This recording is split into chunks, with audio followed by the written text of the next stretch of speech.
Alright, time to quickly find out if my settings are off. It's been a hot minute since I've streamed on my own. And today's going to be a bit more chill.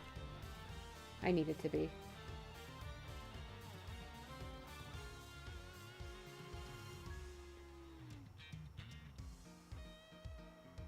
Okay, I think the music can be a bit higher. Hold on a second.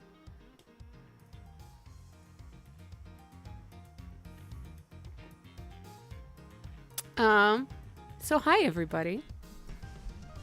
It is I, the Senpai. Welcome to Chaos Counseling, I guess. Sorry, I'm also listening to my settings right now. Me and Luke have very different settings. The game music can still be a little louder.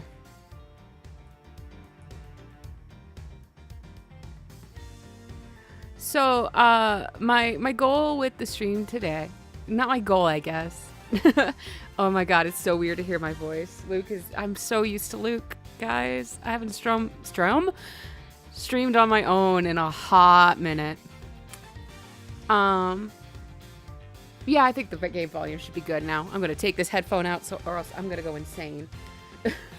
I'm gonna literally lose my mind. There's my headphone case. I'm gonna put that away. So, once upon a time, when all of us could be together, when Chaos Counseling, I think we even started this with couples therapy when we called ourselves that. I had this great idea for a video series, for episodes of why don't we play the cases when they actually happened? Because when the games came out,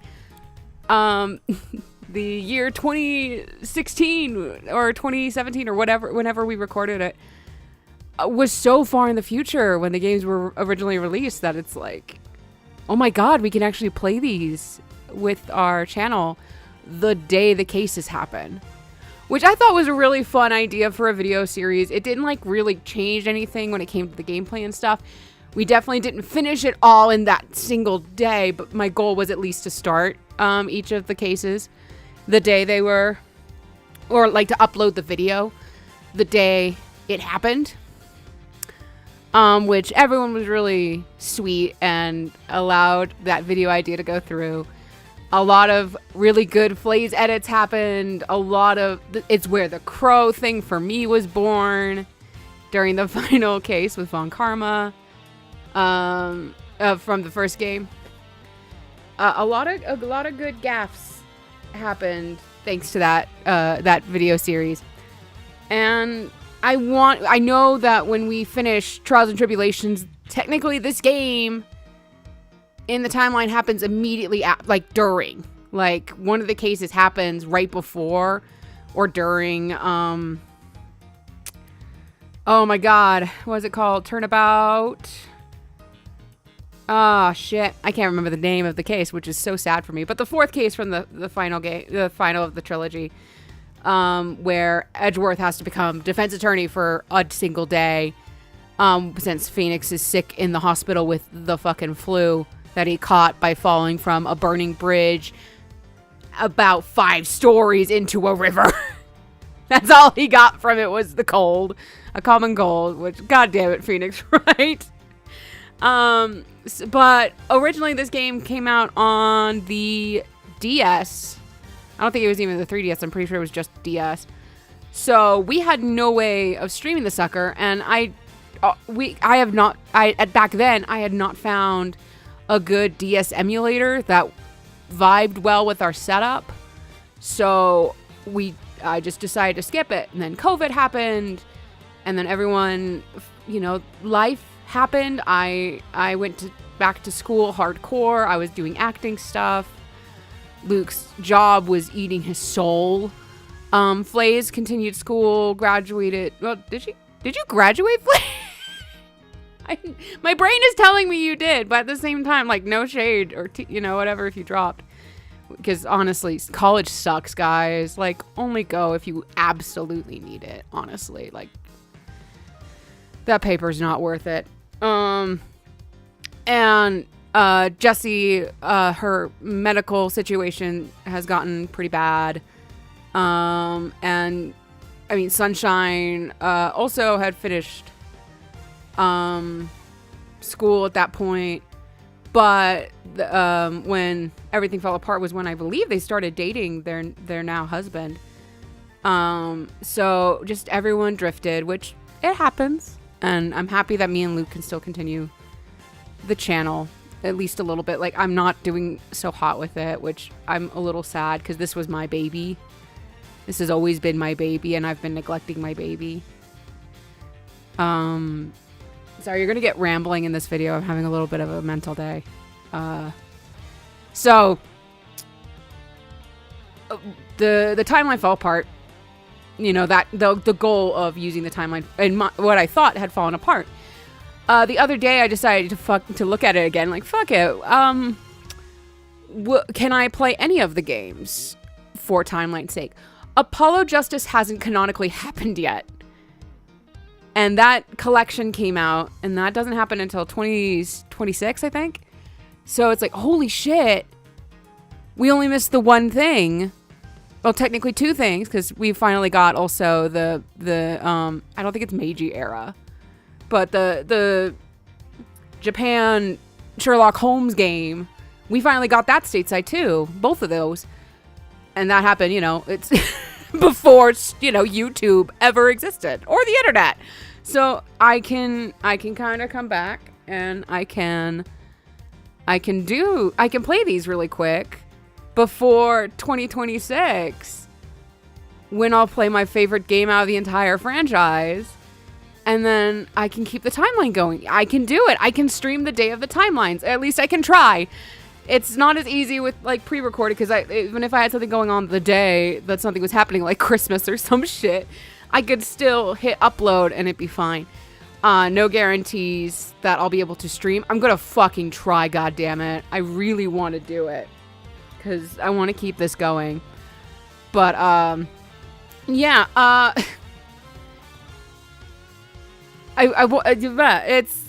I'm excited to keep it going.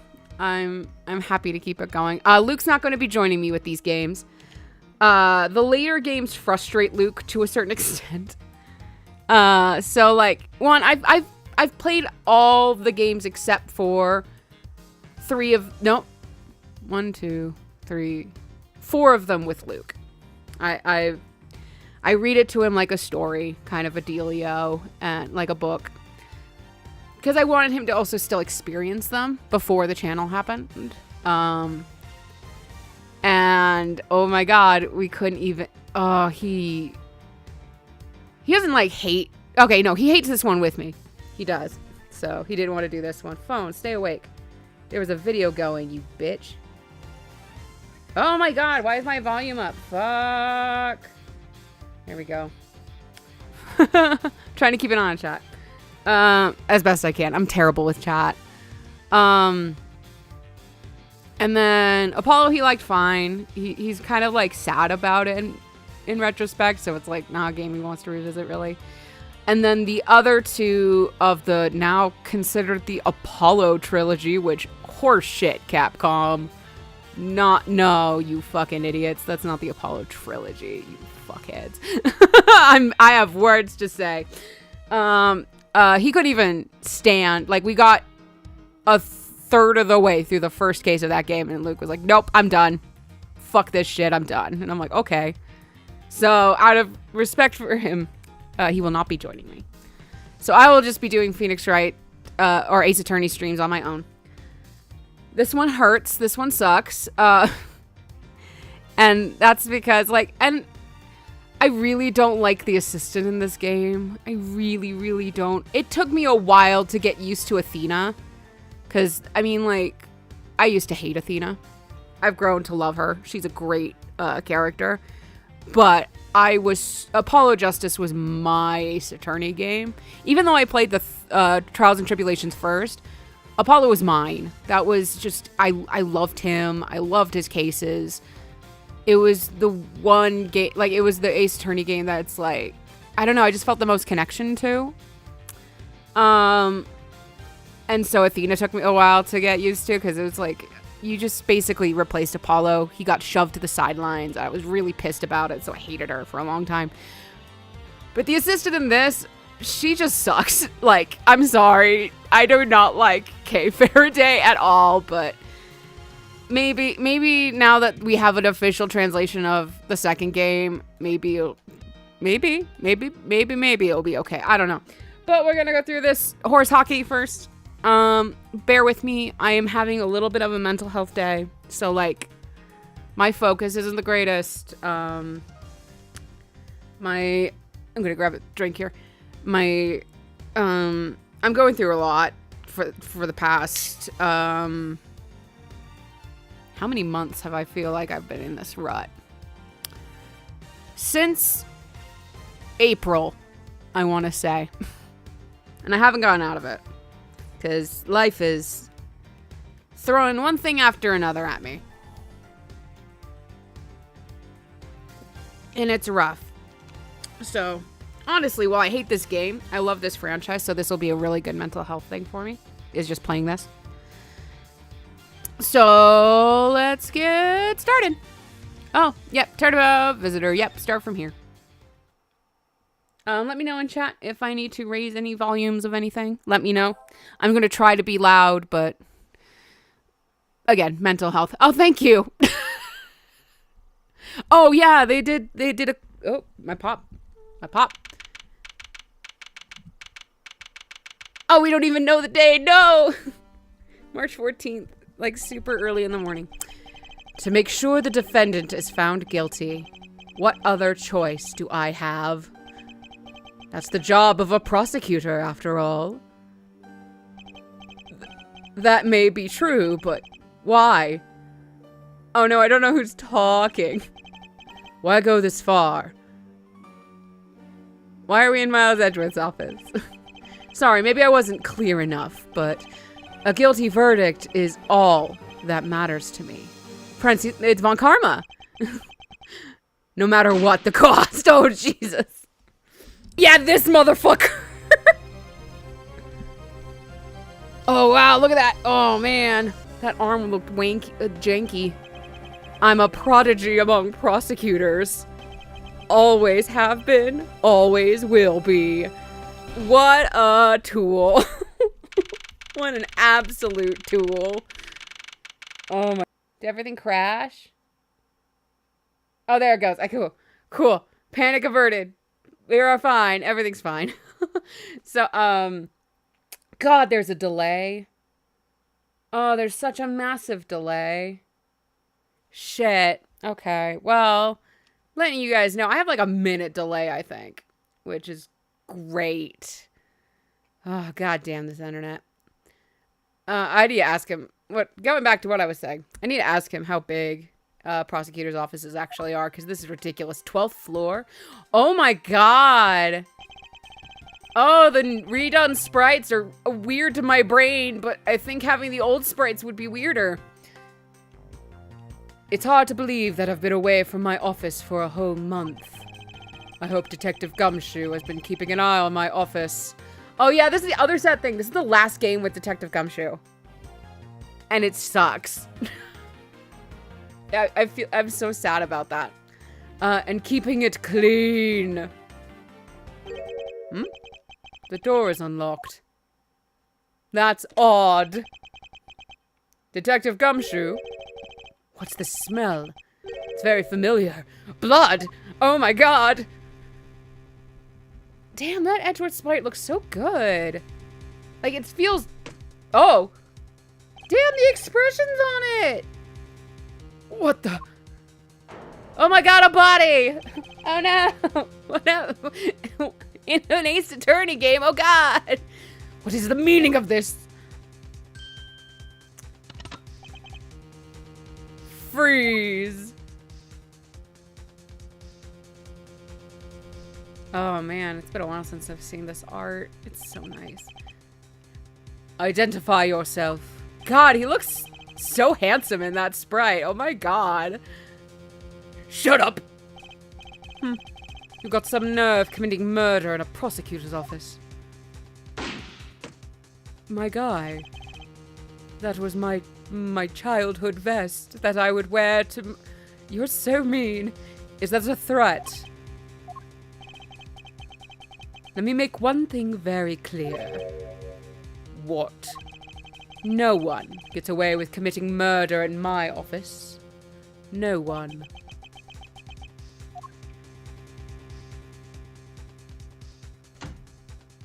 Okay, it's like, I know things can get dark, but at the same time, my guy, you had at least the moon on him. You should have seen his face, but that's whatever. My name is Miles Edgeworth, and I work as a prosecutor in my local district. Little did I know that upon my return home after a month abroad, I would be thrusted into a multitude of cases and some very frantic and busy days. Oh my god, the little finger tap. The little finger tick tap.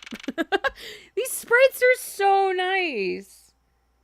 I will, honey. I'll investigate some ass, I guess. What's this? What? Oh, okay. Oh, okay.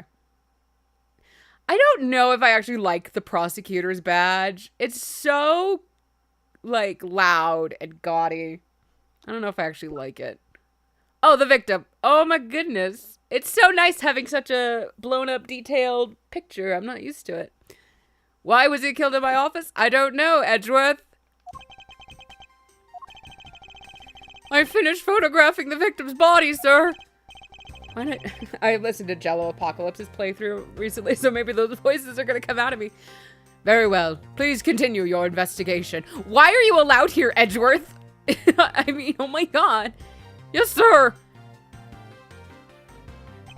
Oh, he's actually kind of... These guys look kind of cute. These little officers. I love them. I feel like I'm playing Monkey Island, though. Oh, my God. Oh, he looks so good. Oh, the sprite work in this is awesome. Mr. Edgeworth, sir. Are you okay, sir? Keep it down, detective. This is a crime scene. When I heard that a murder had taken place at your office, I ran up here straight away. This is Dick Gumshoe. He is a detective with a local precinct. So, this is another question I'm going to have to ask him. I thought prosecutors also were part of a precinct, not a district. And the one they assigned to handle this murder case for the time being. Oh, what does that mean? You're looking a little pale, sir. Are you hurt? No, I'm perfectly fine. However, there's blood all over my office and you were to keep it clean. You're fired. Ah, look at what they did to your office. It's totally trashed. I'll say. The culprit sullied my floor with dirt rather well. No one gets away with tracking mud into my office. God damn it, Edgeworth. Whoa, sounds like you're getting really burned up over this whole thing. This crime was committed in my office, so it is my responsibility to solve it. That's just like you, Mr. Edgeworth. Okay, time to do some investigating. Agreed. Our first course of action is to gather relevant facts and leads. We must not overlook anything, no matter how small, if we are to find the truth. So I'll keep any leads or information we find etched in the forefront of my mind. Speaking of oh god, right, the logic system. Speaking of things that pique my curiosity, why of all places did the murder occur in my office? Oh, fucking hell. The logic system was this game's fancy, like, superpower gimmick for Edgeworth. Because, you know, Phoenix has, like, the Magatama, Apollo has his bracelet, Athena has her emotion hearing thing. So this was Edgeworth's, and it's logic. Because apparently logic is a superpower in the Phoenix Wright universe. Making the nagging feeling that this is something important to keep in mind. But it's so annoying because sometimes some of the logic that they throw at you is so obtuse that it's like, that's not logic. It's not, I mean, it's logic, but it's not like common sense, which most of the other parts of this system kind of are. Gotta take another sip really quick.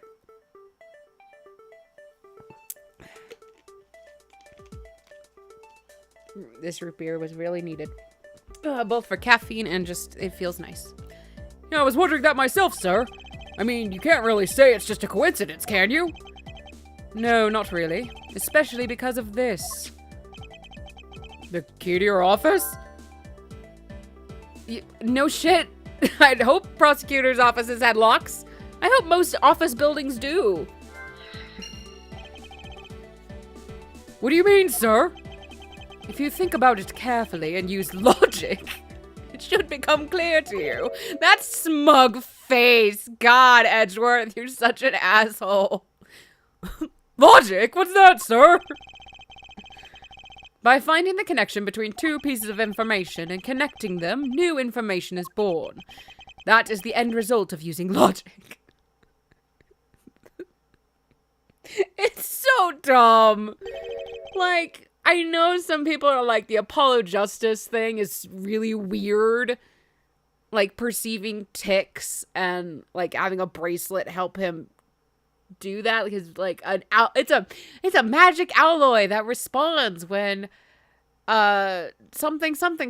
And, like, it's dumb, yes. But at least that feels, like, in universe with, like, the Magatama, spirit channeling, magic is real kind of stuff. This one is just like, no one in the world but me has logic. First, recall the information we've gathered, and then connect them together. Okay. Yes, I will use it to Oh, this is not how I remember this. Interesting. But yeah, boop, boop.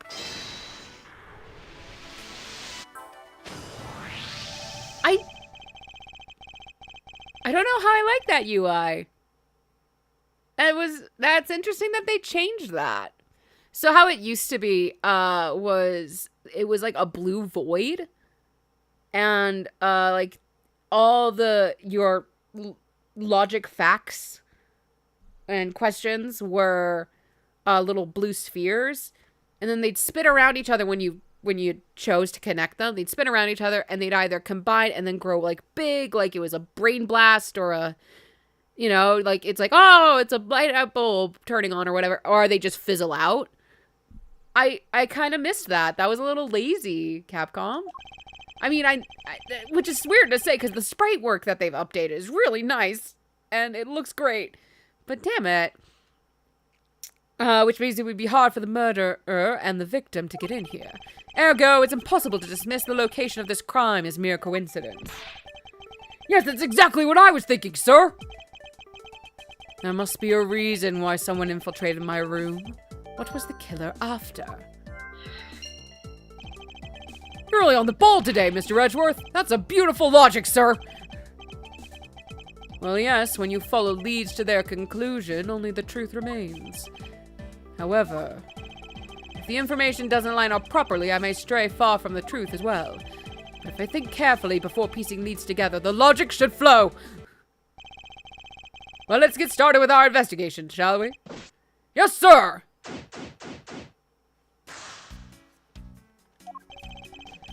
The basis of any investigation is to examine everything, sir. I know that. And when I want to examine something, I love that we're both mansplaining to each other. Want to talk? Just use X. Okay. Right, I forgot that they gave you like a little small hint system. I'll give you a great, precise advice as an ace investigator, sir. Oh, he looks so sad. Something to try later if I have free time, I suppose.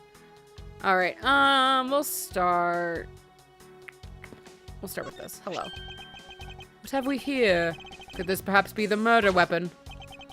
If so, it would mean the killer made their escape after disposing of their gun here. I think I've seen one of these before. Care to enlighten me as to where? Oh, I know. I was issued the exact same model. I think. Detective.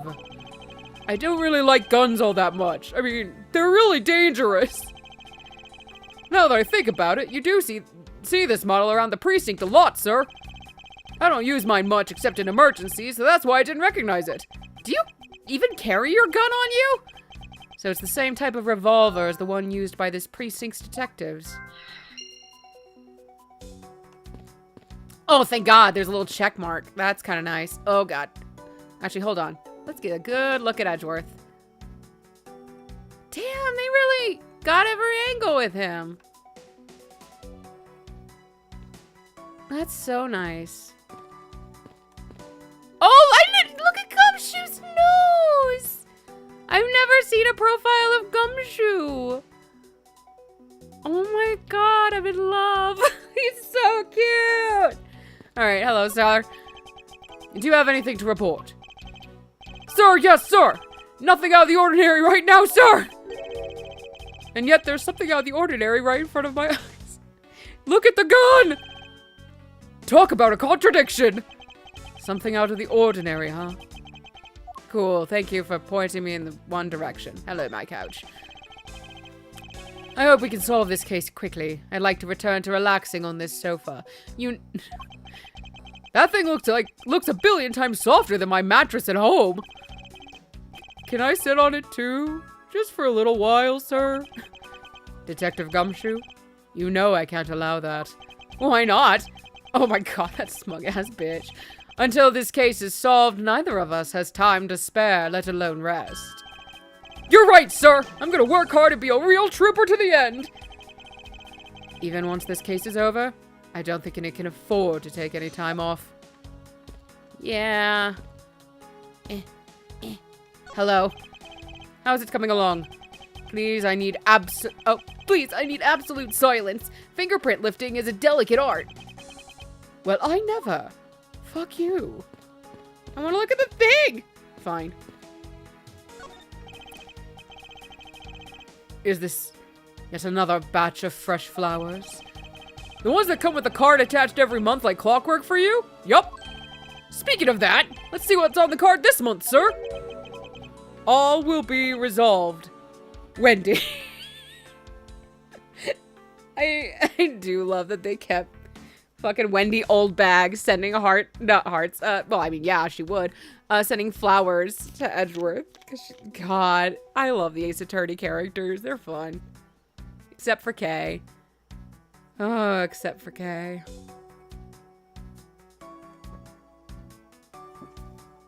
Because they don't, like, let her lean into her gimmick. She doesn't actually steal anything. Oh, Miss Irony, how painful are thy thorns. Wendy, isn't that the name of that old lady with the whiny voice at stock? That's enough, detective. You need not remind me further. This man! Well, it's a good thing my steel samurai doll was spared any harm. Why are you calling it a doll and not a figure? Speaking of which, I still haven't actually sat down and watched any of that show. What's it about again? Well, I don't know much about it myself, but the hero of the Steel Samurai Warrior of Neo Tokyo is the Steel Samurai, and his goal is to defeat the evil magistrate. It's a show geared towards kids. However, its high production values and riveting plot draws in a number of adults as well. Spin-offs like Pink Princess Warrior of Little Old Tokyo and the Nickel Samurai, along with the deluge of merchandise and even a new stage show, gives it presence. You sure know a lot. Are you sure you're not some sort of rabid fanboy? Of course not! Anyone that keeps up with society knows at least this much. That conversation lasted longer than expected. Let us return to the investigation. Don't talk to me. Oh yeah, this thing. Oh, it's your trophy, the Knight of Prosecutors, right? King of Prosecutors. And it's not a trophy, it's a shield. It's, Edgeworth, it is a trophy of a shield. You idiot. They only send this to the winning prosecutor, right? Yes, but I have no real interest in perceived worth of other people. As for my own worth, that is something only I can determine for myself. That's so slick, sir. I'm gonna have to try saying that sometime. Unfortunately for him, his monetary worth is tied directly to his worth to me. Edgeworth, you bitch. It's been a while since I sat at this desk. Oh, how I've missed you. So tidy that it looks newer than when I first bought it. Oh, hello, Quinn. Can you not come into my voice accent? Oh. Oh, yeah, that thing's so polished that it makes mirrors jealous. Don't tell me you had no other work the entire time I was away, Detective. My job is to protect your office, sir. And you did such a good job protecting it that a murder occurred in it. That's harsh, sir. Oh, Gumshoe. I have to admit the desk has never looked better, so I guess I can't dock his pay. Edgeworth, you bitch. You bastard. Oh, what? I saw something. Hold on. Come on. Okay. I don't know what it was.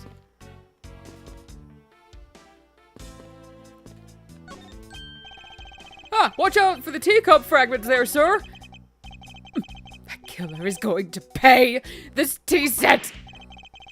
Yikes, you're really mad over this. His little girly, like, he lifts his leg. He's like, ah. This tea set is very dear to my heart. It can only be bought in England. It costs more than your whole month's paycheck. What? Now I feel like the killer's wasting one of my monthly paychecks.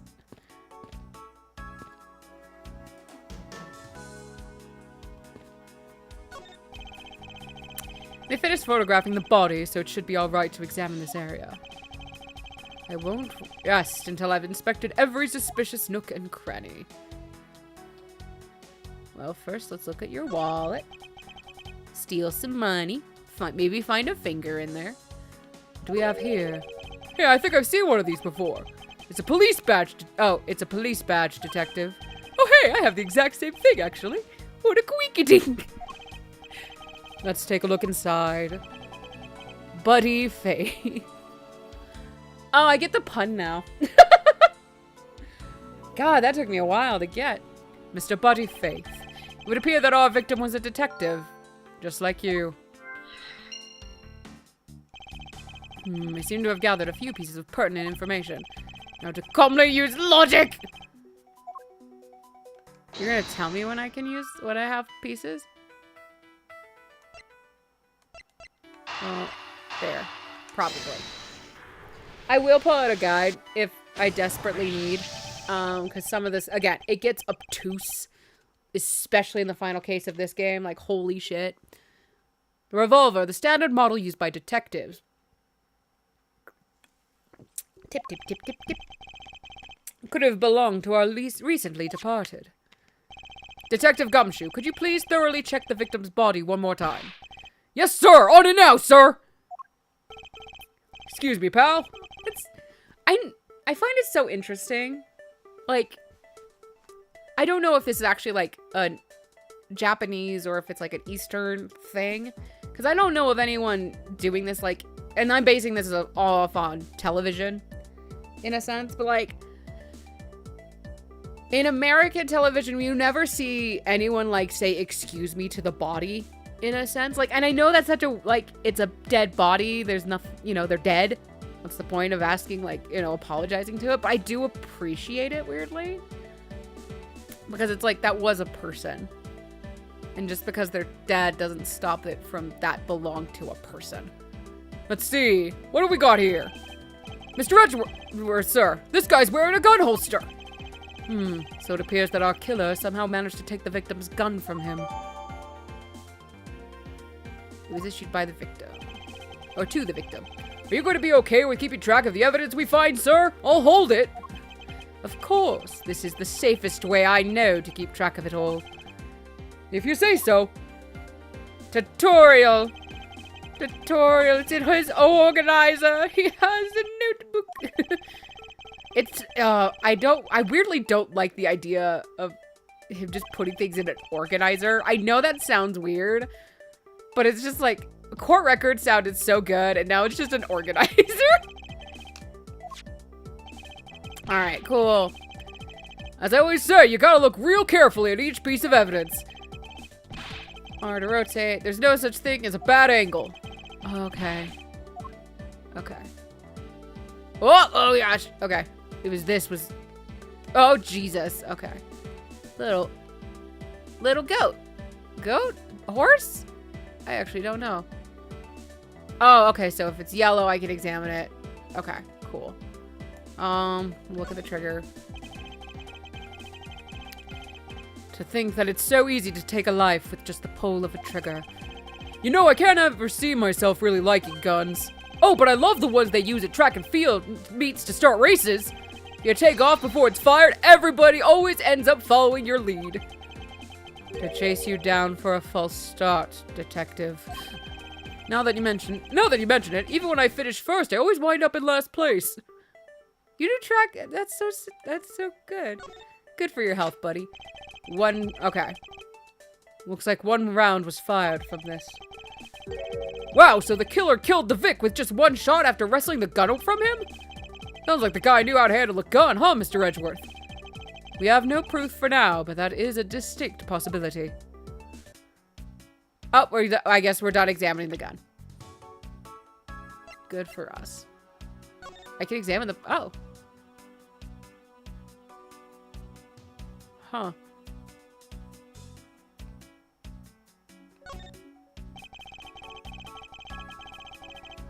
Oh, what's your number? Numbers, as if we're not human on the inside like everyone else. Oh no. Poor Eddie. Let's give the body a once-over. There's blood all over his lower abdominal area. Looks like the bullet passed clean through his stomach. His stomach area, sir. In other words, he was shot. Yup. Until the autopsy's done, I don't think we'll know much more than that. Please have the body sent to the morgue once they're done processing the crime scene. Body was found around 2:05 a.m. Mr. Faith's holster. I bet he never thought he'd be killed by his own gun. Yeah, shut down by the very thing that's supposed to protect the people. I just can't get over that, sir. It's not right. We're gonna get the killer for this. Maybe it's because the victim is a fellow detective. But for a second, Gumshoe sounded even more detective-like than usual. Good for him. Okay. And then, of course, we have this here. That's so shocking. I don't believe it! I packed those files on these shelves so tight! Not even an earthquake could make them fall off, but just look at them! At this rate, the rest of the files won't be able to withstand an earthquake at all! A problem, to be sure. Well, once the investigation is over, we'll put them back up on the shelf. Oh, we don't... Edgeworth, do you not see gum? Do you not see the word gum? / gun. Oh, Edgeworth. Your files are over the floor, sir. They probably fell during the struggle between the victim and his killer. Oh, and I tried so hard to keep this place spotless while you were away. I mean, this just rendered all the time and effort I put in pointless. I don't recall ever asking you to clean my room. You did, though. You did. You said that at the beginning. I hope Gumshoe kept this place clean. Enter. Murder. Edgeworth. Don't be a dick. Well, I watered the flowers every day, just like you requested, sir. I just added cleaning to the list as a weekend special. Good, thanks, Gumshoe. I love him. For about half a day every Saturday, I'd come in and clean this place until it sparkled. Does he have a life? I don't think he does. Poor man. Guess this is about all we're going to find out. We should send the body to Jim! Oh, is this the voice I'm gonna give you? I don't know if I want it to be that. Oh, hey, welcome, Valentine. Yeah, no, get ready for the worst one, though. Oh, God, I need a different voice. I need a different voice, and I need another drink. Just as a warning, it's me being very chill today. I'm trying to take it easy. So I might not be as attentive to chat as I should be. Because I'm just, I wanted to play comfort games. But still new ones. Why? Oh, why? How could this have happened to a guy like you? I guess this is you. This is the voice for you. No! Wow, Edgeworth, you're showing some kindness there. Are you alright? Don't touch me! Leave me alone. Just let me be. This is my gay romance, man. Sorry, but I can't do that. The investigation is still ongoing, so please refrain from touching the body. The body? The body! Don't talk about him like he's just a lump of flesh. Look at him. Jim looks like he's just turned in for the night.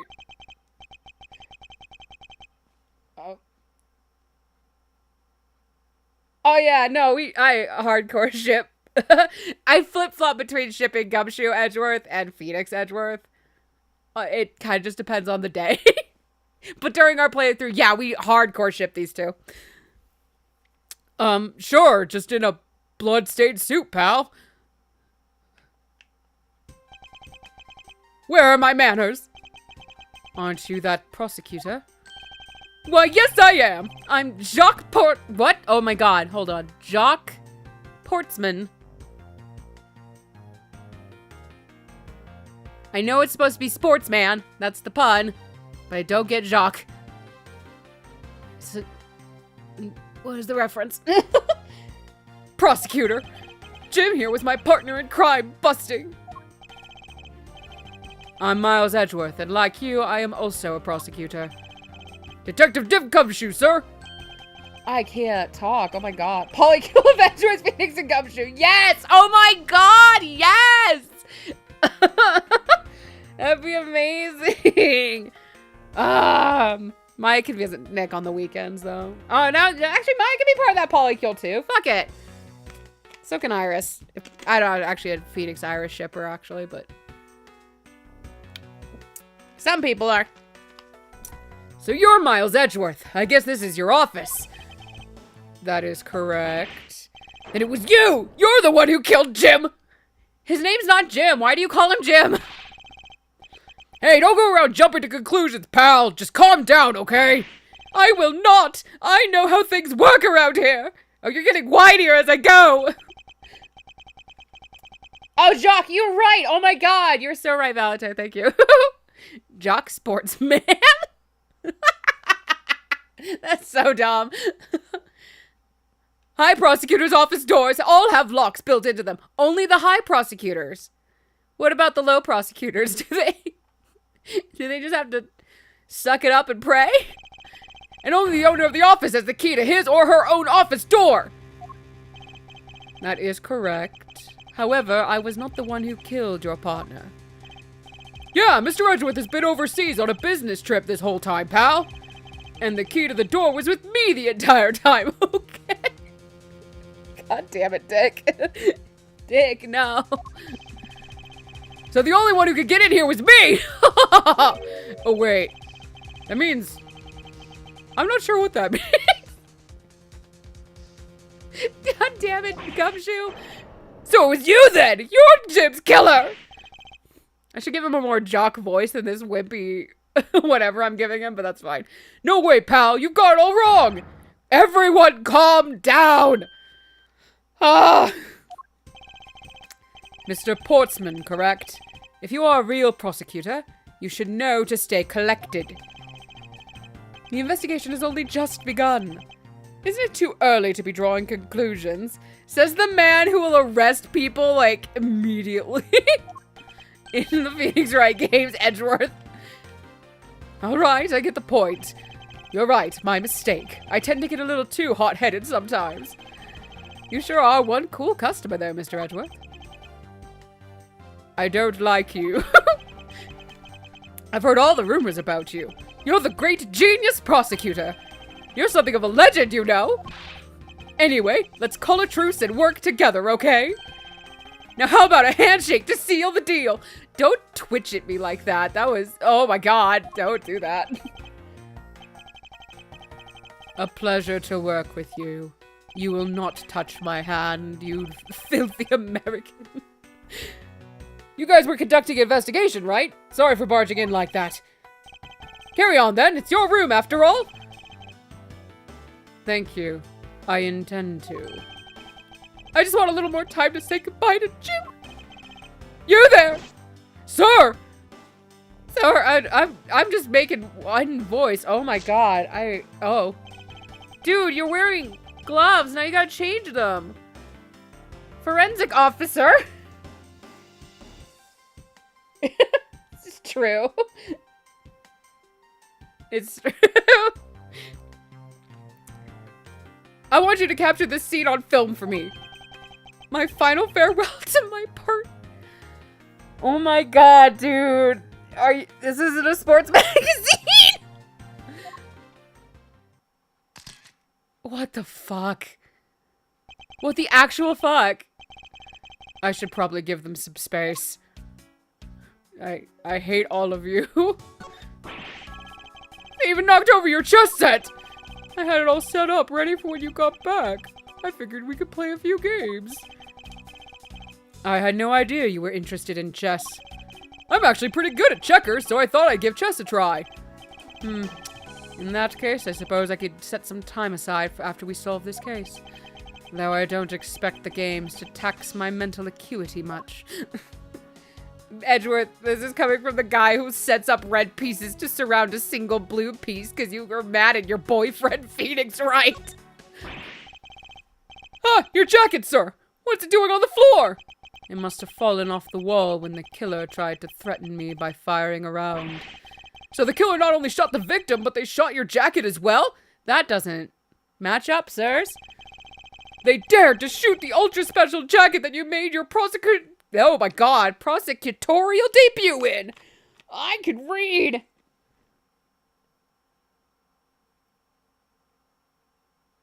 It's true.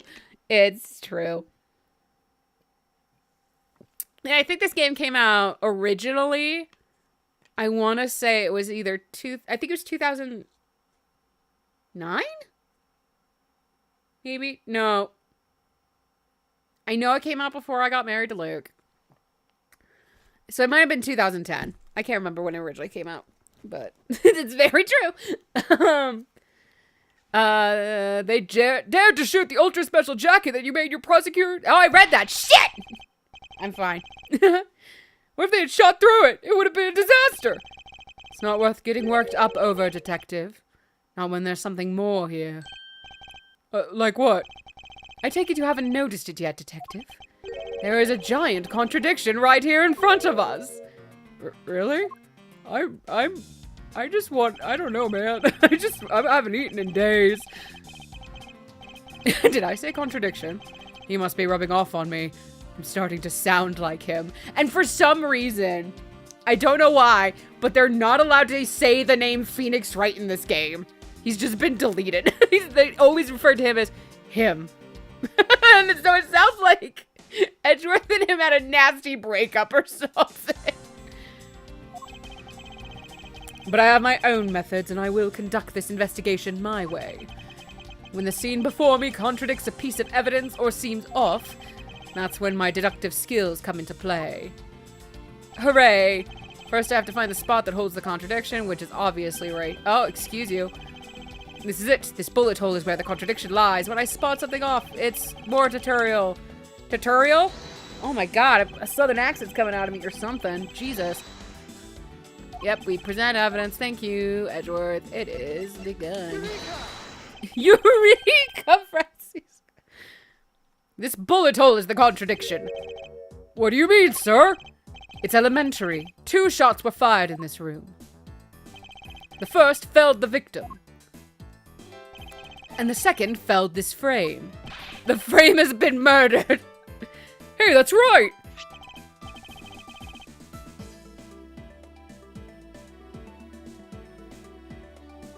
Yeah, this game was indeed handled by a separate team while the original creator was working on Phoenix Wright v. Professor Layton. Which I don't know if I'll play on. I don't have a way to play that on the channel, but yeah, so, and maybe it was them trying to just like create a degree of separation and be like, no, this is Edgeworth's game. Don't talk about Phoenix. However, this gun was only fired once. Hey, that's true too. Which means that one of these 2 bullets was fired from a different gun. Did the killer have another gun prepared for tonight? Meaning it was premeditated. First-degree homicide. By the way, I noticed something, sir. Yes? What's that thing sticking over behind the frame? Ah, that. it's a secret safe. It's no longer a secret, so now it's just a safe, but it is a secret safe. I smell money! I'll spare us the trouble and just say it. Nothing like what you're imagining is inside. It does not lead to a vault of Scrooge McDuck proportions. Now if you could kindly move this frame out of the way. Roger that! Talk about dusty! I suppose that's what happens when I'm not here to dust it once in a while. I had no idea there was a safe here. I'd have kept it clean for you, sir. So when did you put this thing in? It wasn't something I had installed personally. Every prosecutor's office has one. Really? I had no idea! Well, only prosecutors are supposed to have knowledge of their existence. So, what's inside, Mr. Edgeworth? Right now, nothing. We only use them to store especially important evidence when a trial is in session. That's it? Talk about squashing my hopes and dreams. It's only prosecutors should know about these. Okay. I won't rest until I've expected everything. Right, the blue that I can't, right. Now this is odd. You found something, sir? This keypad. Don't you find it a bit too clean? Yeah, there's a thick layer of dust all around it, but not on the keypad itself. You there, the forensic scientist. Yes, sir! Could you please dust this area for fingerprints? You got it, sir! I couldn't find, let alone lift, a single print. Looks like it was wiped down well. Hello? Something vibrated. That was weird. As I thought, it appears that logic is the only way around this setback. Okay. I'll play your logic puzzles. Boopity boop beep boop.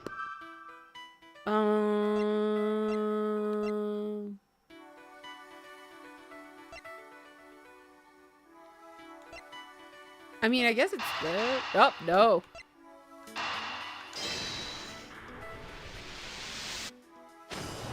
Shit. I'm remembering these a little better than I thought I would. I believe I have figured out what the murderer was after. Well, what is it, sir? The fact that the safe was wiped clean of fingerprints suggests that the criminal had at least attempted to open my safe, making the culprit's motive for breaking and entering theft, I believe. Theft? I did it. I wonder if knowing that the motive behind this break-in was theft changes what the other pieces of information can tell me about this crime. Probably that. Yay! I'm smart. I have logic. I also have the superpower of logic. There is a possibility that the files splayed on the floor are not the result of a struggle between the victim and his killer. Oh? You mean like it could be from when the killer tried to find something, sir? Precisely. We need to figure out if any of the files have been stolen. Yes, sir! I'm gonna shelve files like you've never seen before, even at a library! Sure. Let's give that a try, I guess. You're so bizarre, Mr. Gumshoe. Why do all the good ones always have to die young? Surely you must ponder that every once in a while, Mr. Edgeworth. No. No matter how much we lament, the dead will not come back to life. It took me a long time to figure that out. I had so many nightmares. All we can do is search for the truth. And? So what are we supposed to do? How do we go about finding the truth? I'm so flamboyant right now. This is the voice now. Fuck! First, we calmly restore the files to their rightful place. You got it! Here, let me help! So this file goes here, and that book goes there. You sure know a lot about where these things go, despite it being Mr. Edgeworth's office. Because I'm the one who keeps it tidy, pal, okay? Done! Fuck you.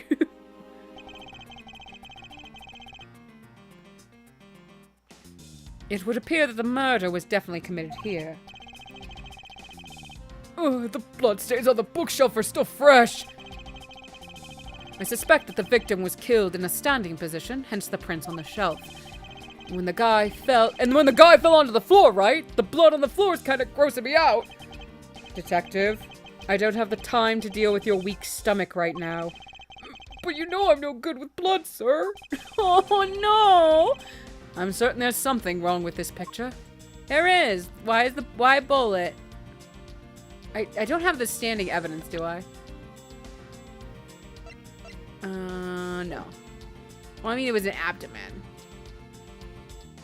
Oh, let me look at stuff first, I guess.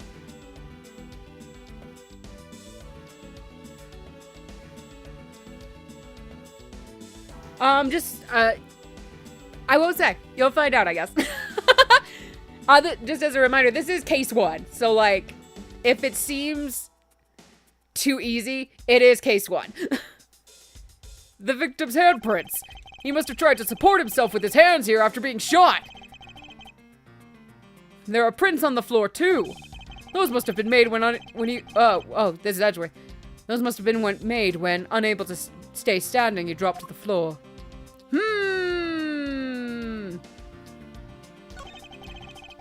So this is where the bullet lodged itself after it went through the victim, huh? For the bullet to be lodged so squarely in a file spine indicates that the files were ransacked after the shooting had occurred. And I guess the victim was moved because he was in the killer's way. I think... Okay, I'm gonna try to do the deduce because this is the weird thing. And it's because of this. Nope. Oh, there is! Oh, cool! What do you mean, sir? You don't see. Quite simply, the bullet hole itself is too low. If the victim was shot in the stomach, the hole should be much higher up. But what if the guy was shot while he was sitting or lying down, sir? That would be illogical. The victim leaned against this shelf here after being shot.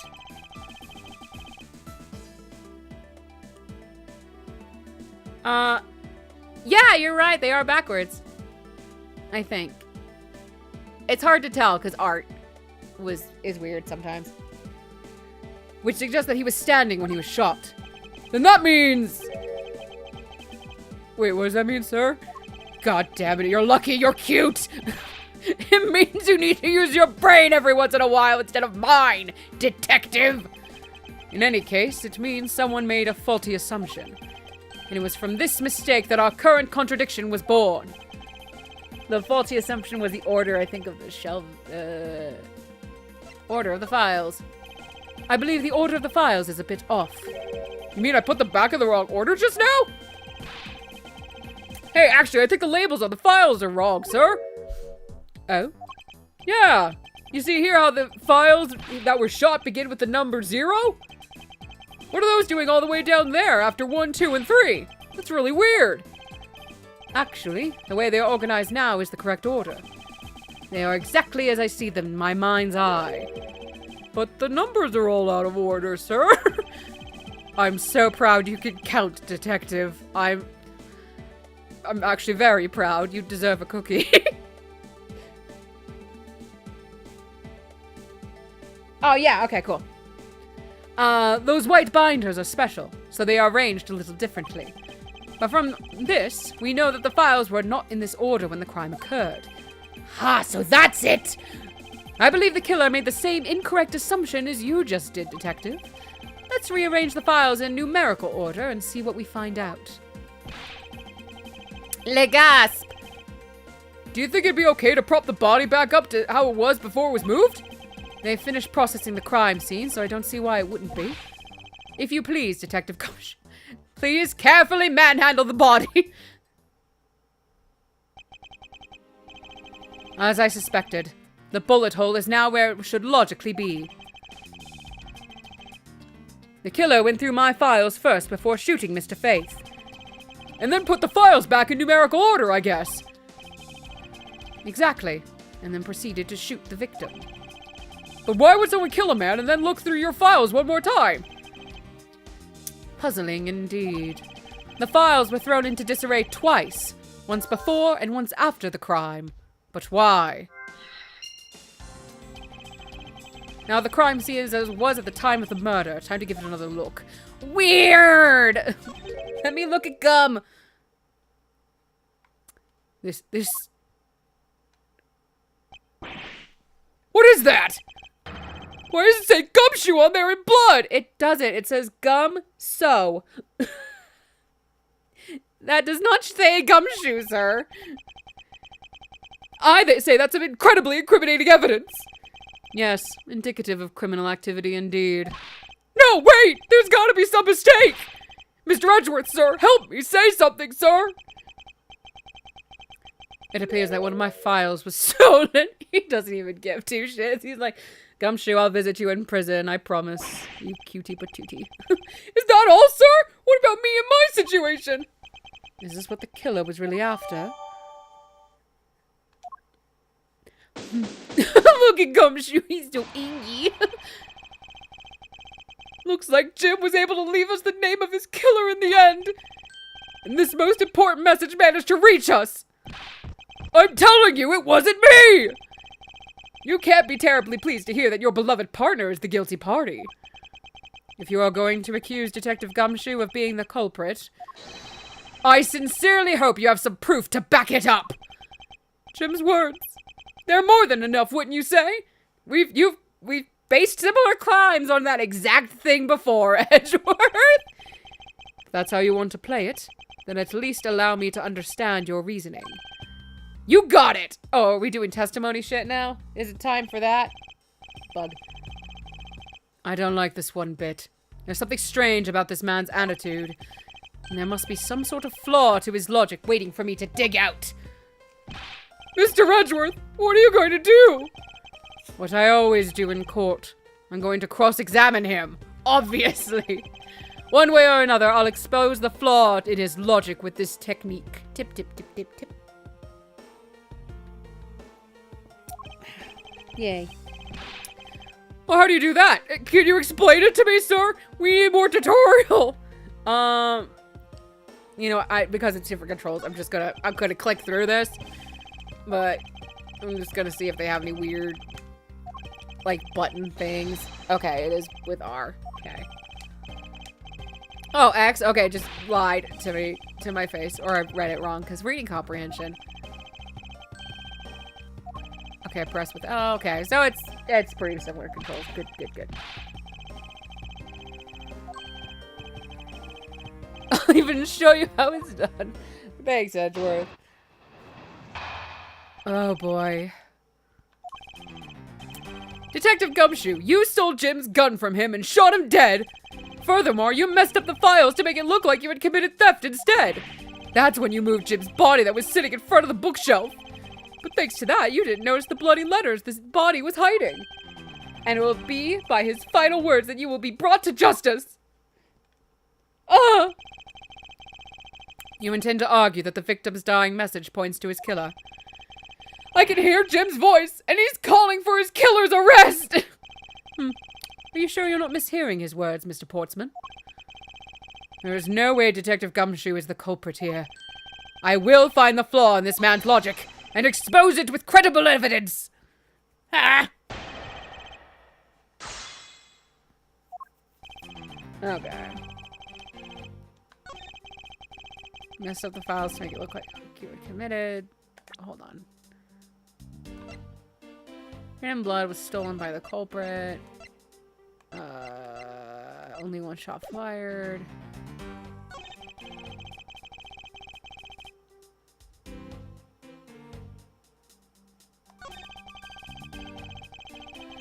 I'm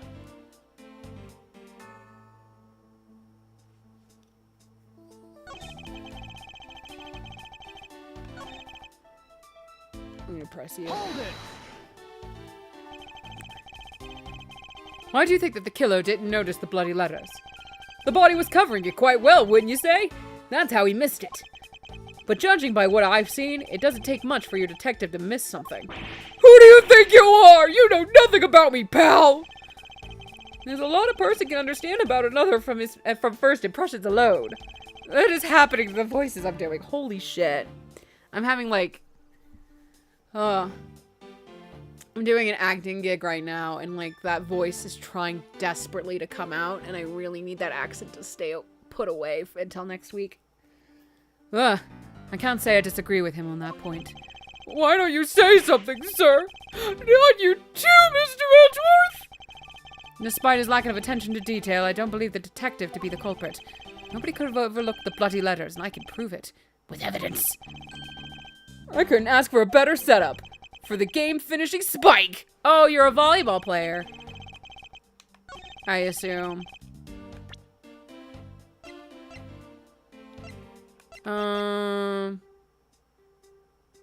Since it was stolen by the culprit. Objection! Yay! Objection! Perhaps you're not aware, Mr. Portsman, but there is a serious flaw in your logic. Bringing up a bit of courtroom into this, I see. No problem, I'm game. I can't help but find it odd. Excuse me? Odd that a fellow prosecutor would be brought down by the power of his own office. What are you talking about? Oh, you're joking! I get it. If you have the time to laugh, then you have the time to take another closer look at this. Do you still not see? If not, may I direct your attention to the missing file? You dumb fuck. What? That's impossible! What's impossible, Mr. Portsman? Nothing. The files on that shelf are all about a certain case. Of course it's about a certain case. When the killer went to take the file after murdering your partner, I highly doubt they could have missed the bloody letters written on the spines. It's possible they could have taken the file before committing the murder. I think it's pretty obvious the file was stolen after it was written on.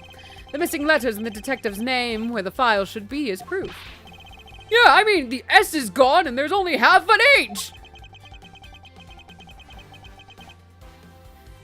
If Detective Gumshoe really was the culprit of this case, I highly doubt that even he could overlook his own name written in blood on the files. Especially as a detective who can't stand the sight of blood. That's spray. Which means, what exactly? What does that make this dying message? It makes it the work of a criminal intent on tampering with the crime scene. That's so low! I can't believe the criminal tried to pin this whole thing on me, sir!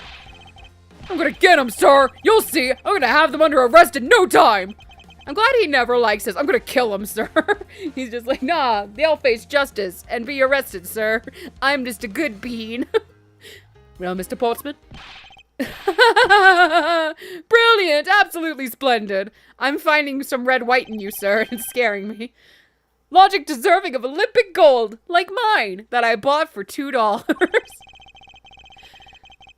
I appreciate the praise, but it doesn't change the fact that your reasoning is flawed. You win some, you lose some. That's how life goes. Glad everyone's so cheery, even though I feel more dead than alive.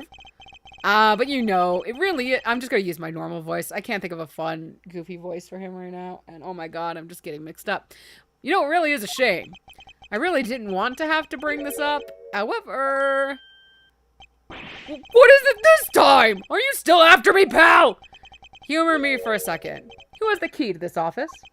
That would be me! But Mr. Edgeworth just proved that I'm innocent, pal. The fuck? Are you voguing right now? Can you not? Oh, is that like the whole, like, running hands up in the air, like, I did the thing, I'm awesome? Or are you just making a touchdown goal? I don't know what you're doing, dude. I don't know, sports. That's absolutely right, and I acknowledge your innocence. Then why do I sense that you still have something to say? Please stop. What the fuck, dude? What is this posing? I never understood this. What's with the whole, like, jacket shit? I don't know. Well, I was thinking... Did you know there is one other person with the key to this office? One other person? Who the fuck? Hey, you there! Yes, sir. What is it, sir? Would you kindly fetch and escort that lovely young lady here for me? A lady? The girl is a member of this building's security. Think of her as a material witness. Security? Did you say security? No, stop it, pal! Don't! Oh yeah, I forgot. Matt. This is another person to add to the polycule. What's wrong with him all of a sudden? Yay! Maggie! I believe she needs no introduction. I have called upon Miss Maggie Bird, a member of security. Oh, she's so cute! Detective Gumshoe, sir? Maggie! Miss Bird is the security guard on watch tonight. I see, and your point is...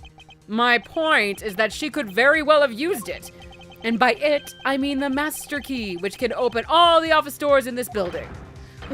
What?! If you are not the guilty party, Detective Gumshoe, and the only other person with access to this room is Miss Bird. How dare you! I would never sneak into someone's room! That's right! I refuse to believe that Maggie's the culprit, pal! It was me! That's right, I did it! Oh, Gumshoe. God damn it, dude. Stop it. Can we take that as confession, Detective? Oh, well, it wasn't really me, but it definitely wasn't Maggie, pal! So yeah, it was me! If it was, you'd have no problems with that, right? Please refrain from flying off the handle, Detective. Hello, how are you, Maggie? It's been nice. We should get tea again sometime. There's no need for such theatrics. Listen to your boss, Detective. He understands what I'm saying here. Seriously, dude. Oh, okay. That girl is the only one who could have committed the crime. And for one simple reason. Oh, okay. Reason for suspicion. It's pretty obvious that Miss Bird snuck into your room using the master key. I mean, if Detective Gumshoe wasn't the one who opened the door, then that leaves only Miss Bird as our prime suspect. On top of which, she knows our good detective, doesn't she? Making it all the more probable that she was the one who faked the dying message.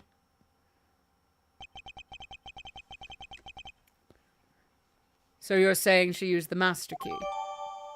Oh, it's pretty and silvery shine. Very nice. Incredibly incriminating evidence, wouldn't you say? That's what you claimed about the evidence earlier as well. That was then, this is now. The flow of a good match always changes during a rally. And now you know tennis. It's all about your reflexes and reaction time, especially for an athlete like me. I wonder if there was anyone else other than Miss Bird who could have used the master key. Seems that the only way to get to Mr. Portsman to give me more details is to press him. Game's going good, love. The beginning of this game is fine. It's actually, it lulls you into a false sense of security. It's pretty obvious that oh, I've already read these. Okay, gotta look through these.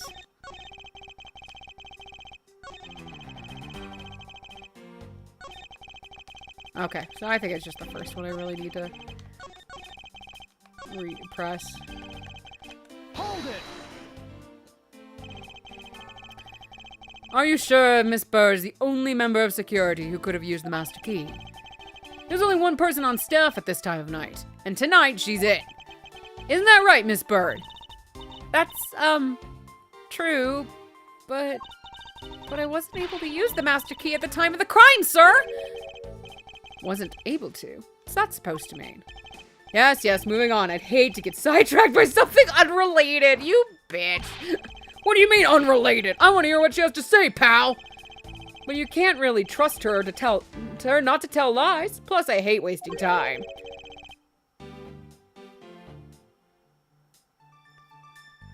Yeah, no, I want fucking more details, please. Not so fast. I, too, am interested in hearing what Miss Bird has to say. Didn't I just say it'd be a waste of time? We don't need to hear her lies. I'll be the judge of that. Miss Bird, if you please. I discovered that the master key was missing at around 1 a.m., sir. What do you mean by missing? What? What do you think that means, Edgeworth? Oh, her and her cop. She's so cute. I love Maggie. As in, it wasn't anywhere in the security booth, sir. The killer must have stolen it. Mr. Portsman, I believe this is an important piece of testimony, don't you? I can't believe that someone like you would be taken in by such words. I'm not lying, sir. If that's the case, then I'd like to know why you have the master key now. I don't quite know. Just reappeared all of a sudden, sir. A likely story. Where's your proof that the key was stolen to begin with? I bet you just forgot where you put it and then found it again.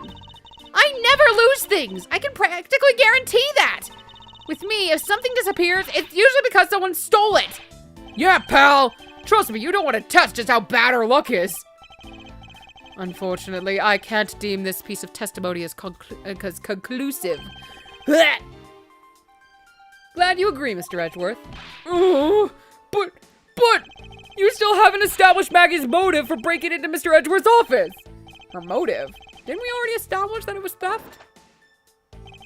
I mean, the culprit clearly went through the bookshelves and at least tried the safe. It is as Mr. Portsman says, Detective. Can't ignore the fact that all the evidence points toward a motive of theft. But I'm done taking blows. It's time to counterattack with a few facts of my own. Aha, there we go. Present. Only prosecutors know about that. The safe. You bitch. You smug bitch. Do you wish to continue insisting that Miss Bird was set on stealing something? Why not? It's the truth after all. It was also by your logic that we came to the whole thievery conclusion anyway. That may be, but you must also be aware of the fact that the safe is a secret safe. You dumb bitch. The existence of which is only privy to prosecutors. Ugh. I find it a little hard to believe that a hidden safe was a part of our cunning plan. But she could have found it by accident while she was turning everything else upside down. I highly doubt that. I'd say the culprit knew exactly what they were looking for. After all, only the bookshelf and the safe were targeted. Yeah, even I didn't know about the safe, pal. And that means there's no way Maggie could have known about it either. Then are you proposing that the killer is a prosecutor? Interesting conclusion. That's definitely looking more and more probable. The prosecutor's office is full of criminals, you have to know. We had Von Karma and Prosecutor Godot. Oh, we have a problem that we need to solve quickly. Oh, yes, there's also... Well, Emma Skye. She was technically a prosecutor, too. Fuck! Not Emma Skye, Lana Skye. Yeah. I remember names. What's wrong, prosecutor? Do you have a different suspect in mind now? Curses! Why? What made you? What's with the angry face all of a sudden? You're weird. It's all my fault! What do you mean? It's Jim. He knew about the existence of the secret saves. What did you just say? We were partners, like inseparable conjoined twins! Lovers, even! That's why I told him. I filled him in on the secret saves. Then that means... Yeah, I know. I'd only just told him, too. Obviously, it was wrong of me to tell him. I still can't quite believe it. But the thief who broke into your room was probably Jim. Now he's claiming that the victim was the thief.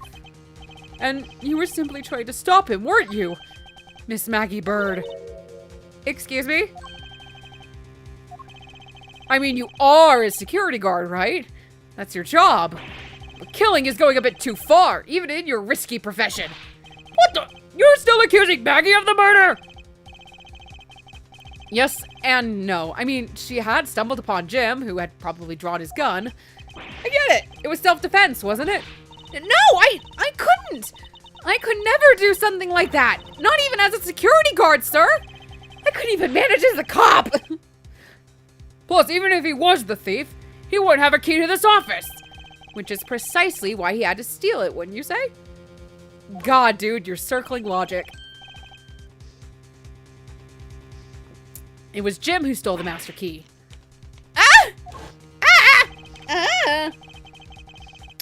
Pretty impossible for a supposedly stolen key to be here with us unless you retrieved it from Jim after you killed him. Mr. Portsman, are you honestly accusing your own partner of being a thief? I don't want to admit it. It's the only way for everything else to make sense. Has he no honor? Now then, I think we're done here. The investigation waits for no man. Would you people be so kind as to see yourselves out? You can't kick us out. This is Mr. Edgeworth's office.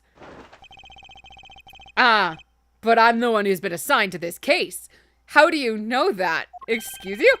You are all suspects to varying degrees, and therefore ineligible to run this show. I mean, okay, fair. Listen, pal, how many times do I have to say this? Maggie can't be the culprit! Detective Gumshoe, calm yourself. Let me just stroke your shoulder here. This will comfort you, yes? Just drawing little circles on it. Gumshoe, can you please? but sir, We have no choice but to accommodate his request. For now. Thank you, Mr. Edgeworth. At least one of you understands.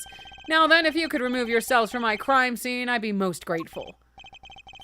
Mark my words, Mr. Portsman. We will meet again. If that's a formal request from the legendary prosecutor himself, then I suppose so. Now don't disappoint me, you hear? This is the very beginning signs about this game. First cases, like, yeah, they got continuations later on, but like, we shouldn't have it to be continued into case 1. God, it's 4 in the morning, Jesus. What is with that prosecutor? I can't believe how rude he was. It was unbelievable. Please maintain your professionalism, detective, especially in front of your girlfriend. I'm gonna find some real solid evidence proving Maggie's innocence. You'll see, sir. But we've been kicked out of the crime scene, sir. True. So then what now? Looks like my life's fallen into yet another gigantic ditch. Do not despair, Miss Bird. We can overcome this as well. There are many other places and things we should be looking into anyway. Like getting you into our home. Haven't you invited her to the house yet, Gumshoe? What's wrong with you? Really, sir? For example, this hallway. The linchpin of this argument against Miss Bird is related to the master key. In that case, this hallway is the perfect place to look for more information. Regarding the mystery surrounding my door. Cool. Oh. Okay. Hello.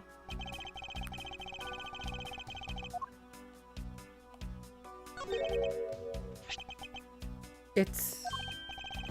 Oh, is that missing O-series file, sir? No doubt about it. The bloody letters mark it clear as day. There seems to be a few pages missing. Our thief took only what was necessary and left the rest behind. So what are these O files about, sir? I guess they got something worth stealing in them, huh? Not particularly. It's just a collection of court case files. However, the cases within these files are not mine. Huh? They belong to the High Prosecutor that used to occupy my current office. I have my reasons, but let's just say I was charged with keeping them as they were. Then that means the thief must have also wanted the file for a specific reason, right? It would seem so. Only the pages related to that case from 10 years ago are missing. I wonder why anyone would care about such an old case.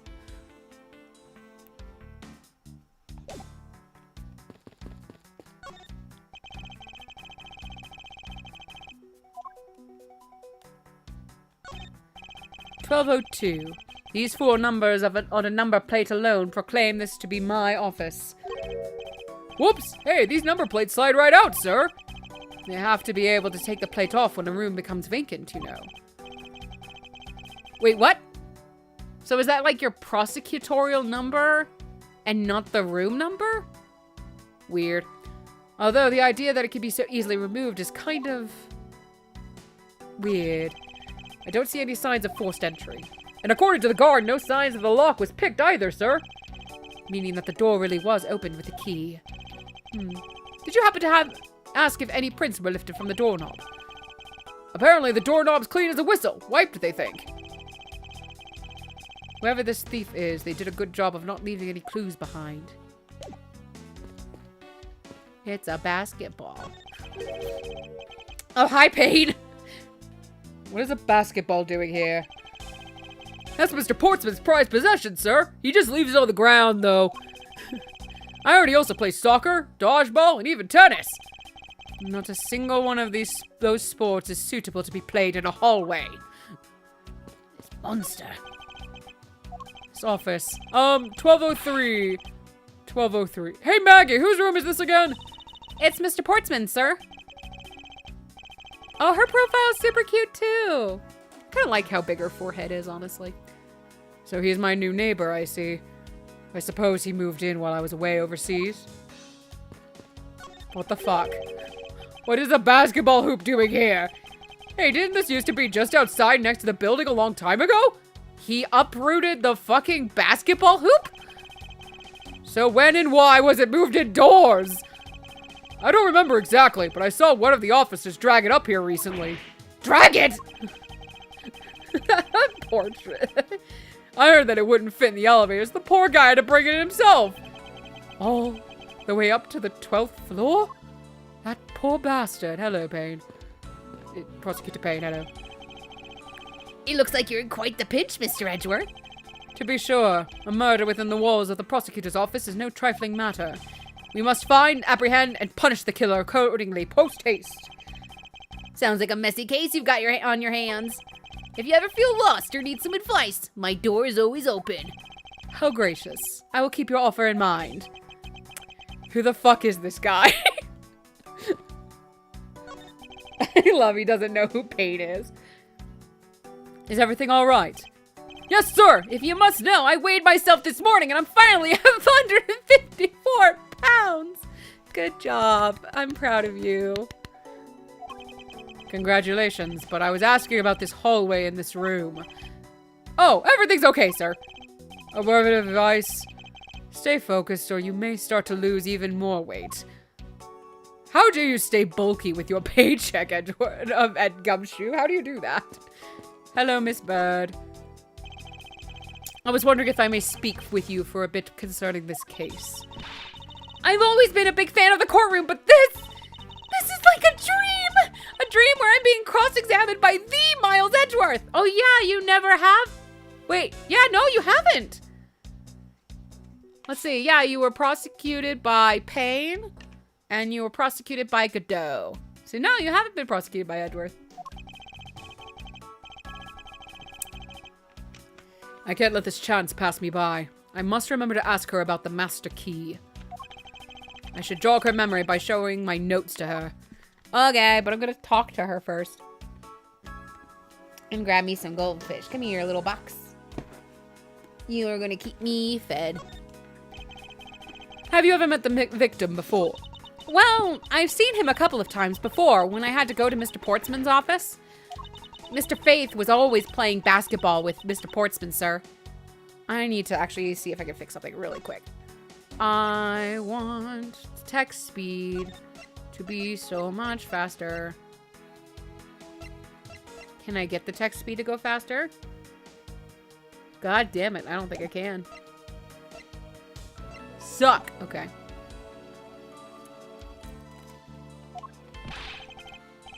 That sounds like fun. Just once I'd have loved to play with them. It sounds fun. But the only person ever taking a shot was Mr. Portsman. All Mr. Faith ever did was pass him the ball, sir. On second thought, I don't think I'd have fit in all that well with them. Yeah, sounds like I think Mr. Faith was the bottom. Miss Maggie Bird, correct? I take it that you are an acquaintance of the detective. She was under my supervision back when she was still on the force, sir. One day she got caught up in a murder and things started going downhill, so she quit. But I owe a lot to Detective Gumshoe for introducing me to my current employer. Or so I thought until a few hours ago. Right before I was about to clock out for the night. You got caught up with in this whirlwind of a case, correct? Don't worry. My whole life has been nothing but a whirlwind of bad luck and failures. Oh my god, Maggie. I've always loved you, but I've never related to you more in my life. Since I was 6 months old, when I fell from the 9th floor of my apartment building. How are you alive, girl? I call this good luck.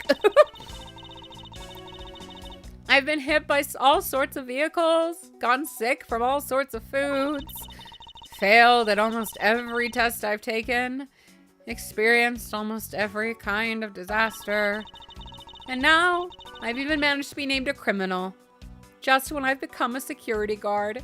Honey, you said the same thing for both your other crimes. Bless your heart. That's a lot to go through in one lifetime. I know! And just when I thought I had finally found my happiness, I wind up getting you and Detective Gumshoe involved in my bad luck. You don't need to worry about me, Miss Bird. Nor do you need to worry about yourself. I will solve this case and prove your innocence. All I ask in return is for your cooperation. Yes, sir, Mr. Edgeworth! You can count on me! I'll do all I can to help. I love her.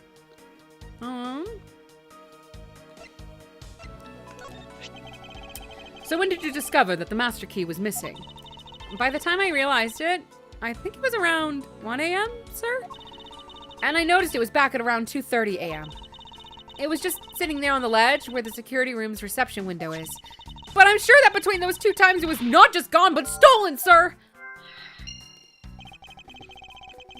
Why is such an important key stored in such an insecure place? It's not like that, sir. We always keep the key further inside the room, away from the window. Always, you say. Except for this time, correct? Well, I admit that I was a bit careless, but I had my reasons. I left it out because I was sort of using it at the time. It was after I had used it that I left it sitting out on the ledge. She used the master key?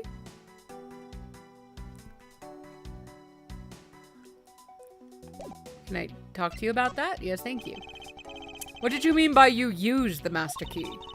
Oh, I had to use it to open the door for this prosecutor who had forgotten his key. Oh, you cutie. I mean, it's my job as a security guard, right? Ah! What is it? That's right! I just remembered! The prosecutor who forgot his key? It was Mr. Portsman, sir! What? Please tell me more, Miss Bird, quickly! It was around 12 a.m. Mr. Portsman had forgotten his office key, so he came down to security, sir. And that's when you loaned the master key to him? No way! It's against regulations to loan the master key out to anyone. Oh my god, look how cute she is. Oh, shit. I'm used to dating sims where I can press B and the text box goes away. I walked with Mr. Portsman to his office and opened the door for him personally, sir. I see. And then what happened after that?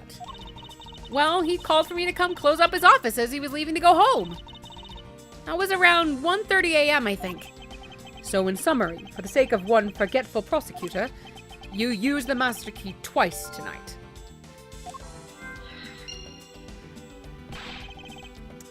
Talk about suspicious! I doubt you could say that you've never left your keys at home, Detective. I think this calls for a thorough examination of Mr. Portsman's door. Oh, excuse me.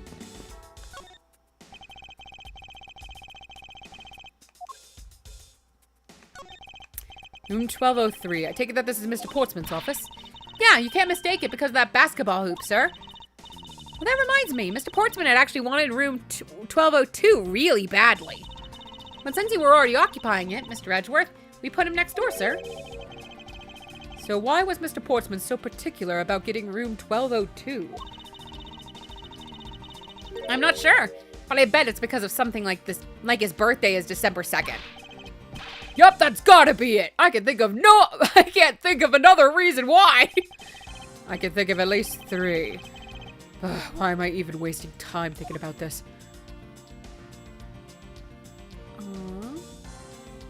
Is there a way for me to... Whoa! Wrong. I didn't think the ZRs did that too. Okay. Look, Mr. Portsman's personal basketball hoop. I can't believe he put something like this in the hallway of a prosecutor's office. But you know, it's actually pretty useful, sir. I haven't gotten lost trying to get to your office since it's been here. How long have I had the same office? And yet you still managed to get lost!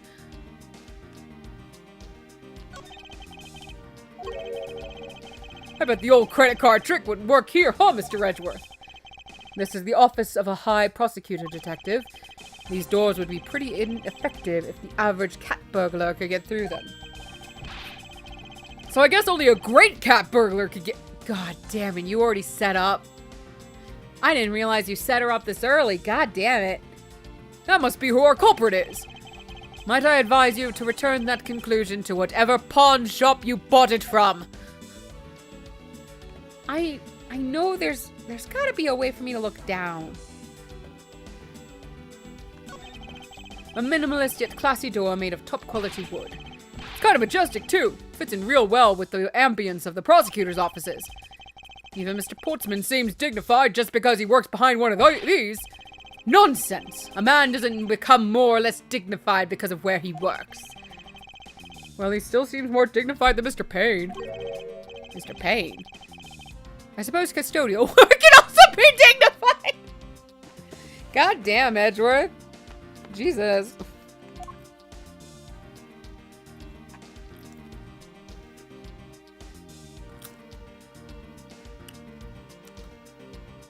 Yeah, I want to look down, though.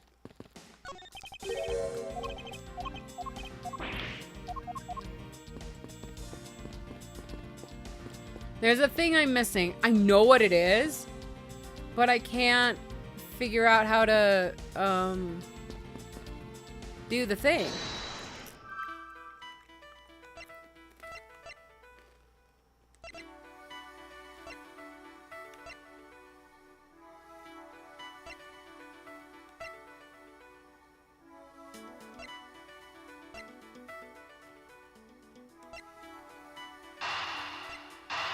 I don't know.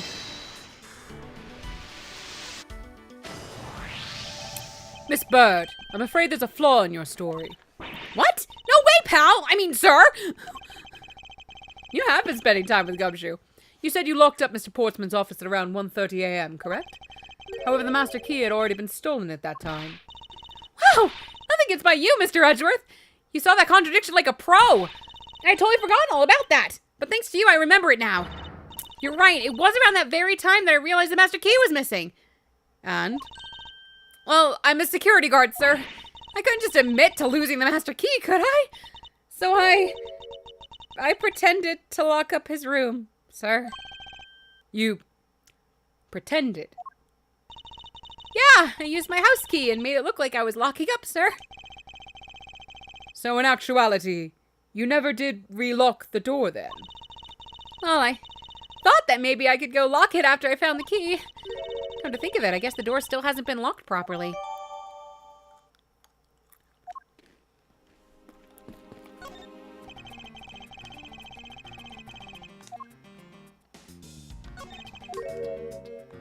It's locked! Oh.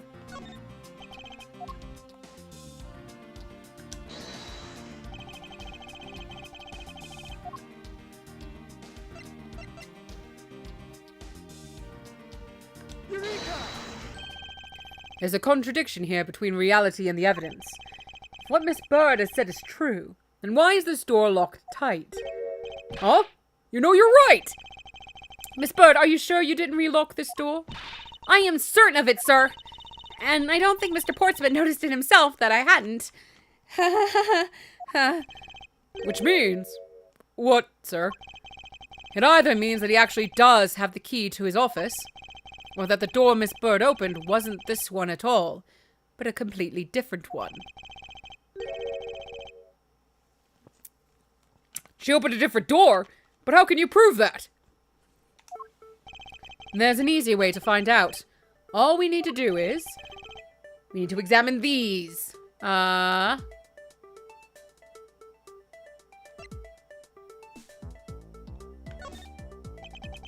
print on the doorknob will tell us everything. Hey you! Hey, yeah, you pal! Do us a favor and see what you can lift from this, okay? So what'd you find out? There's no need for such belligerent nostril-flaring, detective. Heel boy! Sir, I have found only Mr. Portsman's and Mr. Fate's prints on this doorknob. So only 2 people's prints were found on this, huh? That's pretty decisive. Oh? I'm lost, sir. Thinking logically, a certain other person's print should be on this doorknob as well. It should be cute little Maggie. I'm now trying to calculate how old she'd be now. Because I can't remember which character, like, I'm closer to in age. I know I'm much younger than Gumshoe. Take that! See, if this was 2019, it is now 2024. Ah, I'm still younger than Maggie. Don't you find it odd that the prints of the person who unlocked this door are absent? You mean... Yes, the door that Miss Bird opened could not have been this one, but a different one. Oh my gosh. What have we here?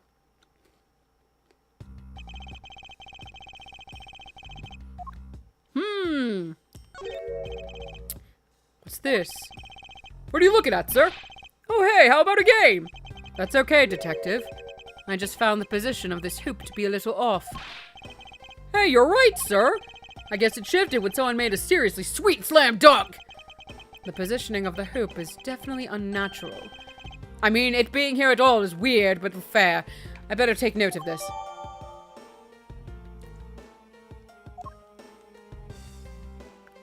And what are you? What is this? Looks like a scrap of paper. I'll get it, sir. Let's see. Oh, there's something written on it. I brought the 3 pieces of evidence by, just like we talked about, on the phone. But it looks like you're out. Guess I'll catch up to you later, buddy. That is... that was his name, right, Buddy Faith? Okay, cool. Because he keeps calling him Jim, I'm forgetting. It looks like a note from the victim. Yeah, and it's for Mr. Portsman.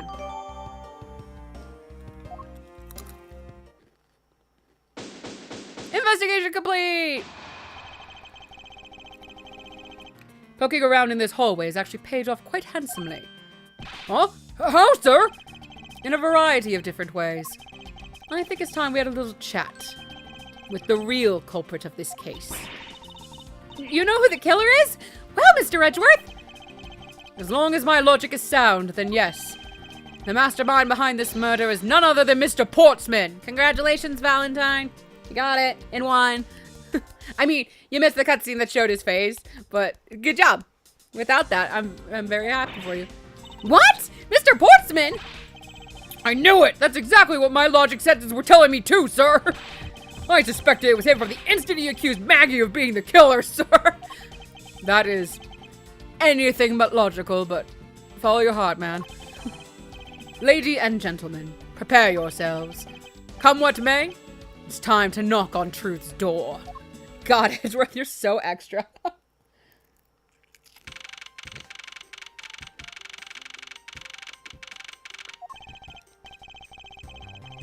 Mr. Portsman, I finished processing the bloody letters, sir. All right, let me take a gander at it. Pass it here. Fucking sports dude. Okay, looking good. You there, take good care of this. Whoa! Oh. Poor Gumshoe. Well, if it isn't Detective Gumshoe. End of the line for you, Portsman. We've got you now. Call off your dog, Mr. Edgeworth. Is this some kind of joke? It's no joke. We know, Mr. Jacques Portsman, that you are the guilty party in this case. You must be pretty upset getting chased out of your own room. I'd be mad too. So I guess you can stay, if you promise to stay out of our way. You intend to hide your crime under the guise of a prosecutor doing his job? I can see right through the unsightly paper-thin mask you wear upon your cowl. God, Edgeworth, you're just pulling out the extraness. Yeah, it is case 1 behavior, so it's not that bad. Oh, good. Good. I guess if I came at this game from a Danganronpa perspective, maybe it'd be better. Who'd have ever thought it would come to this? Actually, come to think of it, your mentor was Manfred von Karma, right? Don't bring him into this. I'm still dealing with the PTSD, boy. The legendary prosecutor who never lost a single case for 40 long years. But there was always this incessant chatter about forged evidence with the guy. Really teaches me that I gotta stay on the lookout for false accusations, you know? Like the ones I was throwing out earlier. Are you done trying to play mind games with me?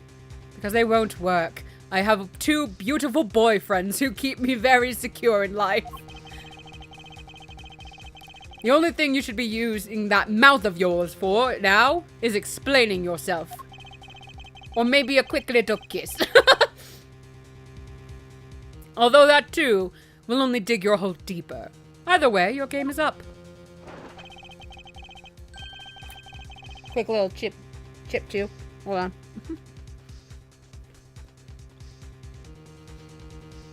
Well, aren't we full of ourselves? Even though you have yet to prove anything. I have proof for days!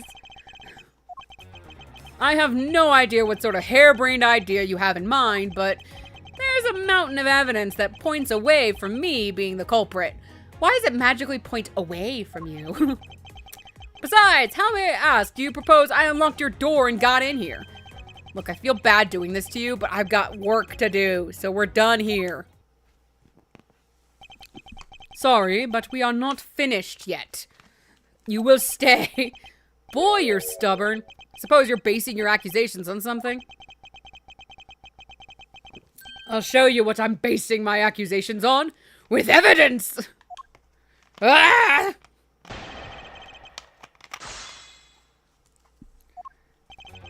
Let's see. Where's that one about the key?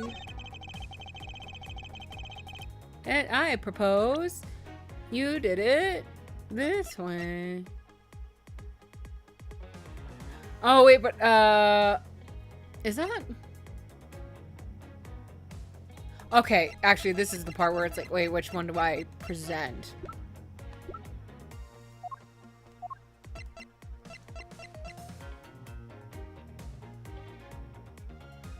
I'm gonna try this. Objection! Cool. I'm a smarty patootie. I believe you were able to open my office door with the master key, no less. Objection! Wait. Hold on for a sec. I never laid a finger on that key, as you already know. Precisely. You were able to open my door without lifting a single finger. Well, maybe you did, but only to direct. That's right. You used your finger to direct this person to open my door with the key. Take that! Keep trying to use A. You would ask Miss Bird to open your own office door for you, yes? Yeah? I kind of forgot my key at home. Happens a bit too often for my taste, you know? But the room you had Miss Bird open at that time was not your own, was it? What? You have quite the imagination. But why don't we ask the girl herself whose door she opened, shall we? I'm certain that it was Mr. Portsman's door, sir. I checked the number plate to make sure I was opening the right door, sir. See, Miss Bird's backs up my story. Yet what if you had misled her to fool her into thinking what you wanted? How do you suppose I did that? By switching the number plates on our doors, for example. That's right, they do slide out pretty easily. Furthermore, you then used one other thing to give a very strong impression. That the door she was opening was yours and not in fact mine. It were this dude. Take that! What? The basketball hoop, sir? It's quite the peculiar fixture in any hallway, let alone a hallway in this building. Which is why it left an unusual, bleh, bleh, bleh. I think that's supposed to be unusually strong, but sure. Left it unusual. Oh my god, I don't think that's how that's written. Is that correct English? My brain is fried, Jesus. An impression on you. It left a good it was good. If an object perfectly suited to sit just outside the office of a peculiar prosecutor. Gwa! That's very true, sir, because there was a basketball hoop sitting there. I thought the door was open. I was opening. Had to be Mr. Portsman's. There are signs that the hoop has been moved. To sit in front of my office, to be sure. I see. So that's how you throw suspicion on people. Thanks for the tip. But I think your conjecture is a little off the racetrack. Oh, you do track too? Good for you. Now you're just spouting nonsense. I had the girl open my office door. After that, I was in my room the entire time. You don't have a single reason to suspect me. Bitch! I have evidence! No, that's not a typo. With usually instead of unusually. Oh! Okay, cool. I'm good. I'm glad it was a typo. Damn it. I was losing my fucking mind. So he intends to claim his innocence to the end, does he? I'm as pure and innocent as my jacket. What? How is your jacket innocent? And Miss Bird is as dirty and guilty as the jacket she wears. My jacket's not dirty, I'll have you know. I just washed it yesterday. Please calm down, for I intend to show who is the one truly covered in slime here. Nickelodeon slime.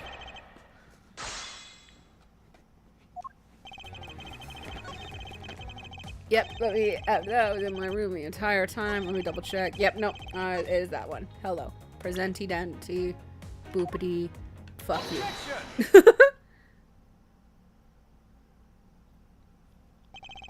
That was a lie. What are you talking about? How is that a lie? This is a note the victim left for you, Mr. Portsman.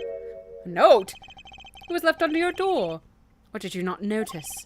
And right here it says, but you're out. Oops! You were not in your room when the victim came to call on you. So then where were you and what were you doing? Ah! Shall I explain it in full detail for you? You were busy snooping around in my room, the very room you had Miss Bird open for you. That's just nonsense. You have no evidence that I made the girl open your door for me. Oh, but I do. I have very decisive evidence. No way! This is proof positive that you had Miss Bird open the door for you? Ah!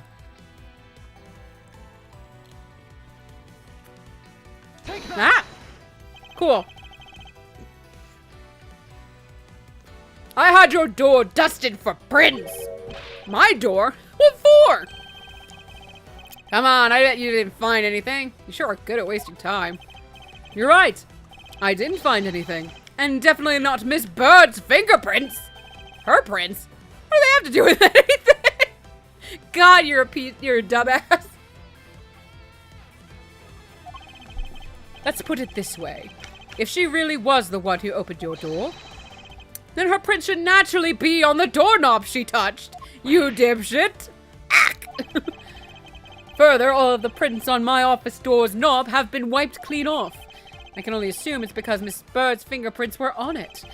Don't you think it's time you gave up your charade? We know you stole into my office with the intent of stealing something from me. And Detective Faith found you out. Possibly because he heard sounds coming from a room whose occupant was on leave. Mr. Portsman, you killed Mr. Faith to silence him! You killed your own boyfriend! What's wrong with you? And I had the misfortune to return when I did. You had to threaten me as you escaped. As I said when you had the gun to my back, no one gets away with committing murder in my office! Any other office is fine!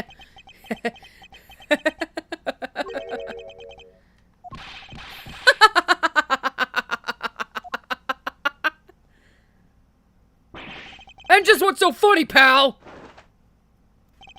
Well, that look of stiff seriousness on the face of this office's finest prosecutor, as he makes a huge mistake in accusing me is simply too much to bear. There's just nothing else like it in the world. What? Mr. Edgeworth just explained it all, and he even backed it up! You're the murderer! Stop trying to be slippery and just admit to the crime already! I'm gonna need to actually go back and screen cap that. And as I said earlier, it's all so circumstantial, so full of conjecture. Ah! You say you checked my doorknob for prints? Well, I can't readily confess that I had wiped that knob down well. What? Wait, what? I can readily confess that I had wiped that knob down well. Bitch! It has prints! What do you mean? Eh? I'm a little obsessive compulsive, you see. I didn't want to touch a doorknob that you had touched. Which is why I wiped the knob down as soon as I could after you opened the door. After that, it makes perfect sense that only Jim's and my own prints would be on there. You made that up just now, didn't you? Furthermore, as for the note Jim left for me, do you know exactly when that was? For all we know, he could have left it there before I arrived at the office. Like, early evening, for example. Are you saying you failed to notice a note in your doorway? Hey, even geniuses fail at times.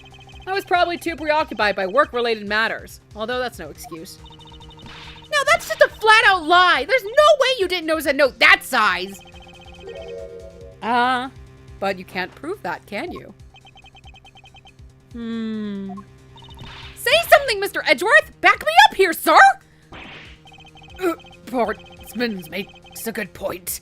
I can't prove that he didn't simply overlook it. Besides, I have an airtight alibi. Airtight, you say? I only just realized I had one as we were talking. I just made one up really quick just now. You're welcome. I guess it would have been it would have been better for all of us if I had told you sooner. If memory serves, you came back to this office at around 2 a.m., correct? And it was then that you had that unfortunate confrontation at gunpoint with the culprit. But at exactly that time, I was down in criminal affairs. Ask around. I'm sure the other detectives will corroborate my story. Corroborate. There we go. It's the perfect alibi. Do you really think it's that perfect? Like I said, I don't care. Ask around all you like. You'll see for yourself. Detective Gumshoe. Sir, yes, sir! I'll go check out his alibi, sir. Be right back. Sir, Mr. Edgeworth, sir, I think we're in trouble. It's just like Mr. Portsman said. The guys down in criminal affairs said they saw him at around 2 a.m. You see? All of the evidence points to him being the culprit. So there must be a contradictory point in his alibi somewhere.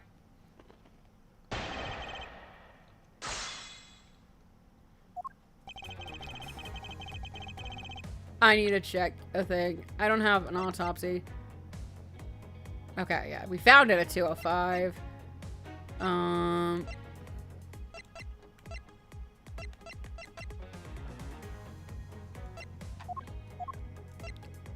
There's a missing gun. Okay, I'm gonna just press shit. Yeah. Okay. Hold it! Let's see if you slip anything. It is as you say, however. Yes, however, you are the only one who claims to have bumped into the culprit.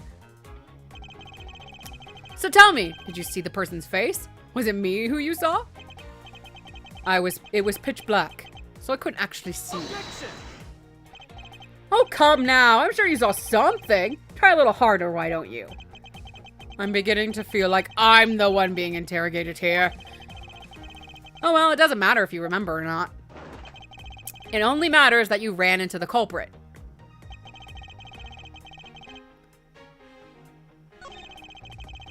Okay. I do need to push the first statement, maybe.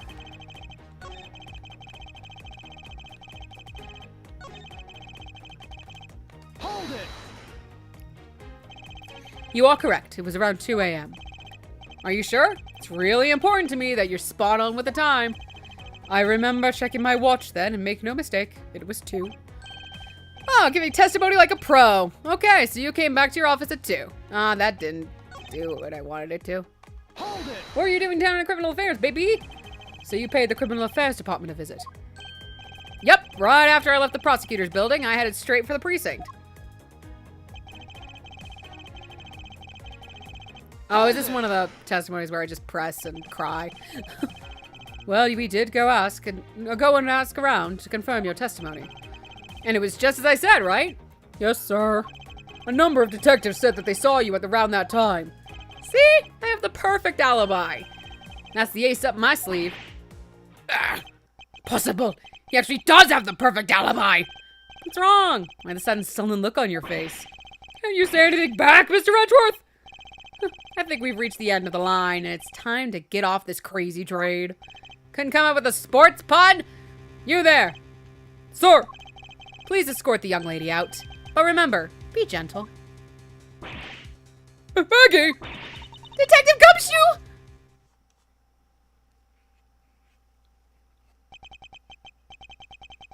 Is there nothing I can do? There must be a way to turn this situation around. Phoenix, guide me! If only I had a clue. Did I miss something that could help me cast doubt on his alibi? I need to calmly think this through one more time, and with logic! Excuse me.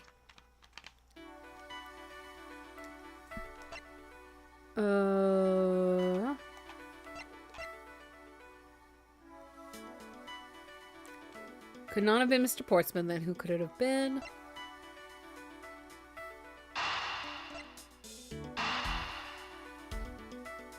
This? Yay, I'm smart. Evidence points to the shelves being disturbed once before and once after the murder. But who is to say that the person who did it the second time is the same as the first? Which could mean that there was another person who paid a visit to my office tonight. So another handgun, another visitor. Oh my god! If indeed there were two culprits, then that resolves the contradiction behind our murder weapon.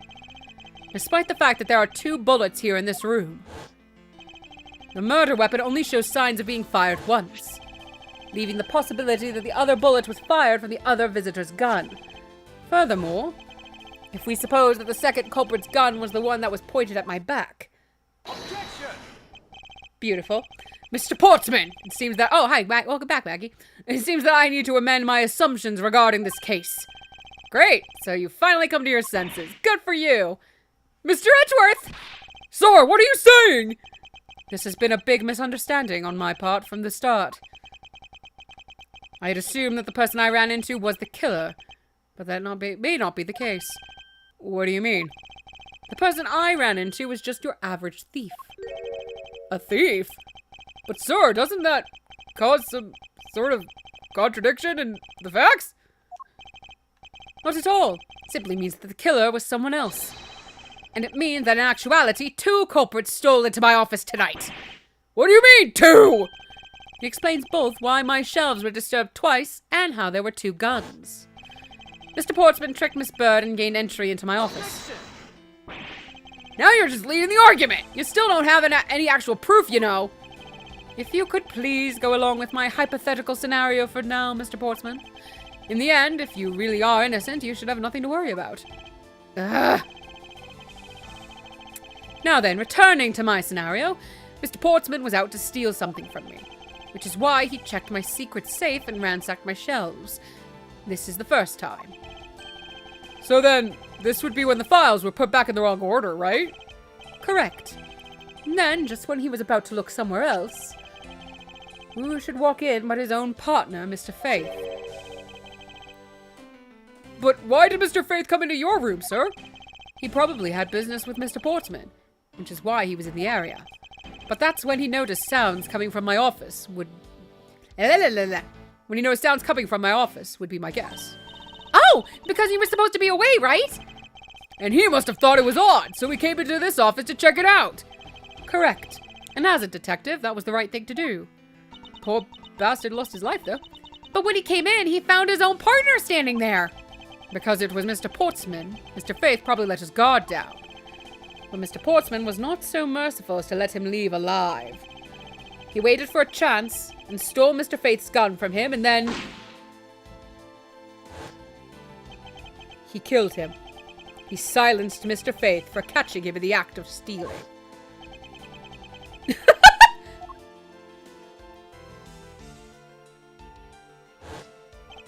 This was the moment in which the first shot was fired, the one that landed in my files. Following that, Mr. Portsman wiped the gun down and left it behind as he made his exit. He could afford to do that because he had also left the fake dying message behind. You're such a complicated troublemaker, you know that? Only a troublemaker. Well, if things were as simple as that, then all would be solved. However, there was yet another visitor to my room, and this is where it gets complicated. There was another visitor, sir? Yes, and this other person's objective was also to steal something from me. Now then, even after Mr. Portsman left, the door to my office remained unlocked. However, this new visitor had no way of knowing that, and so they stole the master key from the security guard's room, and then entered my room and searched through my shelves. This was the second time they were disturbed, and it seems the thief found their prize. The stolen old file, right, sir? Correct. That's supposed to be 0, Gumshoe, but it's fine. Only just as the thief was about to leave with the file, I appeared. The thief then threatened me with their own gun and made their escape. The second bullet was fired during that brief encounter. So the shelves getting messed up twice and the 2 bullets. It was all because 2 different people were doing those things at 2 different times. Precisely. So now do you see, Mr. Portsman? The person I met was just a thief, and was not, in fact, Mr. Faith's killer. Your alibi for the time frame in which I ran into the other person is now irrelevant, because we now know that the murder took place during the first culprit's visit. Alright, have fun getting food, enjoy the food. Yeah, it's basically wrapping up. This game has a problem of never shutting the fuck up. When 2 words would do, 100 words is what they use. Objection!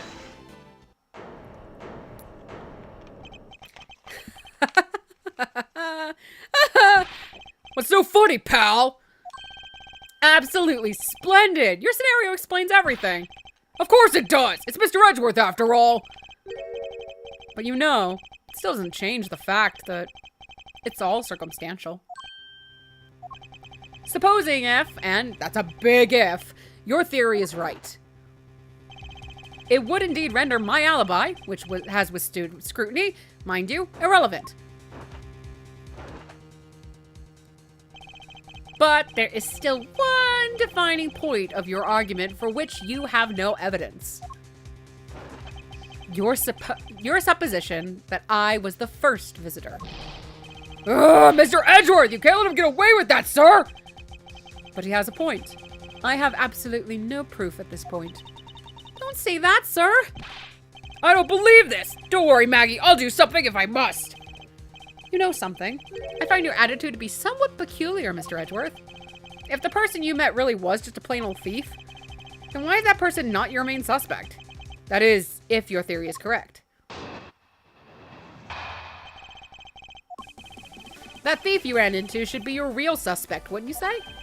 We should be out there looking for that thief right now. They might still be nearby. I hate to repeat myself, but as I already said, I was trading in my room. And when Jin came to deliver some evidence to me, I was down in criminal affairs. So I can't be expected to know what happened around here after I left. So you think we should be out there looking for the thief? Of course! Now isn't the time to be having these dead-end discussions. I don't think it's all dead-ended. I find your alibi to be fascinating. Let's continue where we left off, shall we? Ooh, you got pizza? Nice. What kind of pizza? I know he's lying. I know he was here at the scene of the crime. I just have to find a way to prove it. Ha! I keep wanting to say postman, not portsman. Okay. I have to think. I want to...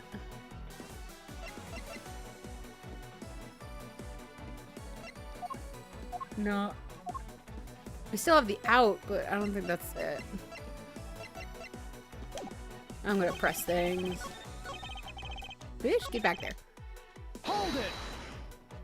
Nice. Actually, no, I wouldn't. Why not? That's elementary. The dying message, of course. Mr. Fate's killer very clearly left those letters on the spine of those files. And it was after they were on there that the thief stole one of them. You mean the Zero files, right? And that's how we also know the letters themselves were a setup, and not from Mr. Faith. If the thief was the killer, do you think they would try to undermine themselves? Ah! Maybe the killer just didn't think of that either. Yes, that must be it. Maybe. I think this is one where we just press to town. Once escaped, I highly doubt a thief would linger nearby. Well, you never know. Maybe they didn't get what they were really after. Oh, you talk like you know quite a bit about this thief. It's nothing like that. I have no idea about anything. After all, fuck. Hold it! But according to Mr. Faith's note, Hold on. I thought we already cleared that up. Didn't we say that Jim left that note for me in the early evening? If you have proof that he left it at a different time, say just before he was murdered. I don't have any, no. You see, so I insist again. I was in my office the entire time.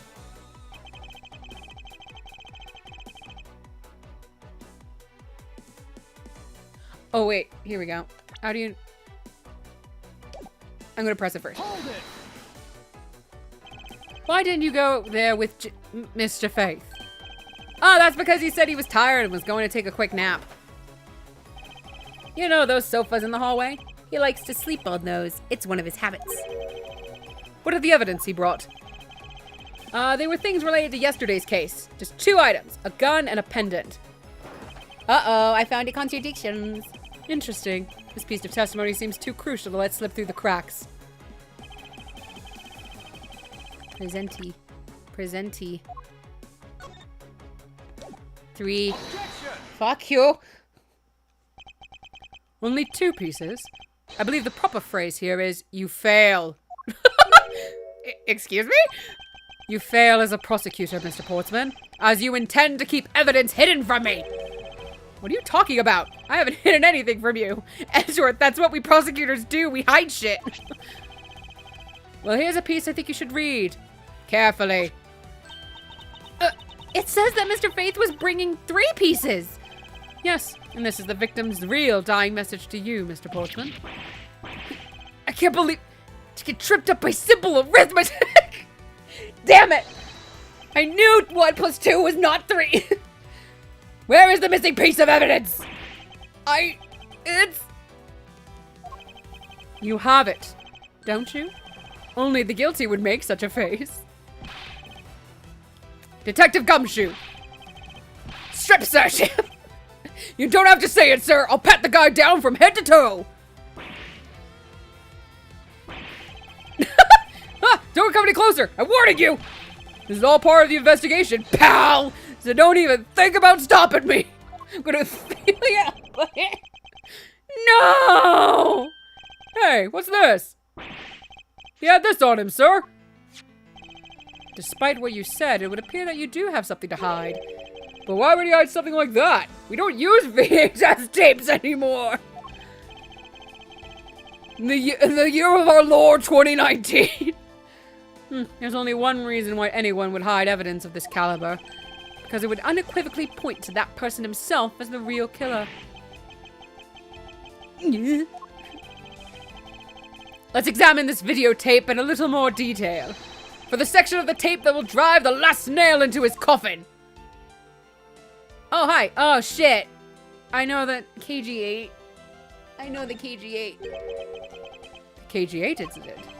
That's a police case number, sir. Does that mean this video is evidence from that case? Oh, is KG8 from this game? Goddamn case numbers. Interesting. However, what's recorded on this isn't what's important right now. Let's give the casing a thorough once-over. Weep. Bloody! It's a blood. Ah! That's blood, isn't it? Yes, and I believe this is what the good prosecutor was trying to hide from us. This blood is still fresh. You mean this might be Detective Faith's blood? No! No! You've got it all wrong! It's mine! You really do! They do make JoJo poses! No amount of denial can save you. We have but to run a blood test to find the truth. You told us that you had received evidence from the victim earlier.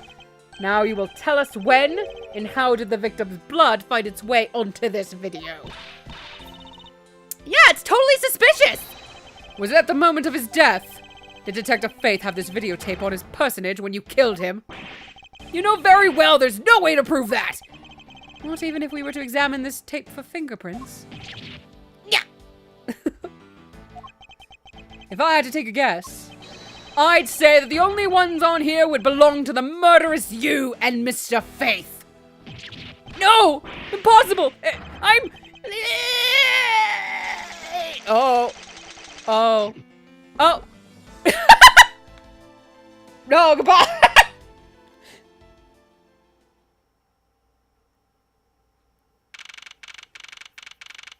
Yay! We wrapped it all up before 6 a.m. Gumshoe, we gotta go to work now. No sleep for us.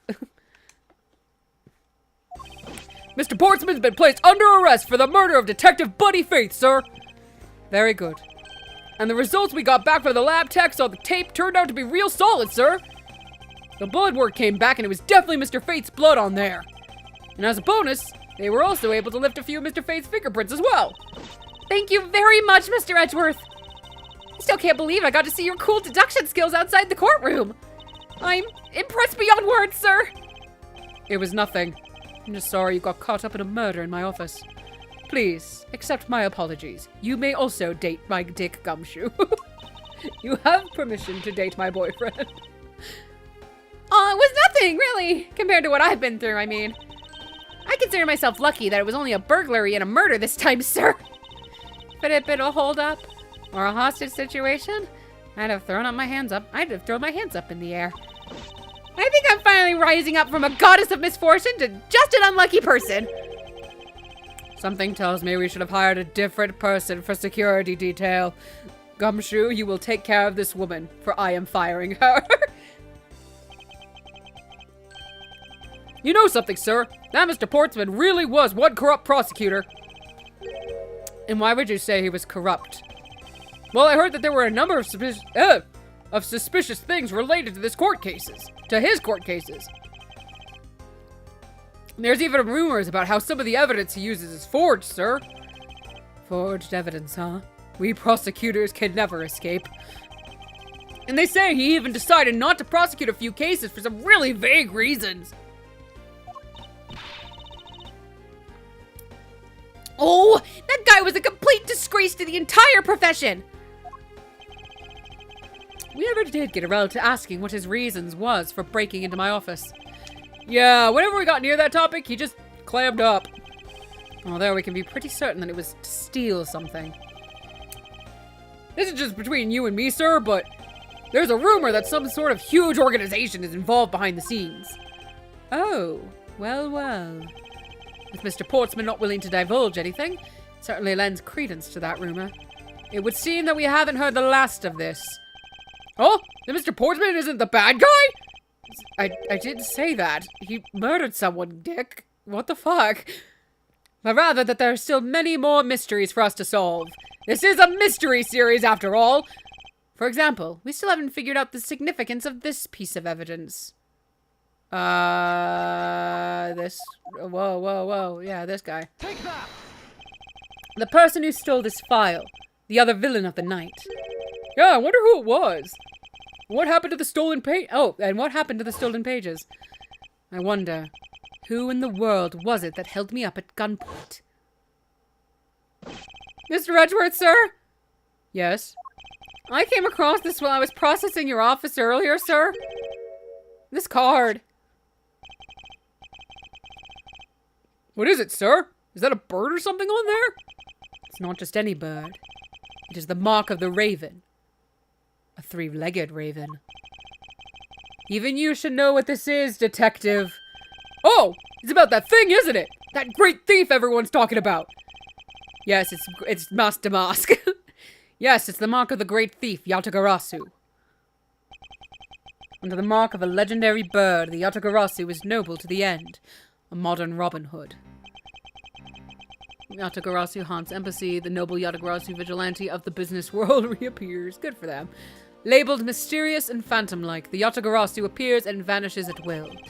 Though we don't know much about this thief's ultimate goal, We do know the targets. Corporate dealings exposed? Good! The Otogarasu likes to find and make public evidence of corrupt dealings of all sorts. The theft is always performed in silence and always with perfection. Once a target is chosen, no dramatic calling card or announcement is sent forth. Instead, the chosen corporation is infiltrated without even the target noticing. Some days later, the evidence that was found is sent out to the mass media, along with this single card. Although it has been a while since the Otogarasu's last appearance. Hey, Mr. Edgeworth, look! Something's written on the back! What? Let me see. That's not even English, sir! It's the location of where the thief put the stolen files. So the person who stole the contents of the file was the Otogarasu? Otogarasu. Organization. Quite a few key words are popping up in this mystery. The murder in my office. The return of the great thief Yatagarasu. Looking back, I can't say I didn't see these events coming. For they were heralded by the incidents that began to occur 2 days ago. 2 days ago? Yay, case 1. I have enough energy in me to actually keep going for case 2. At least a little bit into it. I got like about an hour and a half till I have to start cooking dinner. Yeah, I'll save my progress. Thank you.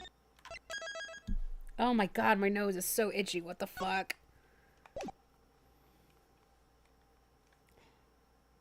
Right? No, I really do like the names they come up with this. Yatagarasi's great. It's a really fun thief name. I really do like it. And also, it's oh my god, where'd the word go? Sibling to crows. The crow family. Corvids. It's a corvid bird. I love me my corvids. So, ah! There, we get one obligatory. The murder that, oh, it's just a repeat of literally what I just said, so I'm just gonna let it fly. Yep.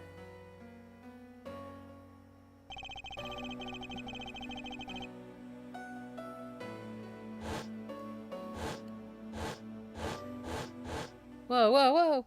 2 days earlier. Oh.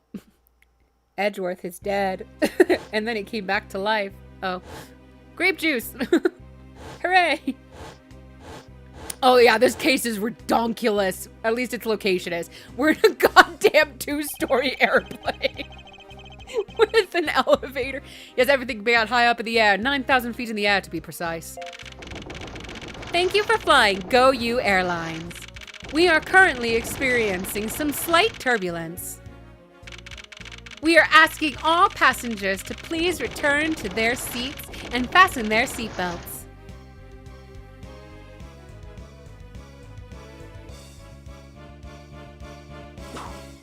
Oh.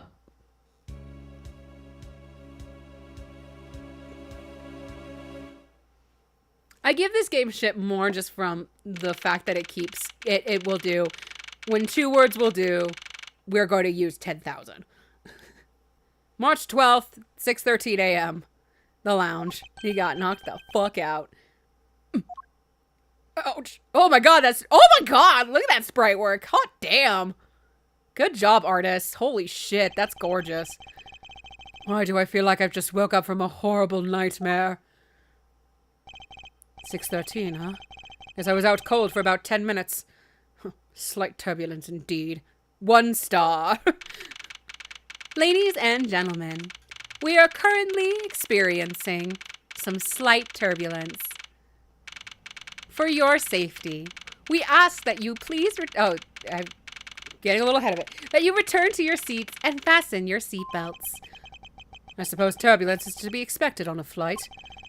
Though admittedly, I'm less than comfortable with anything resembling earthquakes. Oh, my wallet. What's this? A travel wallet? Well, it's not mine. How did someone else's travel wallet wind up in my pocket? My head. Why won't this headache go away? I'll take care of this travel wallet later. Or hand it off to an attendant. Ugh. From earthquake-like turbulence to an elevator!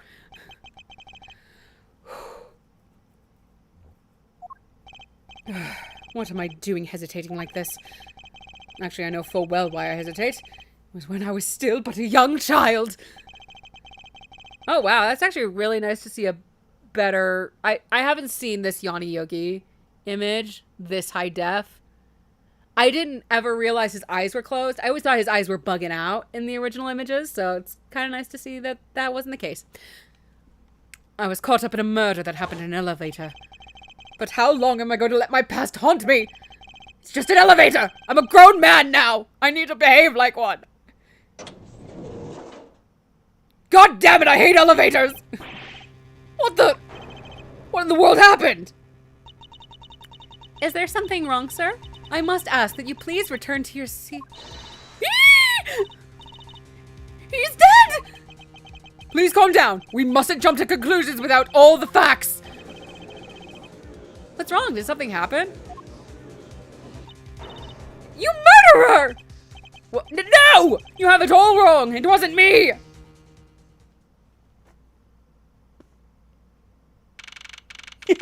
Yay.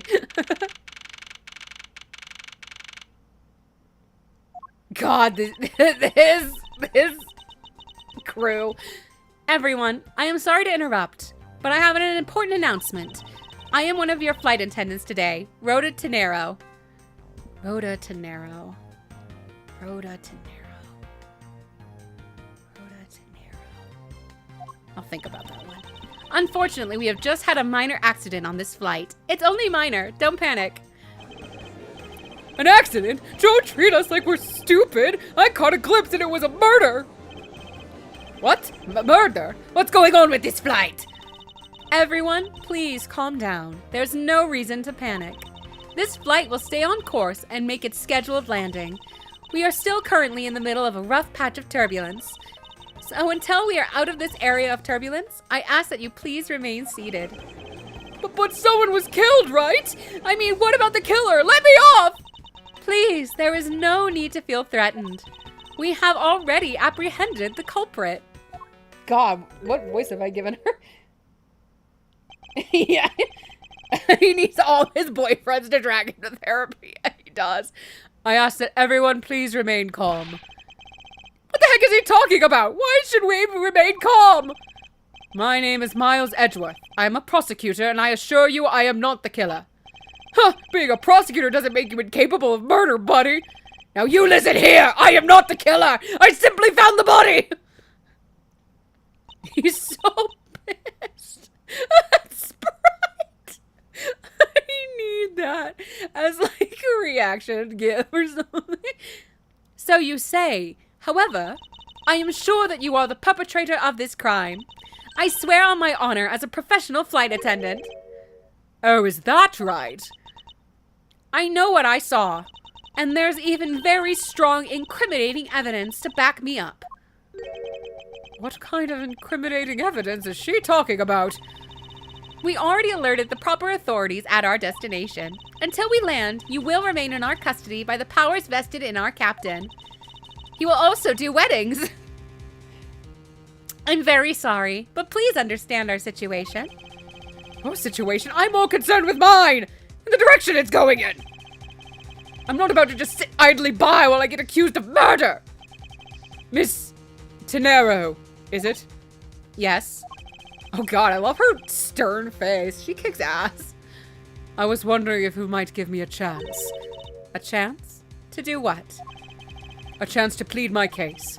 And a chance to ask what you meant by incriminating evidence just now. She's so cute. To accuse a passenger of such a grave crime without allowing him to give a proper defense. Can the professional flight attendant inside of you really call this action righteous? You have a point. Very well. I'll listen to what you have to say. But be wary of what you reveal.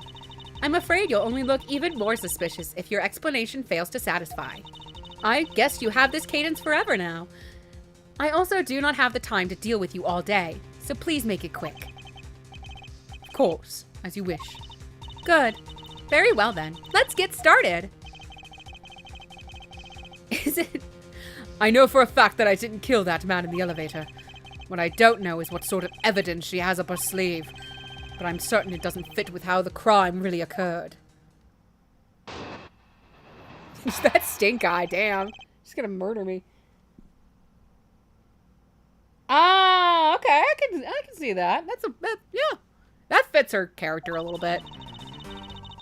I swear to tell the whole truth as a professional flight attendant. Unfortunately for you, Mr. Edgeworth, I am certain you are the killer. The scene I saw in front of the elevator, it was you standing there with fresh blood dripping off of the murder weapon. So if you would please cooperate, we'll turn you over just as soon as we land. That's it? That's her evidence? I don't think you could ask for a more perfect witness testimony. Wouldn't you agree, Mr. Edgeworth? Not really. It's hardly perfect when there's a gaping hole in it.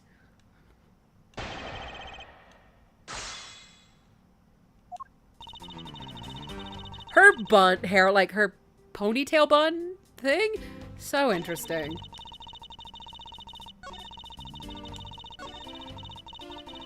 With fresh blood dripping off the murder weapon. Boop. Oh, you know what? I need to look at this later. What the fuck? Oh, good for you, girl. You're the cover art for the magazine. Boop boop. Miss Tenero! What is with the yelling all of a sudden? Ah! Force of habit. Well, it doesn't matter.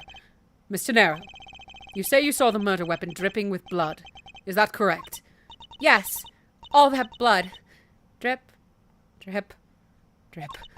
Just recalling that scene sends a chill down my spine. Sorry, but your so-called professional flight attendant training has failed you. What? I'd like to direct your attention to this. Do you know what this is? It's a travel wallet, right? But it looks a little big and bulky.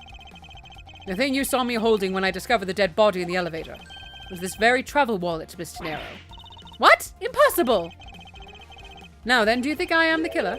That I killed him with a travel wallet? But I saw blood dripping from the wallet. I know I did. As you can see, this wallet is clearly stained. But if you would be so kind as to take a whiff, I think you'd agree it's only grape juice. That's right. You mistook grape juice for blood. Silly little thing. The murder weapon dripping with blood does not, in fact, exist. No! There, that should clear up that pesky accusation. Damn it, lady. Wait just a sec. Even a wallet could be deadly if it was wrapped around something heavy. I demand that you show me what's inside. Please. She's trembling, and the tacked on please at the end. Sounds like I've got her. There's no need to look inside. Even you can tell from its appearance that it's light. No, I can't be sure of anything until I see the contents of that wallet for myself. She's a persistent one. I suppose we have no choice but to see what's inside. Mr. Nero, if you would be so kind as to open the wallet and check its contents for me. All right. I usually don't pry into passengers' belongings, but we have no choice here.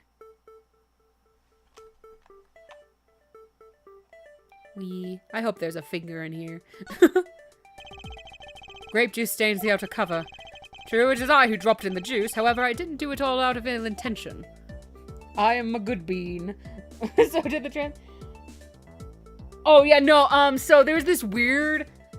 It's a weird quirk of the Ace Attorney series that I found out.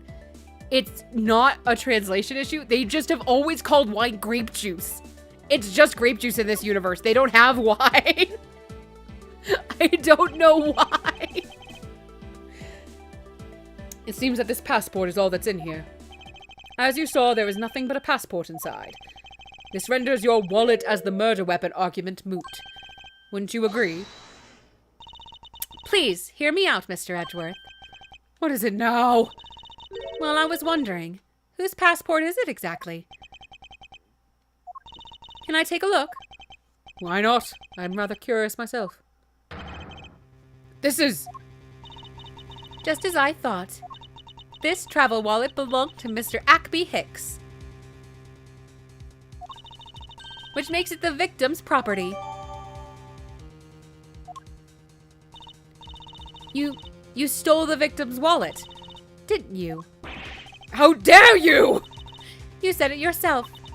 You claimed to be holding this wallet in your hands when I found you. Perhaps I did misconstrue, there we go, the wallet for the murder weapon. But it seems that I wasn't wrong about who the culprit is.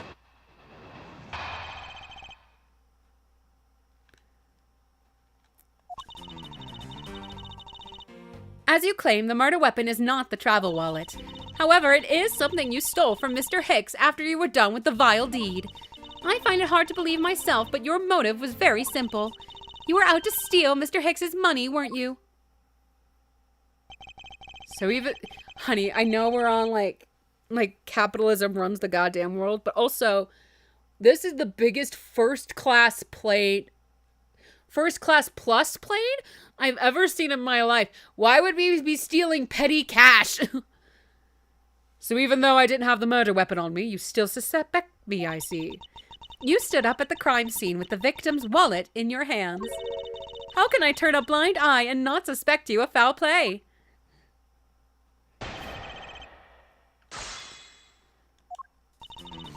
Let me look at my evidence again.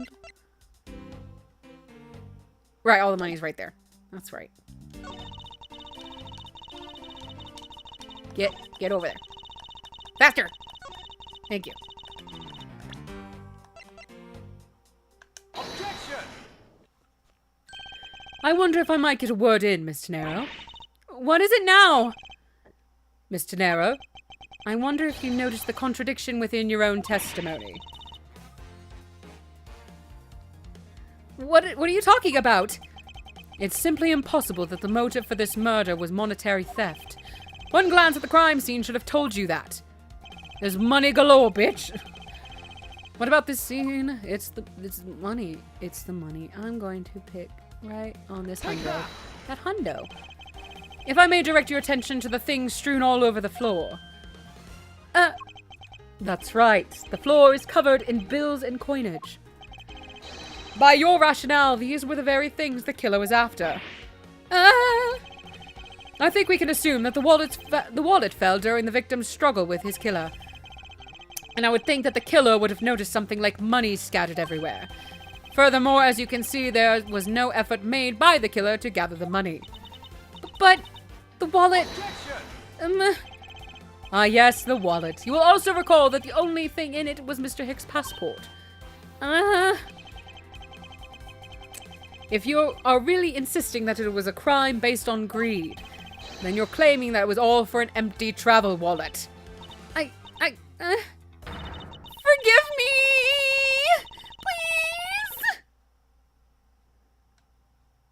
Please! Hey, what the heck? Are you saying the attendant's wrong? So the guy isn't the killer? I don't believe it, everyone. It's a trick. Will you all please be quiet? Miss Tenero.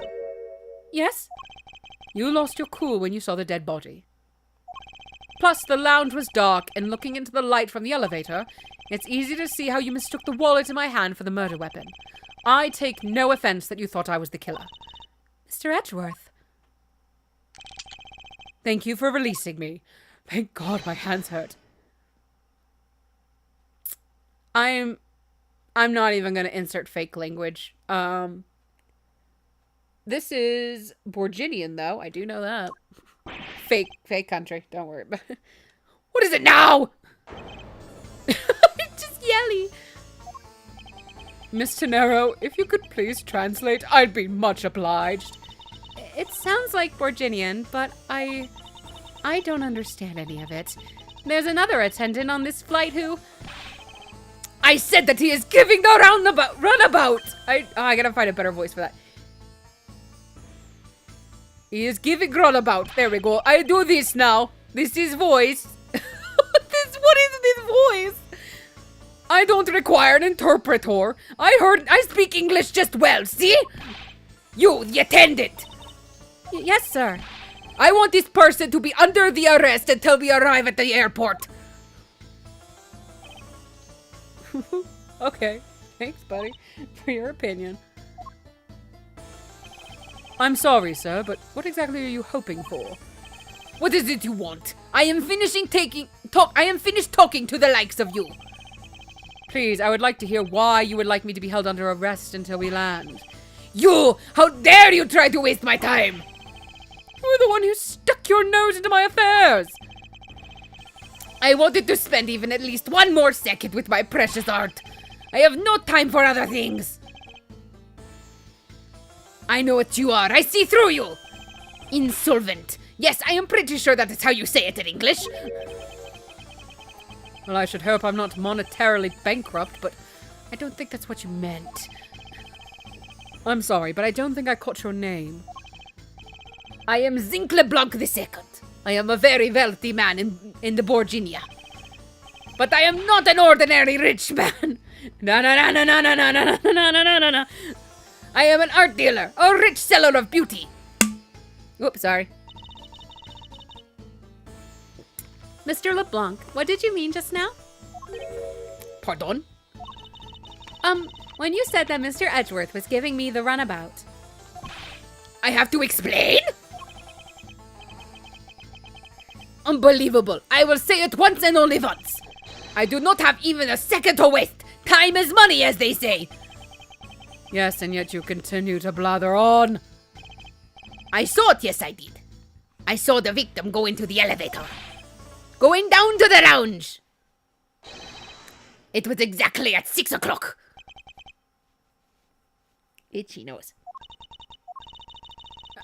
And what's the significance of that time? At 6, he says. Wait, you saw him at 6? What's the matter, Mr. Edgeworth? He understands, I sees. Miss Attendant, what time did you discover the body?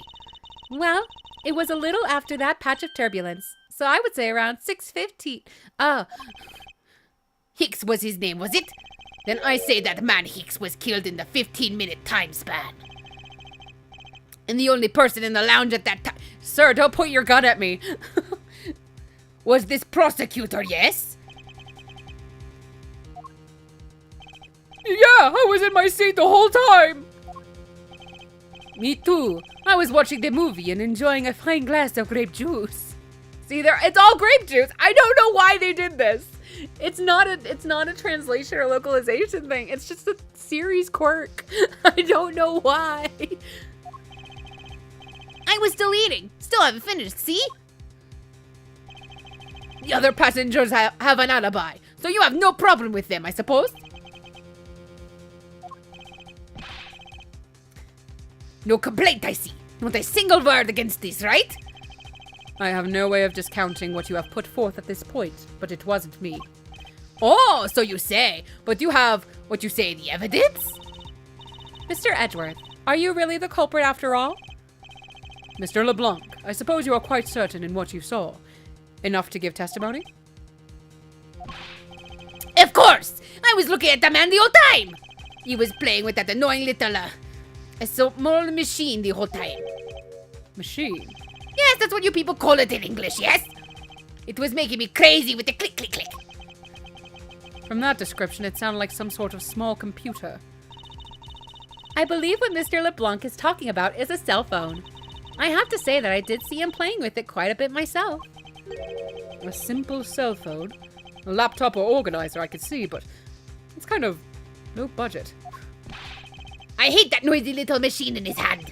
Not a fragment of beauty. All it produces is ugly sounds. Anyway, I know what I saw. Miss Tenero. Yes. I was wondering if I might be granted permission to examine the crime scene. What? You to examine the crime scene? If you would grant me a little measure of time, I'm sure I can produce the real culprit. I do not like sound of that. Fox in the duck pen. I should not say fox in that accent. Oh my god. Why are accents terrible with English? Yes, I think that is how you say it in English. It's fox guarding the henhouse. And I believe my innocence was proven earlier. And if I'm given the chance, I can clear up all the remaining doubts. Miss Tenero, if you wait until we arrive, there is a good chance that some evidence will have been destroyed by then. I understand. Let me see what the captain has to say. Ha, this should not be approved. Please, Mr. LeBlanc, in an emergency, all decisions are to be made by the captain alone. Now please wait here while I go ask the captain what to do. I'll be right back. Look at her cute little run. You are not planning to erase evidence when you are doing your investigation, yes? Of course not. We will see.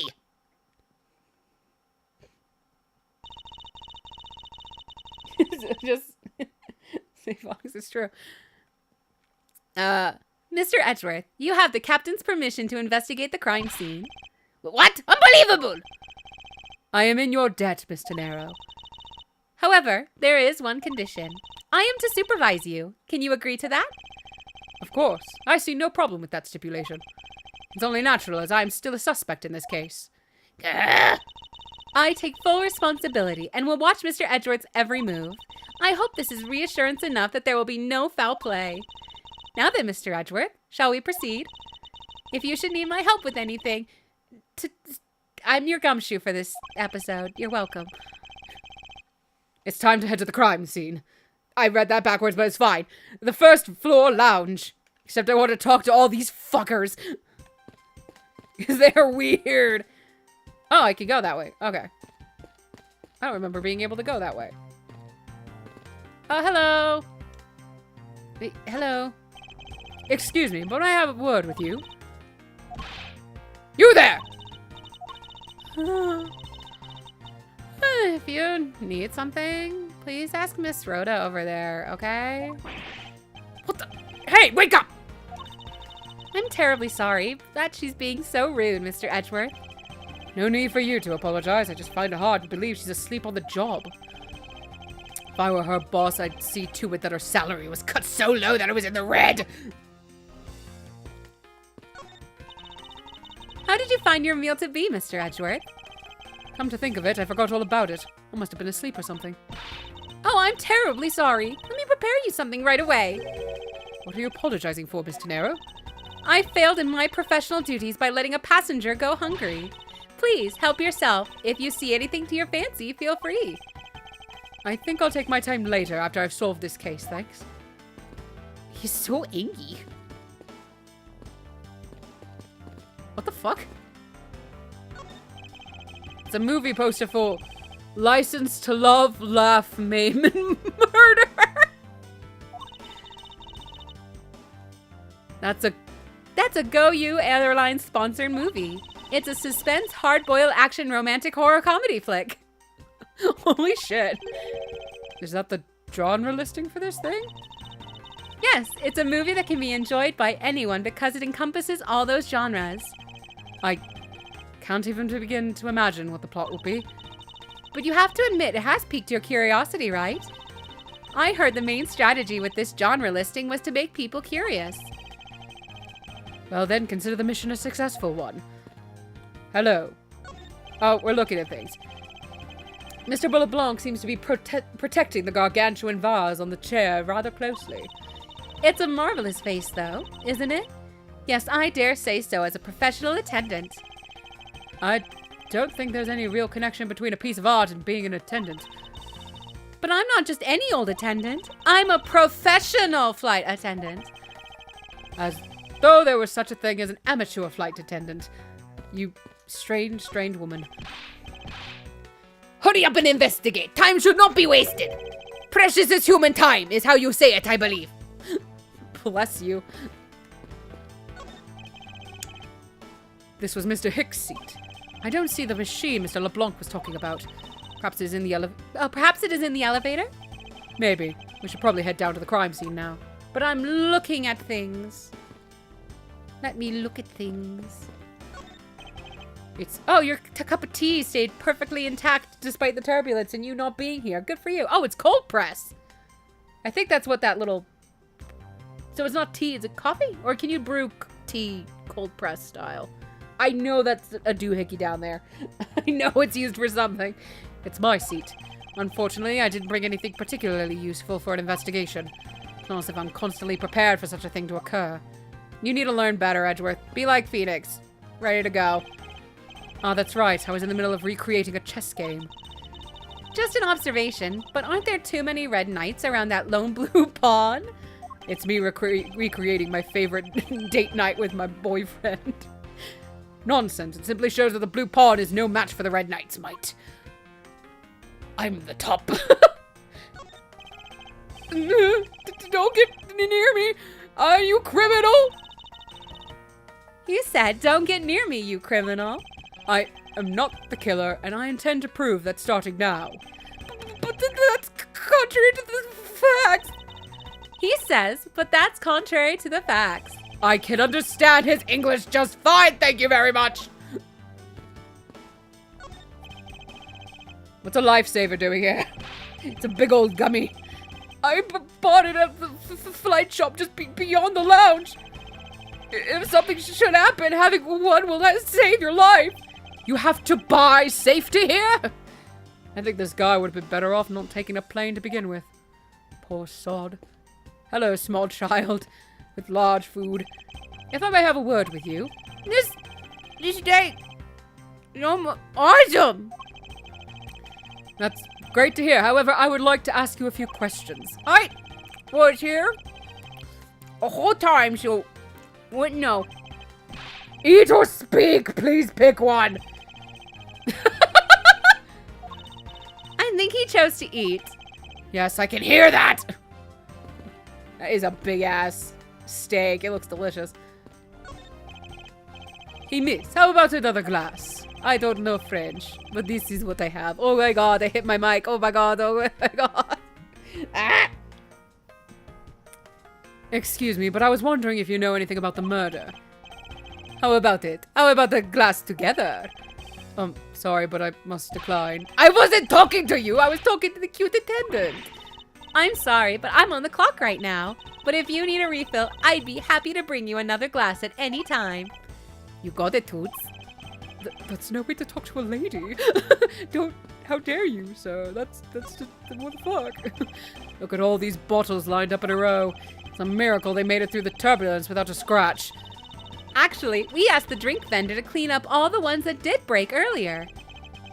Then, you mean to tell me he put all these up here after the turbulence? We are simply thrilled to have someone so interested in the variety of drinks available. I don't think anyone should drink this much. There is such a thing as overhydration. Oh my god. Alright, the elevator's stuck down there. It's been like locked up. So I have to take the stairs? Question mark? Yeah, stairs. What the fuck? I hate this plane. It's so dumb. I love it, but it's so dumb. I want to thank you for your help back there, Miss Tenera. It was nothing. You should thank the captain for granting you permission. And just so everything is perfectly clear, I still don't trust you. your standing with me hasn't changed one iota. I see. Well, I will bear that in mind. I received an order from the captain earlier. He wanted you to know that. We reserve the right to stop your investigation if we feel you are not making progress. And when we do, he asks that you please return to your seat at that time. So my time runs out at his and his crew's discretion, does it? I have to find a way to discredit Mr. LeBlanc's testimony for 4 times up. I understand. By the way, is there any place you could think of where the killer might hide on board? I don't think so. After every first-class passenger was accounted for at his or her seat, we made a thorough search of the plane. As for business and economy class, Oh, this is even more floors! no one can move between those 2 classes and first class without a staff key card. And we found no record of a key card being used at all. Which means that I have a first-class killer on my hands. At least I know that much for sure. Quick little snacky break.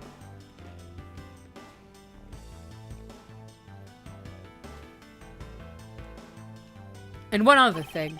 No one else has been allowed near this crime scene since the murder was discovered either. Time to investigate. Hooray! Now then, let's get started. But where should we start from? Let's start with Mr. LeBlanc's statement. The crime occurred between 6 a.m. and 6:15 a.m. During that interval, the only person in the lounge was myself, which would make me the prime suspect. However, since I did not kill Mr. Hicks, it means that the killer was around somewhere.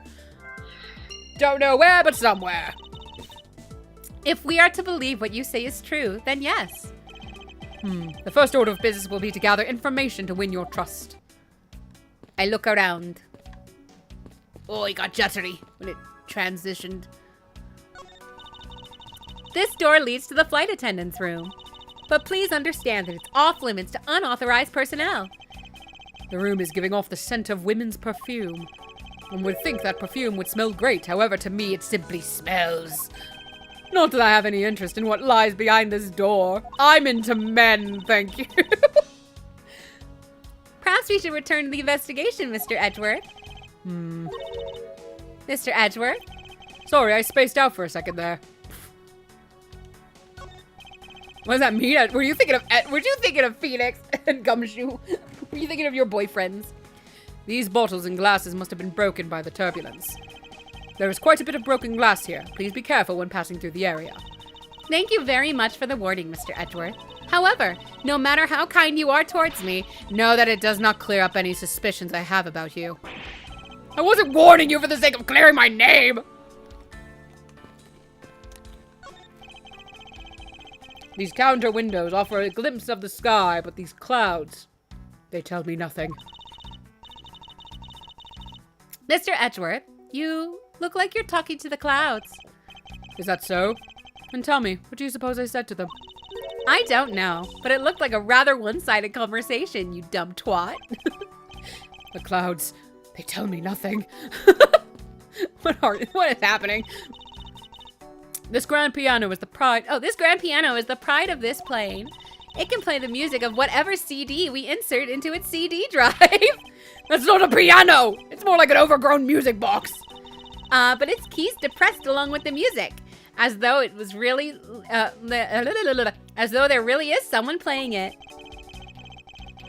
Some people have entirely too much money to waste on overly complex toys, says the man in first class and who has a steel samurai collection. You bitch. Oh, I actually need to look at some stuff. Okay. Alright, time zone shit. Cool. This is the one time I wish we had military time on here. What the fuck?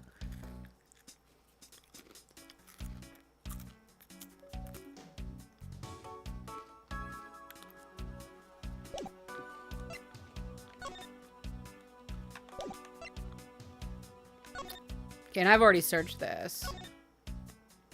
Yeah, it's empty besides the passport. Oh, itchy. Fuck. Bless.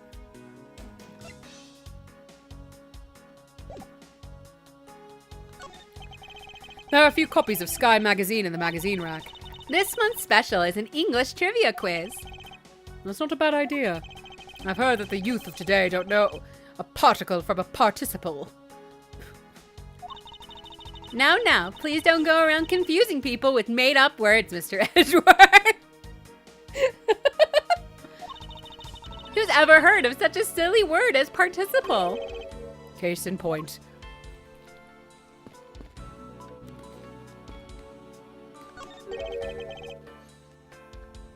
What or who is this? This is a bronze statue of the founder of Go You Airlines, Mr. Ugo Hughes. Hugo, right? Okay, fuck. The one on the left is when he was in his 40s, and the other is of him in his 80s. Did the man age at all over those 4 decades? Maybe I need to squint more. This place is weird. This toppled over chair. Yet another victim of the turbulence. Crime! Ah, no! Look at all that grape juice staining the back! It may not look it, but this chair was extremely valuable. It was? Yes, it was used when the Rocker Pals came to tour this plane. The Rocker Pals leader sat in this very chair. I'm sorry, but what are these Rocker Pals? I can't believe you've never heard of them. They're all the rage. The Rocker Pals are an extremely popular international band.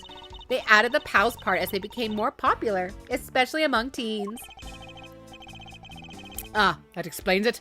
I'm not really one for the music of today. Maybe I should ask Detective Gumshoe about them later.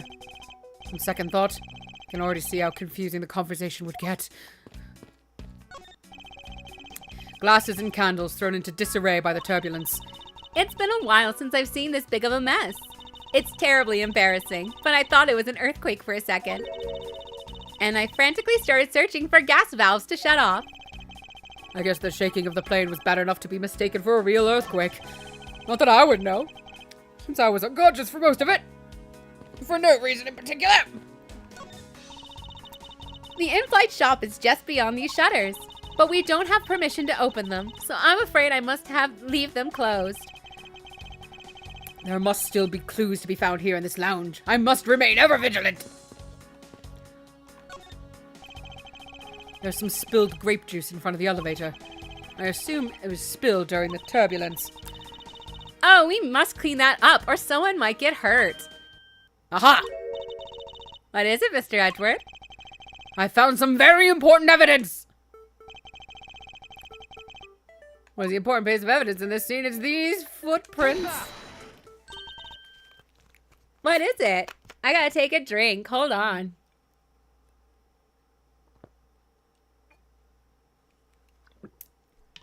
I am officially out of beverage. Oh no.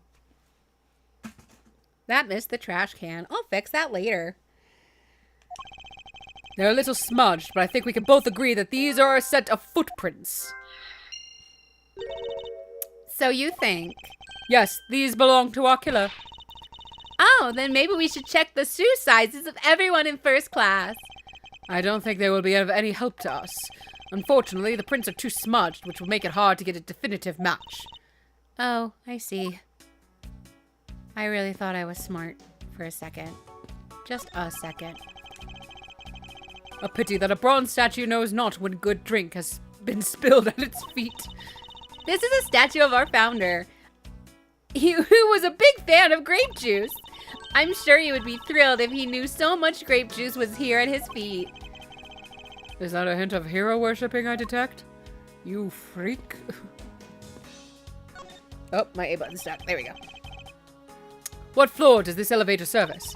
Only the first and second, although it can also go down to the cargo hold. However, that requires a flight crew key card. So the only floors accessible to the passengers are the first and second, huh? I won't rest. I will not ever rest. Oh my god. What is this sinister-looking figure on the floor here? Oh, that's a piggy bank of our company mascot, Captain Ugo. It's just one of the many pieces of merchandise we sell at our in-flight shop. This bank is a limited edition and is so popular that we're down to our last one. You have an in-flight shop? Yes, it's just beyond the lounge to the right. The shutter to the store is closed at the moment, but it was open the whole flight up until Mr. Hicks's body was discovered. There's blood on here. Could this have been the murder weapon?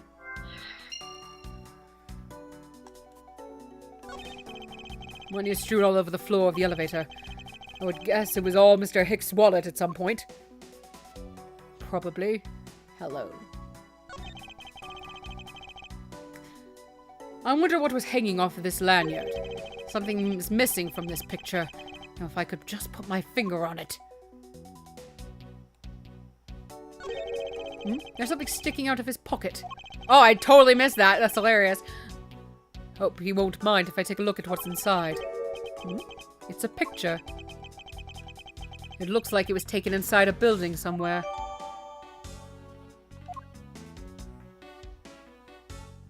I know what was there. Yeah, it is. It's in this photo. Eureka! Eureka! Mr. Hicks's machine is nowhere to be found. His machine? His cell phone, Miss Tenero. Ah, so I guess because it's not here. Yes, I think we can safely deduce that the killer took it. It's gone missing! Oh no!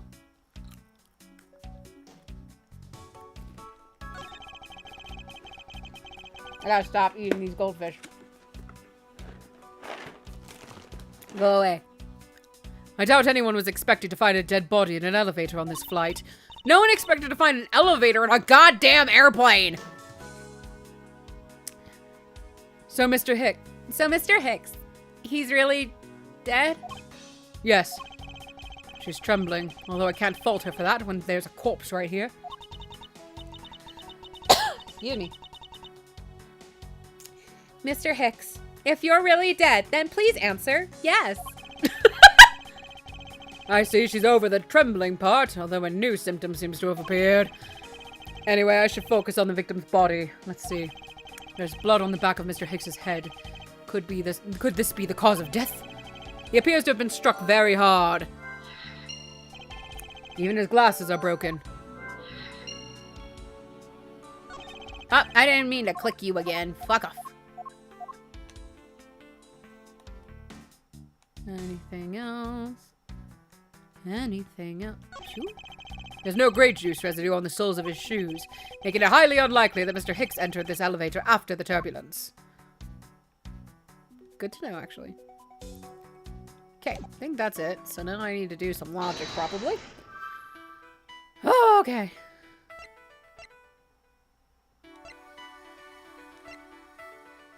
There you are. Blunt force trauma. Connect. Yay! A statue with blood on it lying next to the body of a man who was beaten to death. Oh, Mr. Edgeworth, I think I figured something out. Yes? What is it? God, I've made Tenero so annoying. Sorry.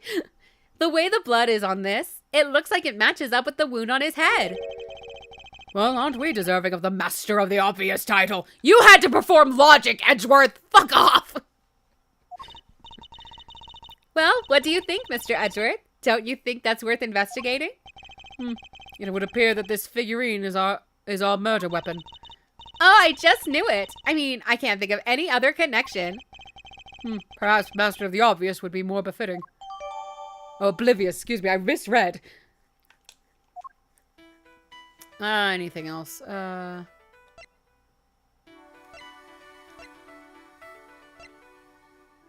don't think I have any. Maybe this is.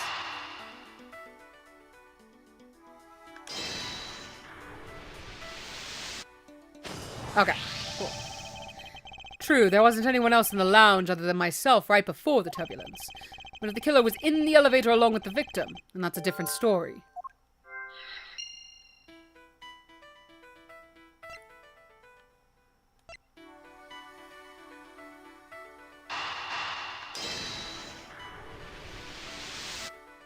Hooray! I have it! I'm sorry, but I don't understand, Mr. Edgeworth. I can prove that someone other than myself was here around the time of the murder. What? Really? Yes, it's rather simple, actually. And the proof is in the pudding. Or rather, the grape juice in this case. Shut up, Edgeworth. These footsteps here confess to me this very fact. That someone exited the elevator alive. Seeing as how the victim is dead, that would mean a second person. But couldn't the footprints be from Mr. Hicks himself? Ah, but if you take a look at our victim's shoes, you can see the soles are spotless. Which means? Mr. Hicks wasn't alone in the elevator. In fact, it's quite the opposite. There was actually one other person inside the elevator. Yay! Investigation complete! Woohoo! What's going on over there? Oh, hi, LeBlanc. Unforgivable! This is unforgivable! Do you understand what I am saying? The movie is late! It is the same level of bad as if the plane arrived late. But the movie... What? I will not talk to you anymore. You are just wasting my time. What is the matter, Mr. LeBlanc? If there is no emergency, please return to your seat, sir. Do not tell me what to do. I need not to sit down. Well, Mr. Prosecutor, do you prove you are innocent yet? If you would like, I will prove my innocence to you right now. What nonsense! What are you saying? My eyewitness testimony is mistaken? Not mistaken, merely that there is room for doubt. I'd be most honored if you would please tell me what you saw in detail once more. Fine, suit self. I deleted a word. I'm sorry. Suit yourself. Jesus. I am certain I saw Mr. Hicks enter that elevator. It was when the needles on my pocket watch pointed to the 6 and the 12. The body was discovered 15 minutes after in that lounge, yes? Then you, the only person in the lounge at that time, must be criminal. I guess I'm just gonna delete words with this guy. Oh my god. Mr. LeBlanc's conclusion seems to make logical sense. After all, the only person in the lounge at the supposed time of the murder was me. So, my eyewitness testimony. If you think you can destroy it, then come, let me see. Hurry! Do I look like a man who is having the time to wait for you? Why is he so irritated? I'm the one accused of murder here. Anyway, I must find a way to discredit Mr. LeBlanc's account somehow and fast. The bottle. Hooray. Okay, I need to poke this. Because I think we can do type zone shit. I assume the pocket watch in this case is the one you keep checking, is that correct? Oh, you noticed. It is very expensive antique. I will have you know. The feeling is wonderful when I fully wind it up by hand. It does look very well designed and quite classy. I will have to charge you if you want to touch it. That's quite alright. Let's continue with your testimony. What a cheap man you are. Now return the time you wasted back to me. And if we must, I saw Mr. Hicks enter the elevator at 6 o'clock.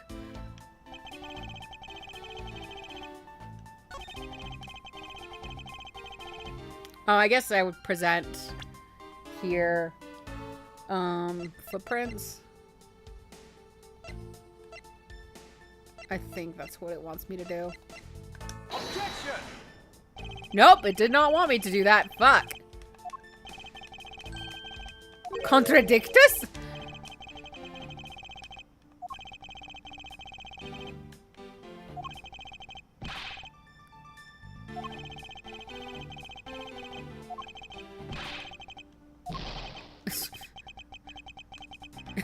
Superficial.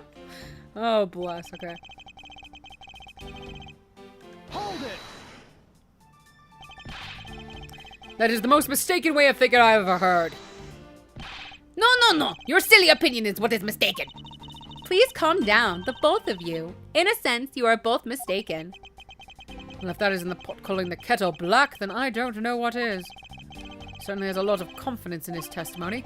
Push comes to shove, I may need to press him for more information. Yeah, I'm working on it, Edgeworth. Yeah, I'll start pressing willy-nilly. Mr. LeBlanc, were you able to get a good look at the inside of the elevator at that time? Of course I saw what was inside. And you are sure that the victim was in the elevator alone? Yes, the only person inside was that Mr. Hicks man. This last outburst is a bit too important to let go. The only person inside was that Mr. Hicks man.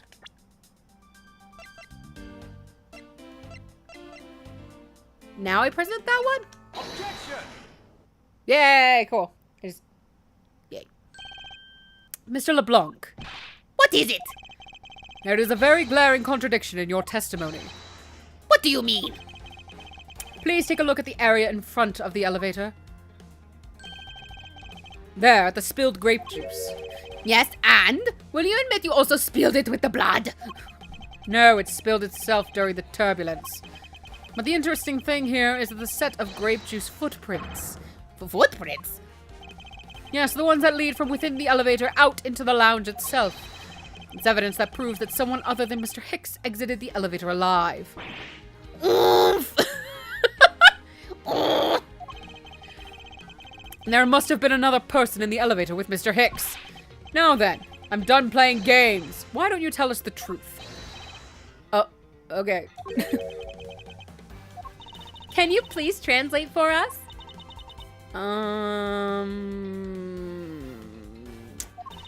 No way! That's totally impossible. I guess is what he said. No way, that is totally impossible. I know there is no other person in there. I saw with my own eyes. If you want to know what I think, Mr. Edgeworth, I don't think Mr. LeBlanc is lying to us. I suppose she's right. He doesn't seem to be lying. But then, what does it mean? What about this contradiction? Oh my god. Hold on. My nose. I've been doing a lot of nasally voices, and I guess my nose is not happy about that. Okay. Ugh. Mr. LeBlanc, please just once more will you recall the details of what you witnessed for me?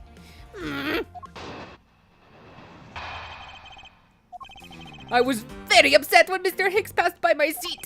I was always checking the time over and over again. I happened to follow that man with my eyes when he passed me, and I saw clearly into the elevator he was entering. But I swear there was no one else inside. No one! Mr. LeBlanc, if you would please calm down. What? Dare you to have an issue with my eyewitness testimony? No, not at all. Just please forget I said anything. Yet again, he doesn't appear to be lying. I can't let this testimony stand as the truth.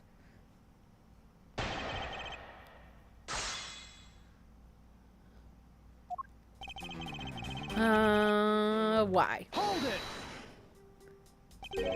So, are you still upset now? I am always upset. The only time I am not is when I have a piece of art in my hands. Surprisingly easy to believe that about him. But I was even more upset when Mr. Hicks walked by me. Hold it! Why were you so attentive to the time? Because something unforgivable was happening. Come to think of it, you were yelling about something unforgivable earlier.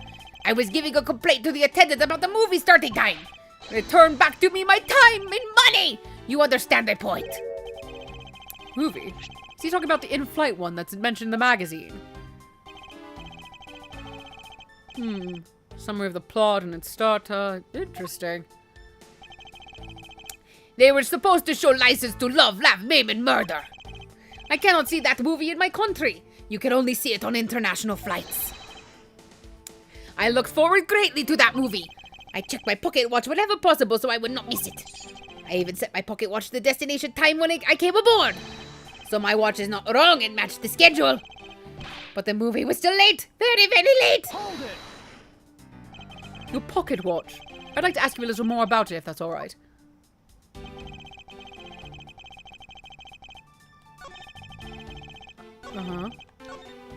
Nope, get forward. Yeah, there we go.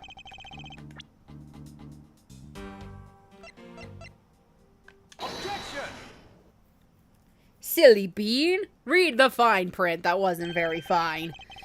Mr. LeBlanc, you said that this just now in your testimony. Yeah, we don't need that flashback. Oh my god. Now, if your watch has been set to our destination's time zone, it would mean that your watch is displaying the time of our destination. Yes, Edgeworth, that's what destination time zone means. Oh my god. Oh, I forgot how early this showed up. Jeez Louise. Yes, and the correct time is worth its 6 cents. What? I would like you to take a look at this. If you believe this Sky magazine, clocks on this flight run in accordance with the time of our departure time zone. Of course, the movie schedule was also created with that in mind. Miss Tenero, for confirmation's sake, what time zone is this flight aligned to right now? Well, we made a short stop at a transfer point. That's right, it was in that small Asian country, the Republic of Zhangfa.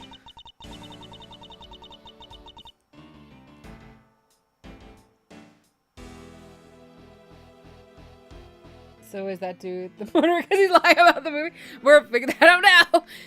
But we didn't readjust our onboard clocks at that time. So right now, we are still running on Borginian time. What? The time difference between Borginia and our destination is 9 hours. So if we're entering Japanifornia, Borginia is near France somewhere. Cool, good to know. In that case, it's only natural that your watch would be out of sync with the schedule. What?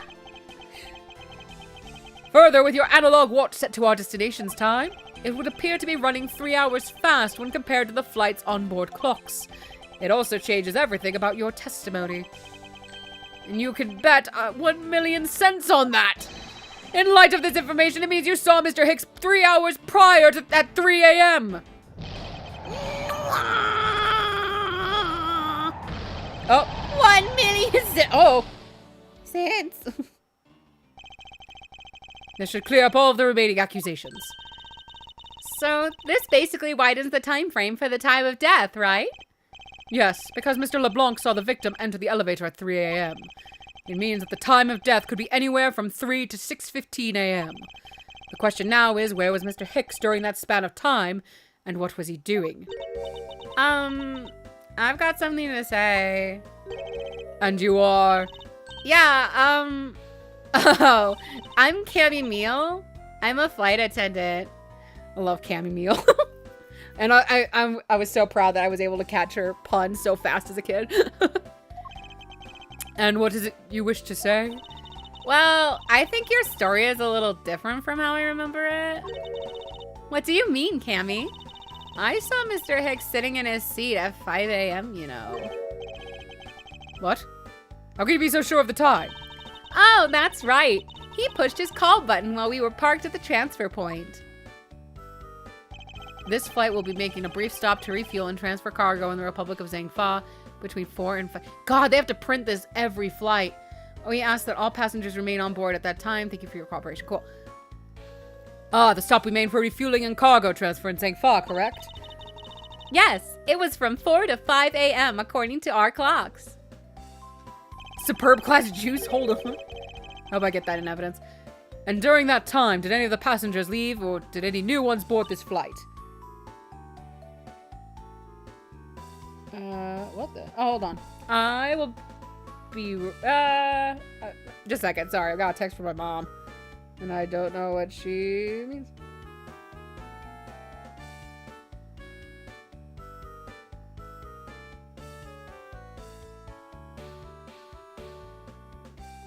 Have to ask Luke when he gets home.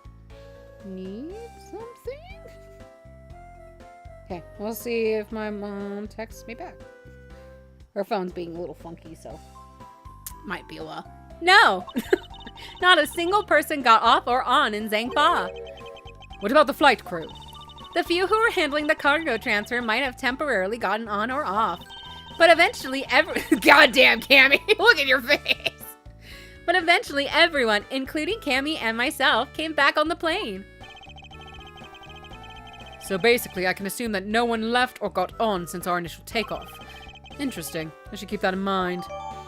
Yay, I can look at that one note on grape juice really quick. I saw something about, like, look at our amazing grape juice. Superb class juice to 10 of our lucky readers. Oh, you're just getting free Mediterranean grape juice. Yeah, and I answered his call. I can tell you, Mr. Ackby Hicks was there in his seat when we took off again at 5 a.m. Cool. Alright, then that puts the time of the murder between 5 and 6:15 a.m. Okay, now, what time did you come down to the lounge, Mr. Edgeworth? I remember coming down here almost as soon as we left the Republic of Zhangfa. Ah! You were here whole time from 5, yes? Then you are the only one who could be the killer. Mr. Edgeworth, were you really here in this lounge the entire time, from 5 a.m. onwards? I am mixing up some vocalizations. Hold on. There she is. Unfortunately, yes. But then, how do we explain the footprint? It's not that obvious. This man waited for Mr. Hicks here in this lounge, waited to kill him. And then he put the corpse into the elevator. That is where the turbulence happened. My eyewitness testimony may have been mistaken. But what time I saw Mr. Hicks enter the elevator on the second floor does not matter. Because the entire incident concluded here in this lounge. Everything happened in this lounge. Is that what you really believe, Mr. LeBlanc? Well, do you have other idea? I simply feel that there is something out of place in the scenario you presented. Is there something that can tie this crime to a location other than this lounge?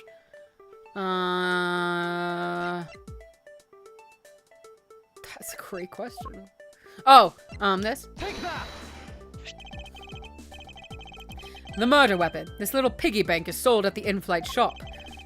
It is sold there and only there, and it is not displayed here in this lounge.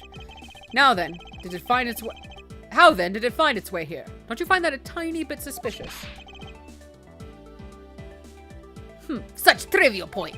It only means you prepared it, taking it from the shop first before coming here. It doesn't prove you are innocent at all. There's no way to win with this man. If I may, What is it? you see, well, it's just as Mr. Edgeworth says. I'm changing to be a lower register, I guess. Except I need Cammy to be a lower. I don't know what I'm doing. Oh, and why you know this so well? Blah, blah. Well, it's just that piggy bank was there in the shop. I saw it with my own eyes. When was this? It was maybe around 5:40 a.m. I almost changed the case entirely. Isn't that just before we hit that patch of turbulence? That's right.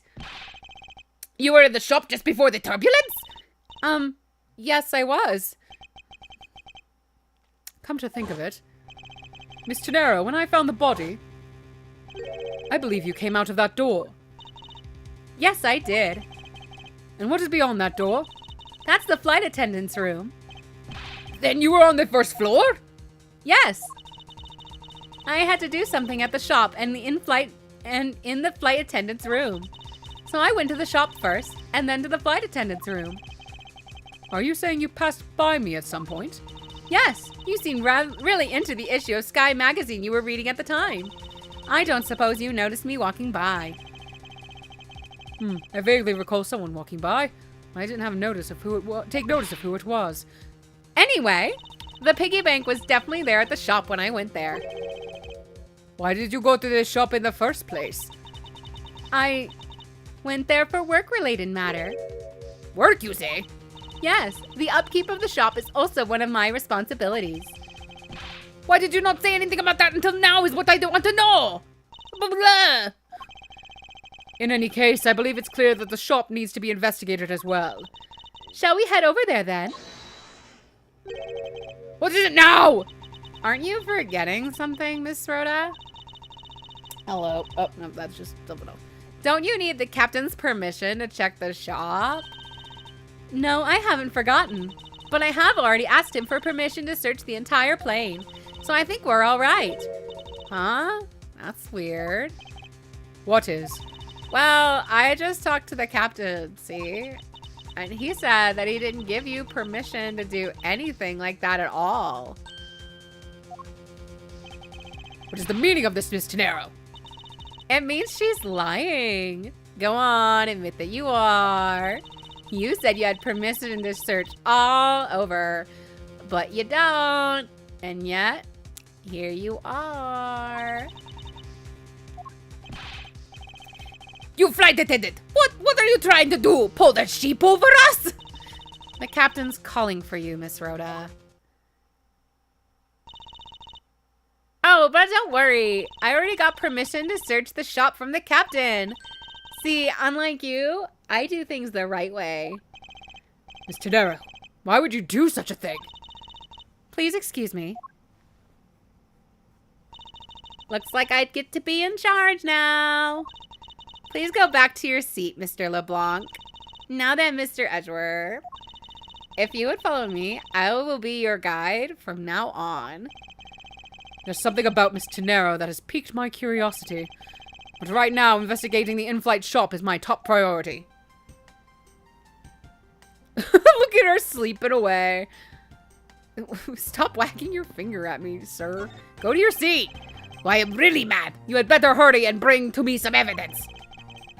If you could wait just a little longer while we look into the shop.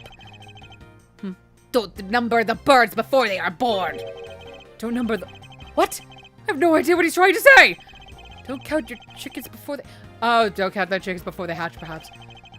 All I ask of you is your patience and cooperation. Good. Thank you for not wagging your finger at me anymore.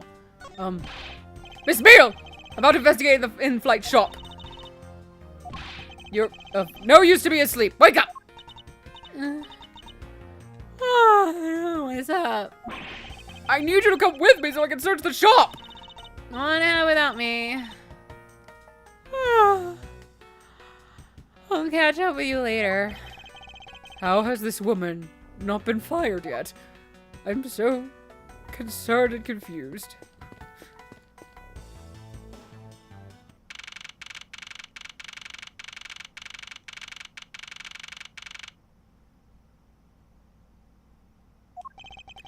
So this is the in-flight shop.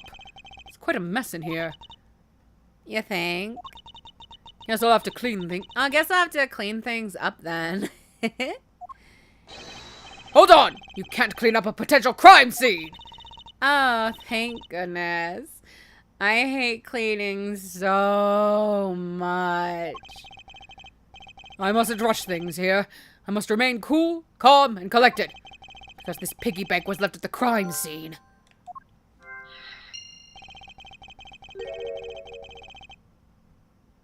Right?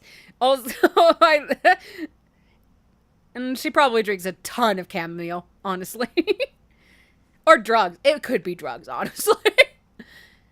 There was a very good chance that the killer had paid this place a visit. in-flight shop investigation, go! Hello. Beautiful flowers and a beautiful arrangement. I feel cleansed just by looking at them. Well, you're kind of stepping on a few of them, you know, Mr. Edgeworth. Oh, excuse me. He's just like, oh no, the flowers. Anything but that. I feel terrible. Yeah, I'll talk to you really quick. I don't know much about this shop, but you could still ask me about whatever. So what do you think about what has happened regarding this case?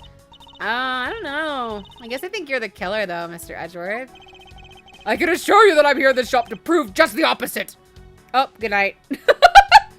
I love her sprite work. Yeah, but it was me that got you the permission to look around. You know. So don't forget that, okay? Good night. How am I supposed to thank you properly if you insist on falling asleep? Well, you know what would really show your thanks? You see that item for sale over there? Sorry, but you're gonna have to make me... you're gonna have to make do with my words of appreciation. Aw, buy a girl something, boy.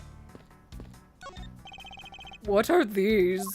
Oh, those are our company's completely original line of suitcases. They're practically flying out the door. That's how popular they are.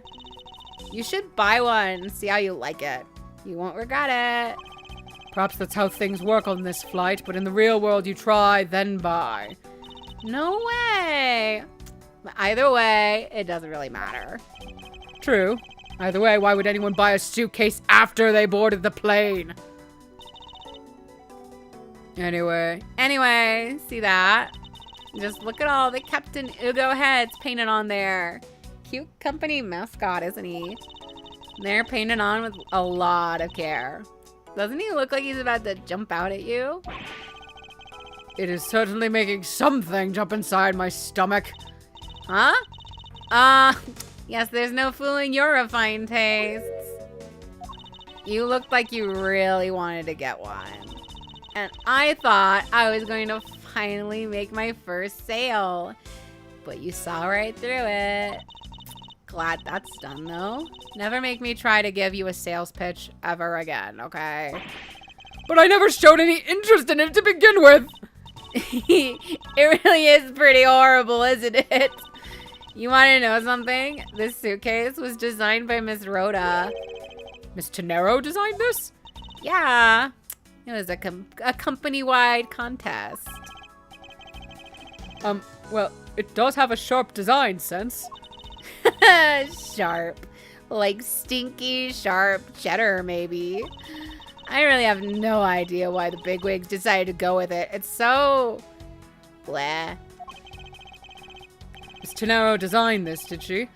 It's definitely not what I would have expected. Ah! You okay?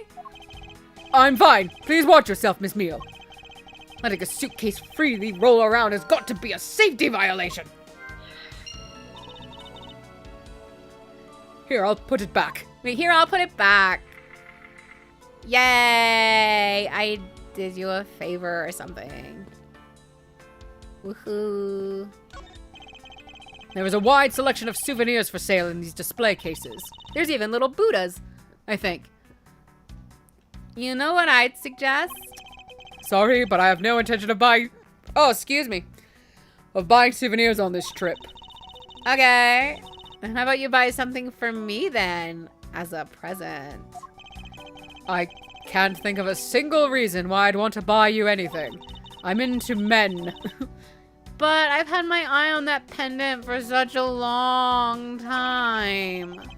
Try paying some attention to me when I ask you something, then we'll talk. Hey, glass. The glass from this display case's door is shattered all over the floor. It looks like there's nothing on display inside either. Wait, actually, I think there is something. What's this? A mini captain's hat?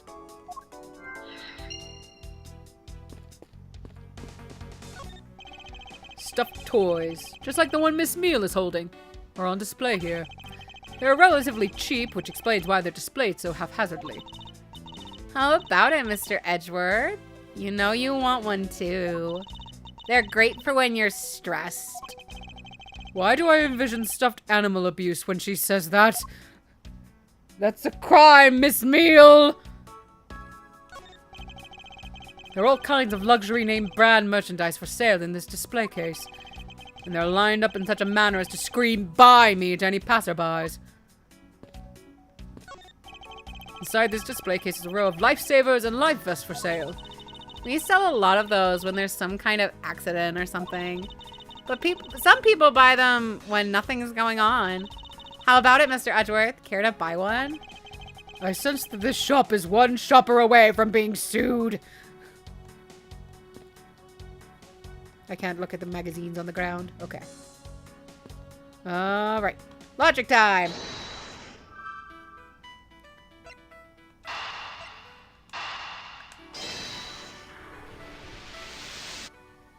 Yay! He has a tiny hat. The hat probably used to be on the piggy bank's head. Let's give it a go and see. I believe this piggy bank was forcibly removed from this display case. Does this mean that the killer broke the glass to get at it? Really? Don't tell me you don't know what things what? Don't tell me you don't know what things go where in this shop. Well, I don't. Miss Rhoda's in charge of this place. So come on, how should I know anything? I sense that further inspection of this display case is needed. Hello! Oh yeah, those are like, oh wait, no, those are like businessmen. Weird. Right? She is, that's why I think she's on some kind of drug. It's like, girl, you're so fucking calm. What is going on? What the fuck? Is this the same man as the one portrayed by the statues around the elevator? Yeah, that's a paperweight of the founder of Go You Airlines, Mr. Ugo Hughes. On the bottom shelf, we have the cute one. The middle shelf is the realistic one. And on the top shelf, that's the floral version.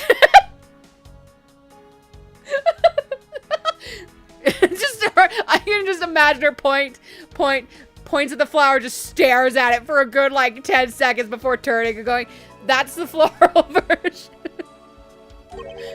Floral? Are you sure about that? Let me guess, you just said the first thing that came to your mind, right? Looks like I hit the bullseye. Yep, what the fuck? That's the cute one, and then that... That's actually really good, though. Go You Airlines related books line this shelf.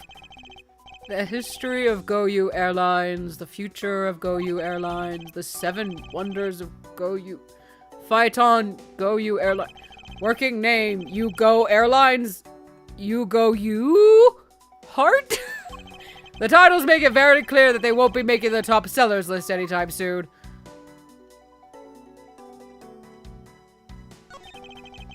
The glass on this door is broken.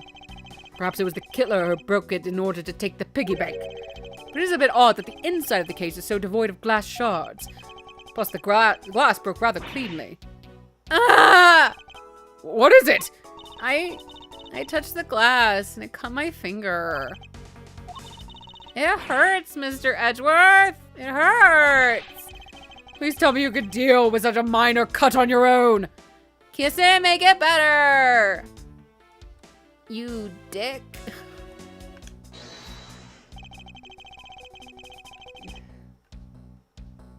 I want to say...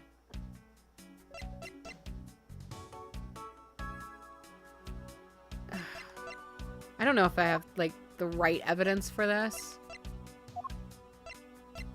Because it's like, I remember what the outcome is. I don't remember if it... Okay, cool. There was definitely something very unusual about this. About what? If the killer had broken the glass to get at the Captain Ugo bank, there should be shards of glass inside the case itself. Ah, I see. Yeah, I guess it'd be like that.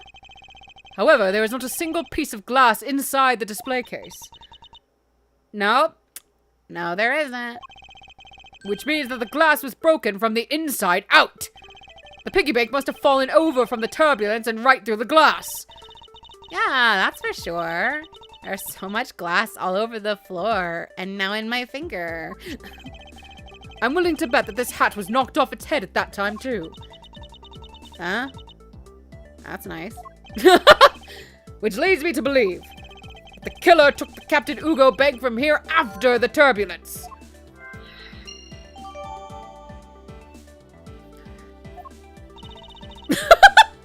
Night, Cammy. Take your power naps on your own time, Miss Meal, and listen when I'm talking! Ah. The murder occurred before the turbulence, which rules this piggy bank out as the murder weapon. So you mean the bank's not the real murder weapon? It's a fake? Yes, at this point, that is a very real possibility. But then what if when the killer went to take Captain Ugo, they broke the glass by accident? The display case is locked, so that's highly unlikely. Yeah, but there's one person who could have. Oh? And who would that be? Miss Rhoda, of course.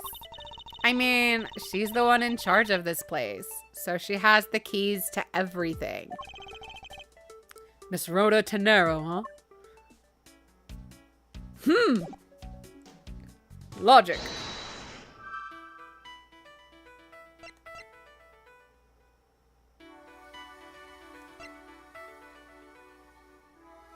Do you want me to connect these?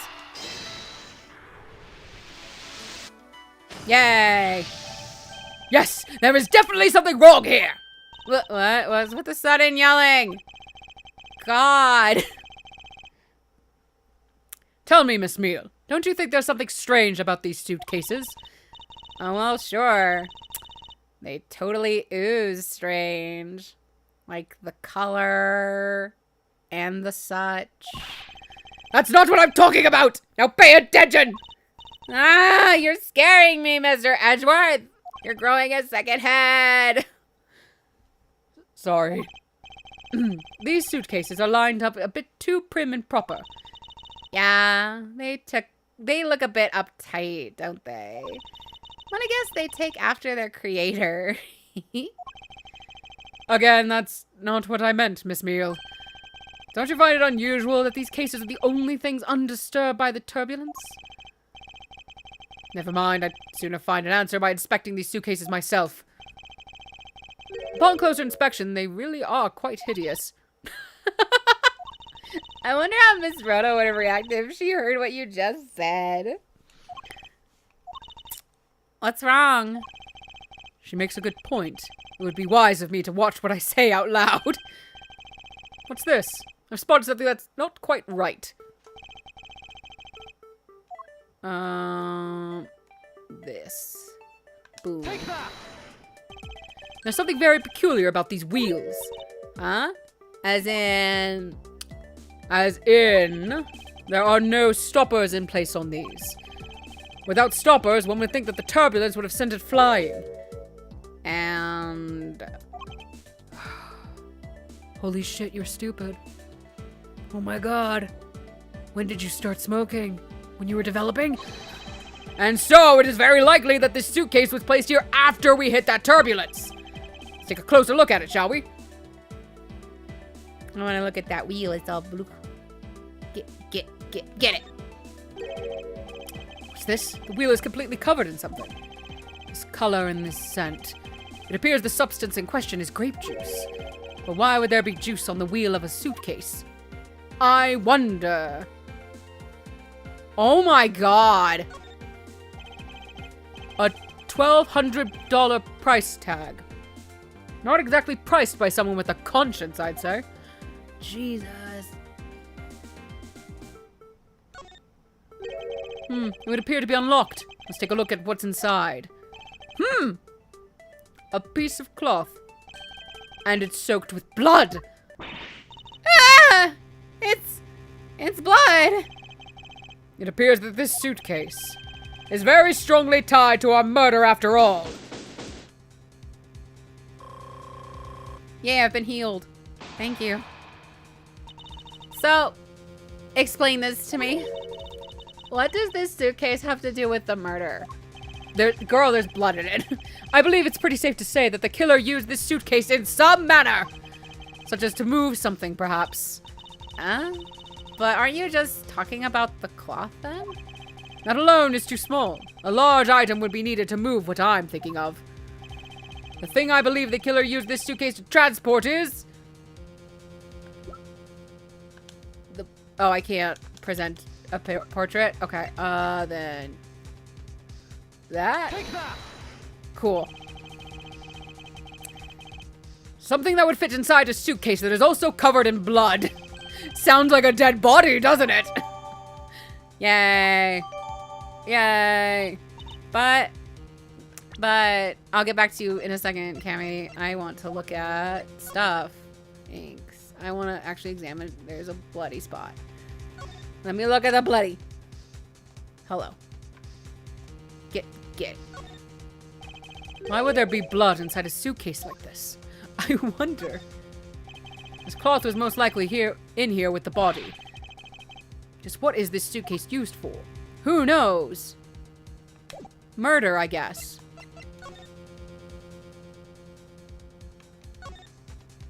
For there to be this much blood on this piece of cloth, was the victim wrapped in it at some point?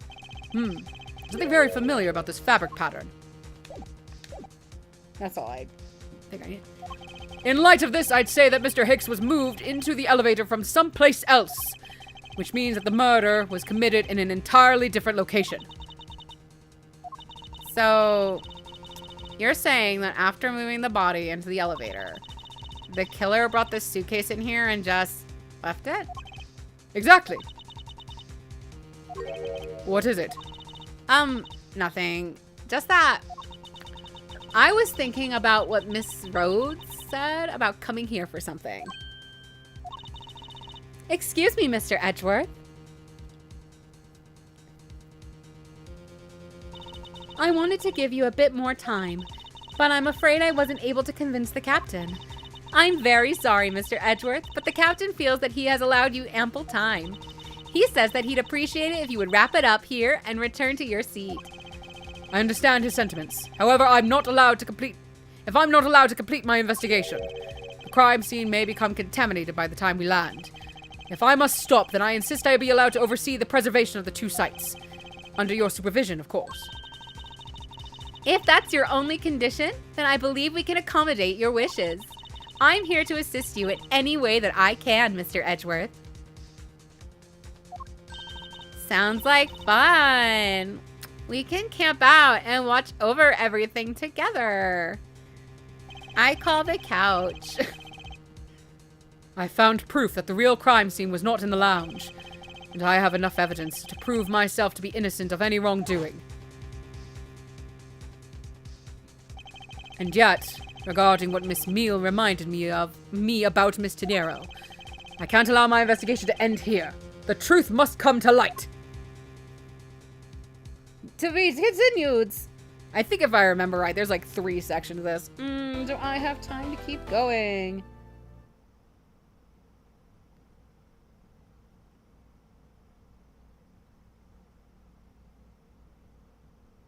Double check in. I didn't miss any texts. I kind of did, but I got it. We're good. Save. I think I'm okay. I haven't gotten a text from Luke or anything that he's done with work, so I think he's getting a bit of overtime, which sucks. What the hell, small child? Ah! Not you! Get out of here! Fuck off!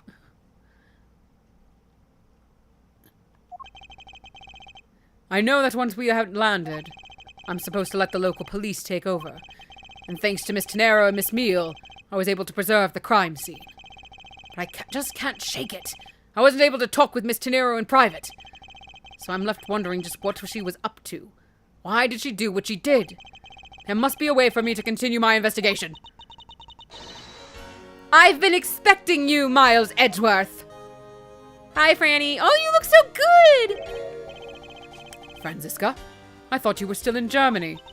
I go where I am needed. And wherever there are criminals to be caught. Her name is Franziska von Karma, the daughter of my mentor, Manfred von Karma. She, like myself, is a prosecutor, and she's a baby. Are you heading up this case? How old are you now, Franny? I think you should be 19 still? 19, yeah. She's at the age of 13, my god. It would be a bit of a relief if you are. Don't you try to flatter me, Miles Edgeworth. I'm placing you under arrest. What? It's quite frustrating, actually. I had hoped to exact my revenge on you in a different venue. But I'll have to take what I can get. I never thought I'd see the day when a disciple of the House of Von Karma would become a criminal. I guess Von Karma Manfred is not a disciple, so maybe, you know what, you're still correct. You're still technically correct. Have you no shame? Wait, this is all a big misunderstanding. I didn't kill the victim. A misunderstanding? I heard all about the murder over the police radio from the captain himself. You waited for the victim on the... I don't know why I'm giving her a Russian accent. She's German. I don't know German accents. You waited for the victim on the first floor and then beat him to death. Franziska, do you honestly believe that I killed a man? I suppose I should reserve judgment until after I have investigated this for myself. I can put your arrest on hold until then. That's as it should be. I don't need a lecture on how to perform my duties from you, of all people. To be perfect in every way, the fulfillment of that creed alone is all I strive for. Well, I have my own creed, which I must fulfill. So why don't we solve this together? I have to get going. The crime scene awaits. I'm just gonna change her accent. I'm tired of that. It sounds wrong. Don't you dare leave town. Trust me, I had no intention to. Detective Gumshoe! Yes, sir! Too slow! Just kidding, I'm going back to the accent. Ow! Listen up. I'm leaving you in charge of watching this man. Don't mess up, understand? Mr. Edgeworth, I'm supposed to guard him? A simple yes or no, detective! Yes, sir! Understood, sir! You'll just leave it to me. I'll guard my boyfriend. Miles Edgeworth, if you interfere with my investigation, I'll arrest you on the spot. Are we clear? Now then, if you'll excuse me. Oh, that sprite work is so good. Good to see you again, Mr. Edgeworth, sir. Boy, am I glad to see you're okay. Thank you, detective. I believe in you, sir. You can lean on me. I'll get you through this. I have to admit, I'm a bit curious as to what Franziska is up to. Maybe I should ask the good detective. Very well. In that case, I have a few questions for you. I will ask them in a minute, though. This airport is what the fuck. Hello. This man was in the first class with me. He was quite shaken up by the whole affair. I did it. I made it the whole flight. I'm not scared of turbulence anymore. You must have been pretty scared. He's repeating the same thing over and over to himself. Oh yeah, I guess... Lunchland. Not bad. Guess it's gotten big enough to warrant its own branch shops. Good for them. Which should I go with? I recommend our airport special, World Flagged Lunchboxes. Only available for a limited time. We have a variety of lunchboxes made up to look like different country flags. Wonder if they're aiming to take Lunchland to the international market. Lunchland, if y'all don't remember, is from Case 5 of the first game. Looking for behind. I think I've seen this man somewhere before. Soviet Russia World Flag Lunchboxes eat you. Oh my god, I hate him. Oh, he's choking. I hope you die.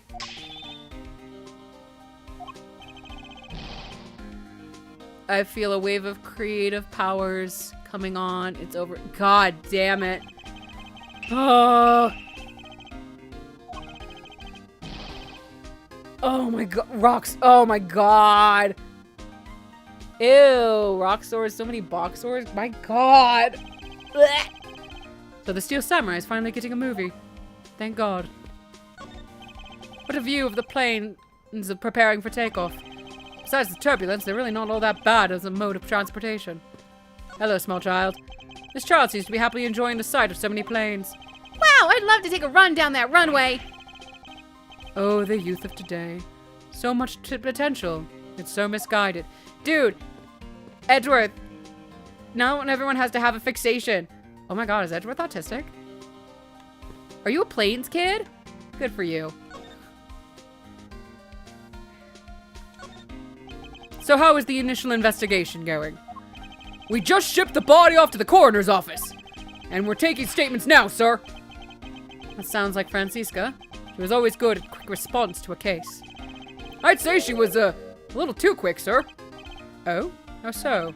I rushed on over as soon as I got word of the affair, sir. But somehow, when I got here, Miss Von Karma was already here barking out orders at everyone. It was kind of creepy, as though she knew there had been a murder or something. Had come in advance to await your flight's arrival. That is sort of odd. She did show up rather quickly and out of the blue. Plus, I still don't know why she's here in America. There must be some backstory to all of this. Planes. Yep, there are planes. Congrats, Luke. Miss Von Karma just kind of popped up at the prosecutor's office about a week ago, sir. Something about chasing down leads related to a certain incident. No details? It's kind of top secret, so she can't talk about it even with me, sir. Knowing her, the only type of talking she likes to do is with her whip. That kinky bitch. Plus, I doubt the top secret part was what stopped her from talking to you, detective. Although I wonder if her case has anything to do with mine. Anyway, that's about all the info I have, sir. We should find out more as we investigate. Yes, it is high time to resume my investigation. Starting with talking to the people involved in this case afresh. We're going to go on a journey. Mwah. Hold on. Hold on. Hold on. I can do this. Mwah. I want to get that side angle. I had it for like a split second. No, I'm fine. No more kisses. Is she really be? Oh my god, that police officer. What the hell? So you must... Oh, that's the captain. I thought it was a police officer. So you must be the captain. Why, yes I am. And who might you be? I am the prodigy prosecutor, Francisca Von Karma, and I have a few questions for you. Don't you dare, Captain, getting friendly with another woman. I'll never forgive you if you do. What are you talking about? I only have eyes for you, my dear Cammy. I wouldn't bet money on our dear captain to be much of a reputable person. Sure you don't want to ask the captain some questions, sir? He was in the cockpit the entire time. I highly doubt he would know anything of use. Anyway, I'd like to leave that type of witness to Francisca and her whip.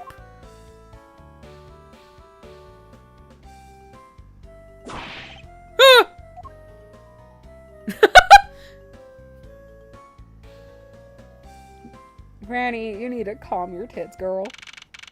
Oh.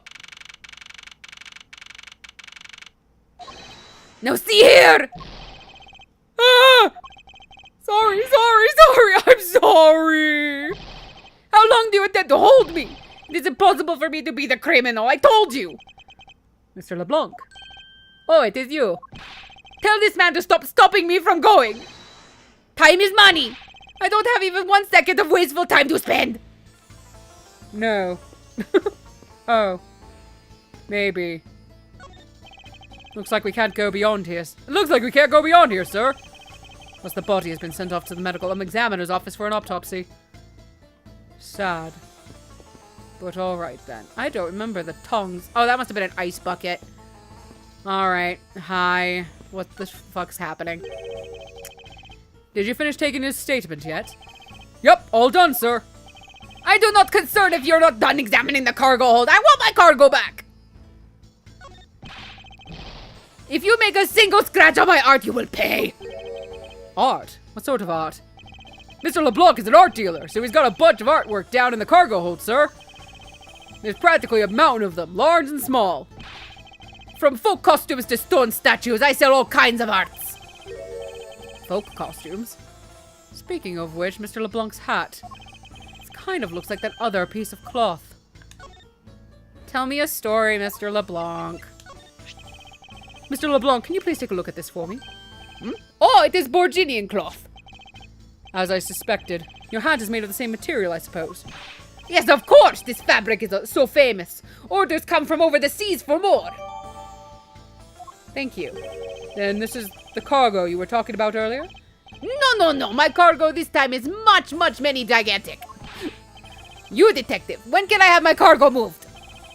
You can get your cargo back when we're done investigating, pal. The stubbornness of you police, it is no good. And it is no good that the attendant refuses to exit the attendant's room too.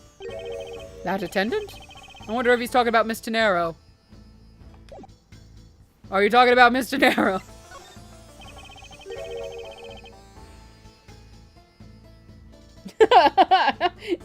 Yeah!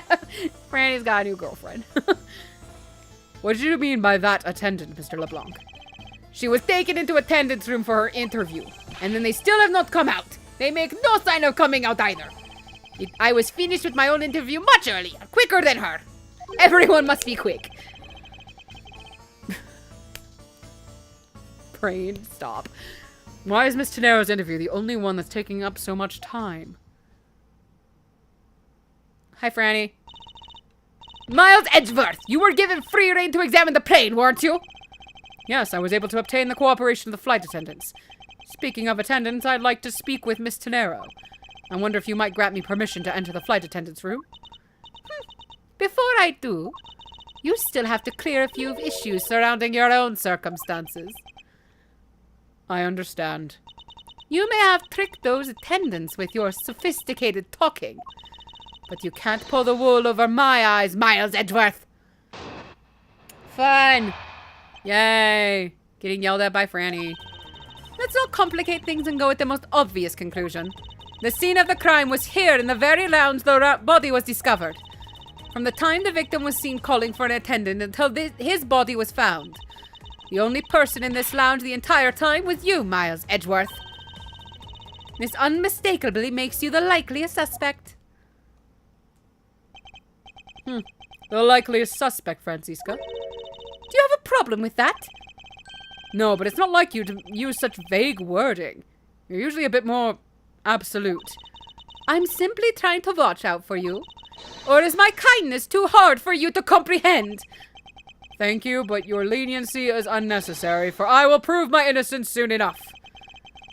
If I want to continue my investigation, I have to break her line of logic fast.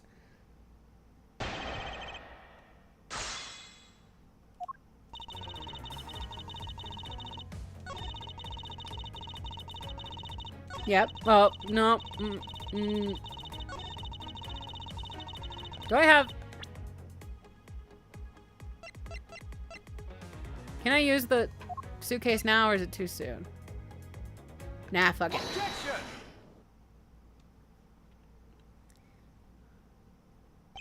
It would appear that you did not have all the information you needed after all. And what does that mean? I found a nice piece of evidence just before I was forced to stop investigating. A piece that proves that the body was moved from a different location. The killer used this suitcase to move the victim's body, meaning that the real scene of the crime is not this lounge at all. And now who's the one rashly jumping to conclusions? Excuse me? All you did was find this piece of cloth inside the suitcase. You'll never find it. That doesn't prove that the body was moved. It could be that the killer simply chose that suitcase as a good place to hide the cloth. I expected you would come to that conclusion. It would seem I can't escape that easily. You should know better than that. Avon Karma is perfect in every way. Ah, but did you know that the killer definitely wheeled the suitcase around at some point? As if there is proof of that! We... Take that! They spilled grape juice in front of the elevator? Yes, and I'd like to draw your attention to this area here. The wheelie bits. Wheelie bit. This mark here, wouldn't you say that looks suspiciously like tracks from two wheels? I suppose. Further, there is also grape juice residue on the wheels of the suitcase. This means that the suitcase containing the victim's body definitely passed through here. I suppose this means that the killer did move the victim's body from somewhere else. I'm glad you've come to your senses. Not so fast! This still doesn't put you in the clear. Not by a long shot.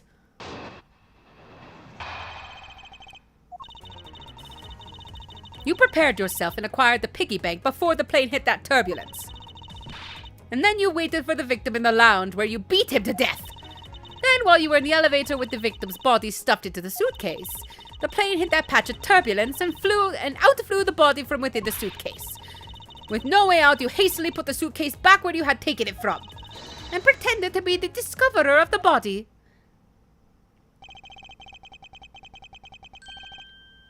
Not a bad bit of logic for something you thought of on the fly. Just what are you insinuating? That I will show you exactly how flawed your logic is. No matter how strong of a face you put on, not even you can hide your fears from me. I'll expose the flaws in her logic in one fell swoop.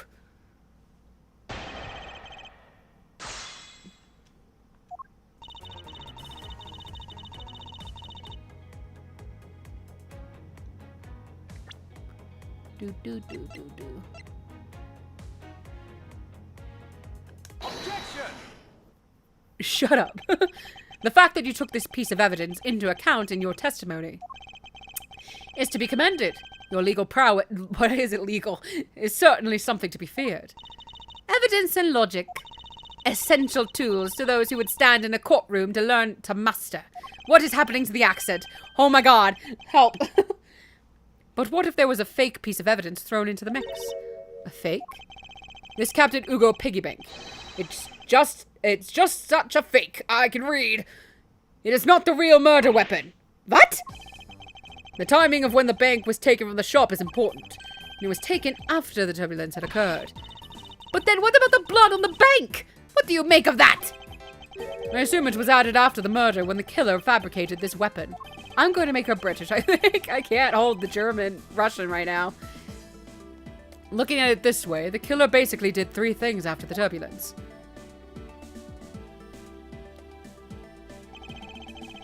After exiting the elevator, the killer brought the suitcase to the shop and left it there. Then the killer proceeded to pick the bank up off the floor and took it to fabricate a fake murder weapon by hitting the victim on the head. Finally, the victim's wallet was planted on my personage, in my pocket to be precise. Everything was done so that I would be framed for the murder of Mr. Ackby Hicks. You there! Yes, ma'am! Other than this piggy bank, was anything else resembling a murder weapon found?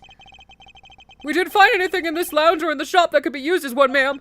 Most of the items that could have been used were broken during the turbulence. And the remaining items all tested negative for any traces of blood. I see. Well, Miles Edgeworth, it appears your stall tactics are at an end. But it's possible that it's just hidden somewhere, sir. If the criminal had wanted to hide the weapon in a safer place, I think the weapon would have been hidden in the same place as the bloody cloth. Exactly what I was thinking. Because the cloth was hidden inside the suitcase, it signals to me that the killer had not prepared a more secure place to hide the evidence.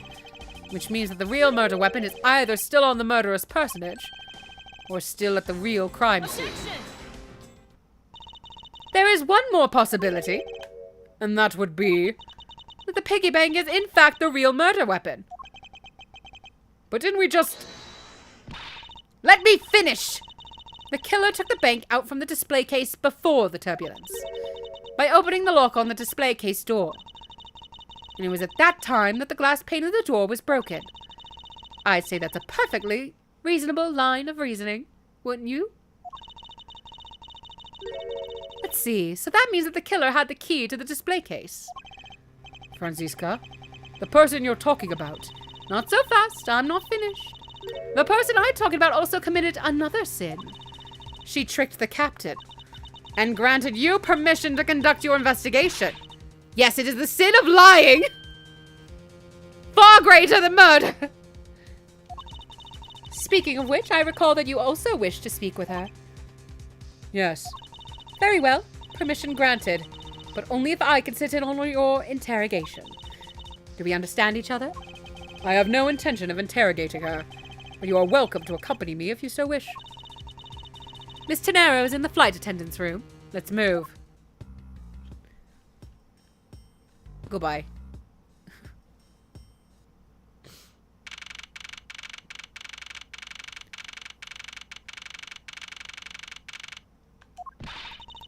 So you're the one that poked around inside this plane without the captain's permission?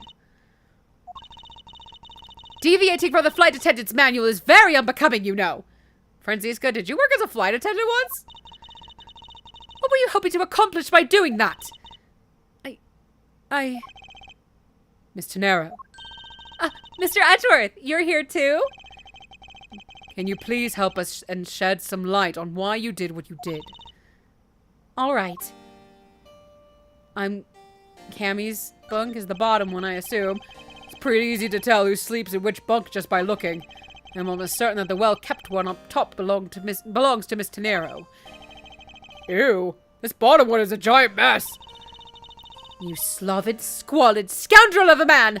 You dare to scrutinize a woman's bed and invade her privacy? Yeah. There are some things in life best kept to yourself, detective. What the fuck? What is all this junk inside these boxes? There is no rhyme or reason to any of it. That's our lost and found, Mr. Edgeworth. Gold crowns and swords and necklaces? It's like a treasure trove in here, sir! The fact that these were left on the plane implies they were carried onto it to begin with. Something tells me it's time for Goyu to send its metal detectors out for repairs. Correct. It's one of those suitcases designed by Miss Tenero. You can tell it's hardly ever been used by the lack of even a single scratch on it. What are inside these boxes? Oh, those are some souvenirs I bought in Virginia. There's so many! There's even a second box! Well, yes, I find that folk art from around the world does great things for my creativity. Those suitcases certainly could have done with a whole lot less of your creativity.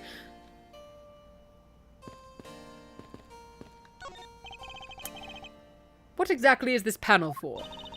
That's the emergency control panel for the elevator. We used it to stop the elevator on the first floor and to keep its door open. I was more worried to look at this poster, but that's fine. This door leads to the cargo hold, but I can't let you through without Miss Von Karma's express permission. That's not a bad way to handle the situation, if it was any old case, but this isn't. So between you and Miss Von Karma, who's better at their job? Oh, there is no comparison to be made, detective. None. Miles Edgeworth! Isn't there something that you should be doing right now? Of course. I should be asking Miss Tenero for her side of the story. That's right. And how does that have anything to do with what's over there? Nothing really. If you already knew that, then why don't you hurry up with the interrogation already? Sorry, Jesus. I just want to look at everything. So these are the attendant's lockers, huh? Let's hurry up and examine them, sir. Why must men always be so rude? Besides, who exactly gave you permission to search through the attendant's lockers? Wait, detective! It would be uncouth for us to look at a woman's locker without her permission. Yeah, I guess so. Plus, I feel this murderous draft and I can sense a whip not far behind. Oh, you sad. Why did you lie about receiving the captain's permission like that? Because I didn't think I would be able to get his permission. What do you mean? The captain, He only has ears for Cammy. I spoke with the captain a little earlier myself. He definitely seems to be rather taken with Miss Meal. Yes, and on top of that, I had mistakenly accused Mr. Edgeworth of being the killer. I wanted to make amends. In that case, please allow me to thank you for what you did.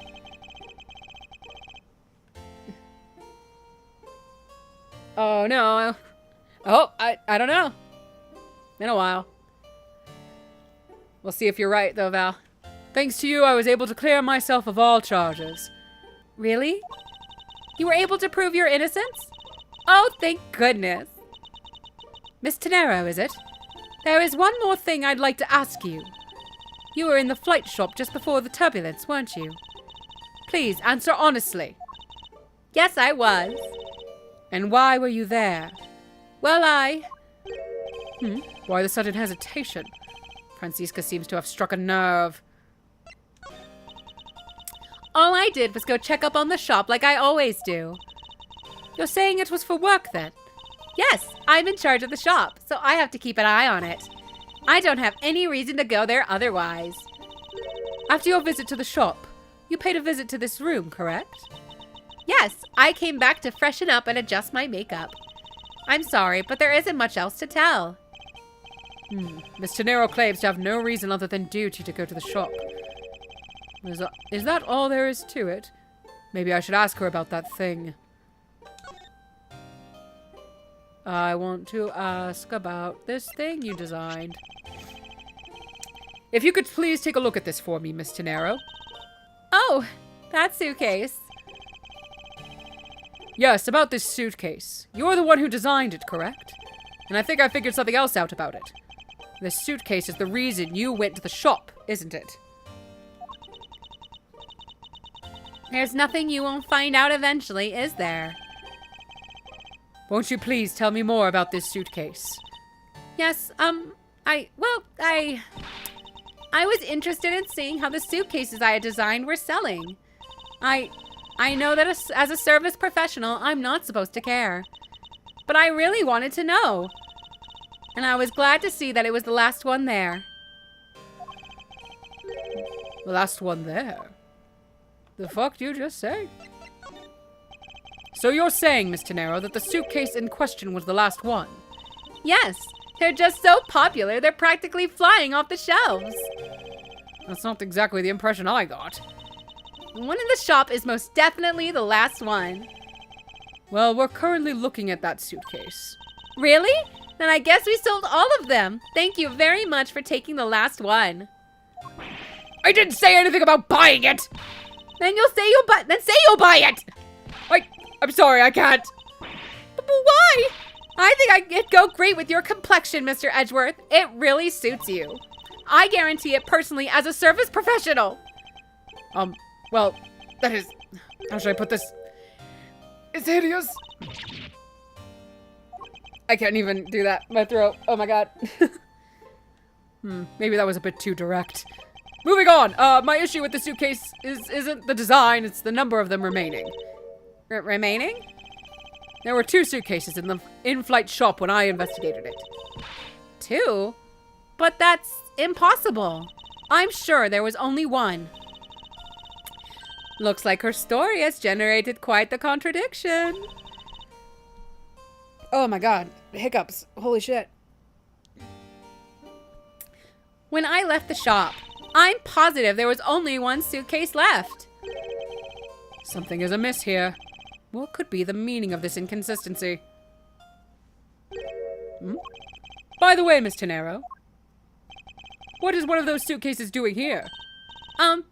That's... I thought you said there was only 1 left. That one is, it's mine. I've used it for a very long time now.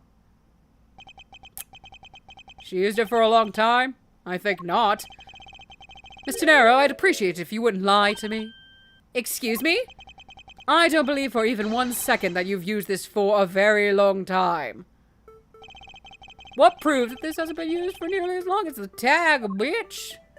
Why would you keep the price tag on, you weirdo? Tell me, Miss Tenero, is it also your habit to keep the price tag pristine on your suitcases? What is the meaning of this? Why would you lie about a suitcase? Despite having faith in her design sense, the sales numbers made her cry bitter tears. The truth is becoming increasingly clear to me. Miss Tenero, I think I understand. I know what you were trying to hide. Now then, this suitcase was originally in the in-flight shop. Seeing as how the price tag is still on this suitcase, one can only assume it was out on the floor for sale in the shop. And the person who bought this suitcase was your stupid ass. It was you, wasn't it, Miss Tenero? I hate to say this, but this suitcase that you designed, it hasn't sold very well, has it?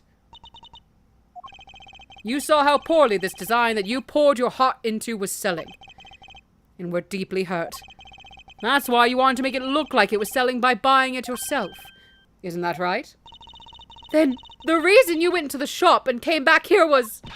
I'm sorry! All I really have is my job. I was overjoyed when my design was chosen. I thought that maybe I had finally accomplished something. But the suitcase didn't sell. It's because of the design, isn't it? All because it is, as you put it, hideous. I can't say they chose a great place in which to sell them either. We weren't selling a single one, and they were just sitting there collecting dust. I felt so bad seeing them there day in and day out. So I decided to buy one for every flight I worked. You buy one every single time you work a flight. I see. So in order to keep your resolution, you went and bought one today as well. Yes, and here is my receipt for that purchase. This receipt is clearly time-stamped 5:40 a.m. Hey, it was 50% off. You paid full price for this, bitch? The truth is, there is still a bunch of them left unsold. They're planning to scrap the remaining ones at the end of this flight. Miss Tenero, where are the other suitcases? They should all be down in the cargo hold. Then this suitcase the killer used Could very well have come from the cargo hold. Mr. Edgeworth, you don't think that the killer used one of my suitcases too? Yes, I do. This killer used one of your beloved suitcases to move the victim's body. How could they? Those suitcases were meant to be faithful partners to our passengers on their trips. That's all I ever wished for them to be. Miss Tenero, is there any other way to get to the cargo hold other than the elevator? The only other way is just through that door there. And what about security? That door has no special lock installed because just to enter this room, you need a special key card that only crew members have access to. Which means that the culprit is someone who can enter this room, eliminating the passengers and leaving only crew members as potential suspects. I can't believe it. Yes, Franziska? Going on these wild goose chases, you're a disgrace to the Von Karma name. And what do you mean by that? The suitcase's case came from the cargo hold. That fact alone tells the whole story. Yes, which is why I said the culprit must be a crew member who used their key card. Miles Edgeworth! You're proposing that the killer rode the elevator from the cargo hold, correct? Yes, that's the only realistic possibility. That other attendant, Miss Meal? I asked her earlier and she had this to say. Franziska got information out of Miss Meal? In order to make the elevator go down to the cargo hold, a different key card is required. A different one? Yes, and the only person who holds that particular card is you, Miss Rhoda Tenero. And only you! What? Is this true, Miss Tenero? Yes, I keep that key card in my locker at all times. Could you please show us that card right now? Yes, hold on. I don't believe it! What's wrong? The key card. It's gone. Very clever. Pretending that your card was stolen, when in fact you're trying to hide it from us. You've really thought this through. Wait, it's not like that. You can tell us all about what it's like down at the station. Officer, arrest this woman. Yes, ma'am. Mr. Edgeworth!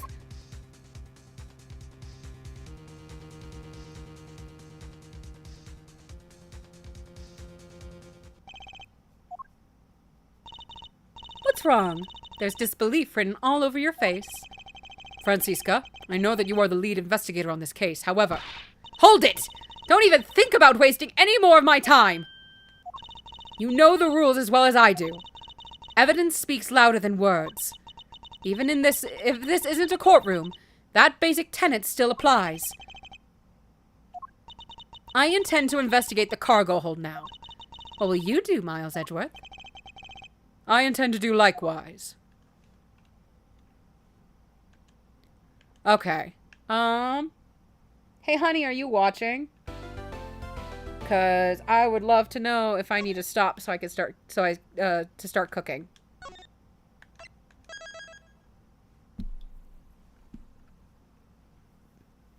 I don't know if he's actually watching. He still hasn't texted or called. Right? You haven't texted?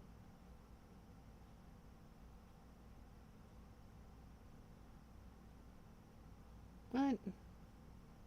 Oh, was everyone... Okay. Oh, I might have to stop. Maybe. I don't know. God. I'm gonna little, like, just dump a little bit. I'm just tired.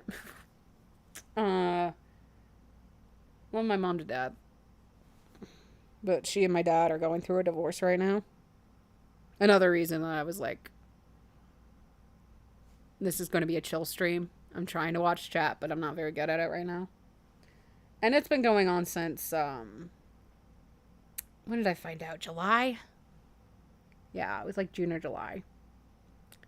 And it's a long process because they're not going to get like a legal divorce, for the sake of my autistic brother. But yeah, it's, my mom has been not doing as great. Her mental health has always been bad. And ever since she got a concussion, it's been harder and harder to talk to her. And I just got a text that was just frustrating because it's like, do you want to earn money and be a responsible adult? Because I could go over and, clock in to take care of my autistic brother, but it's like, what do you mean be the only responsible adult? Meaning both she and my sister are probably down for the count.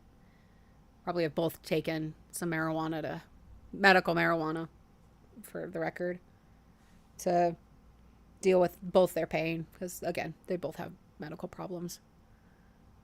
But since my mom is not really allowing my dad to come to the house because she's been paranoid as hell, I don't know. Oh, now I have to decide. Oh, okay, see you later, Val. I might need to stop just because I'm getting into a dark space and I don't want to drag you guys into it too much. So I'm gonna call it here. We will continue next time I have a chance. Don't know when that'll be. I'm not as scheduled down as Luke because the job I have, because I got a new job, working at a junior high as their auditorium technician. So like I'm managing that place, fixing their lights, running it for rentals and stuff. It doesn't have a set schedule, so I just kind of go in when I can. When I think it needs maintenance time or if we do have a rental. So I can't have a set schedule like Luke. I'm just going to have to pop on when I can. So I will see you all another time. See you later. Thank you for joining me.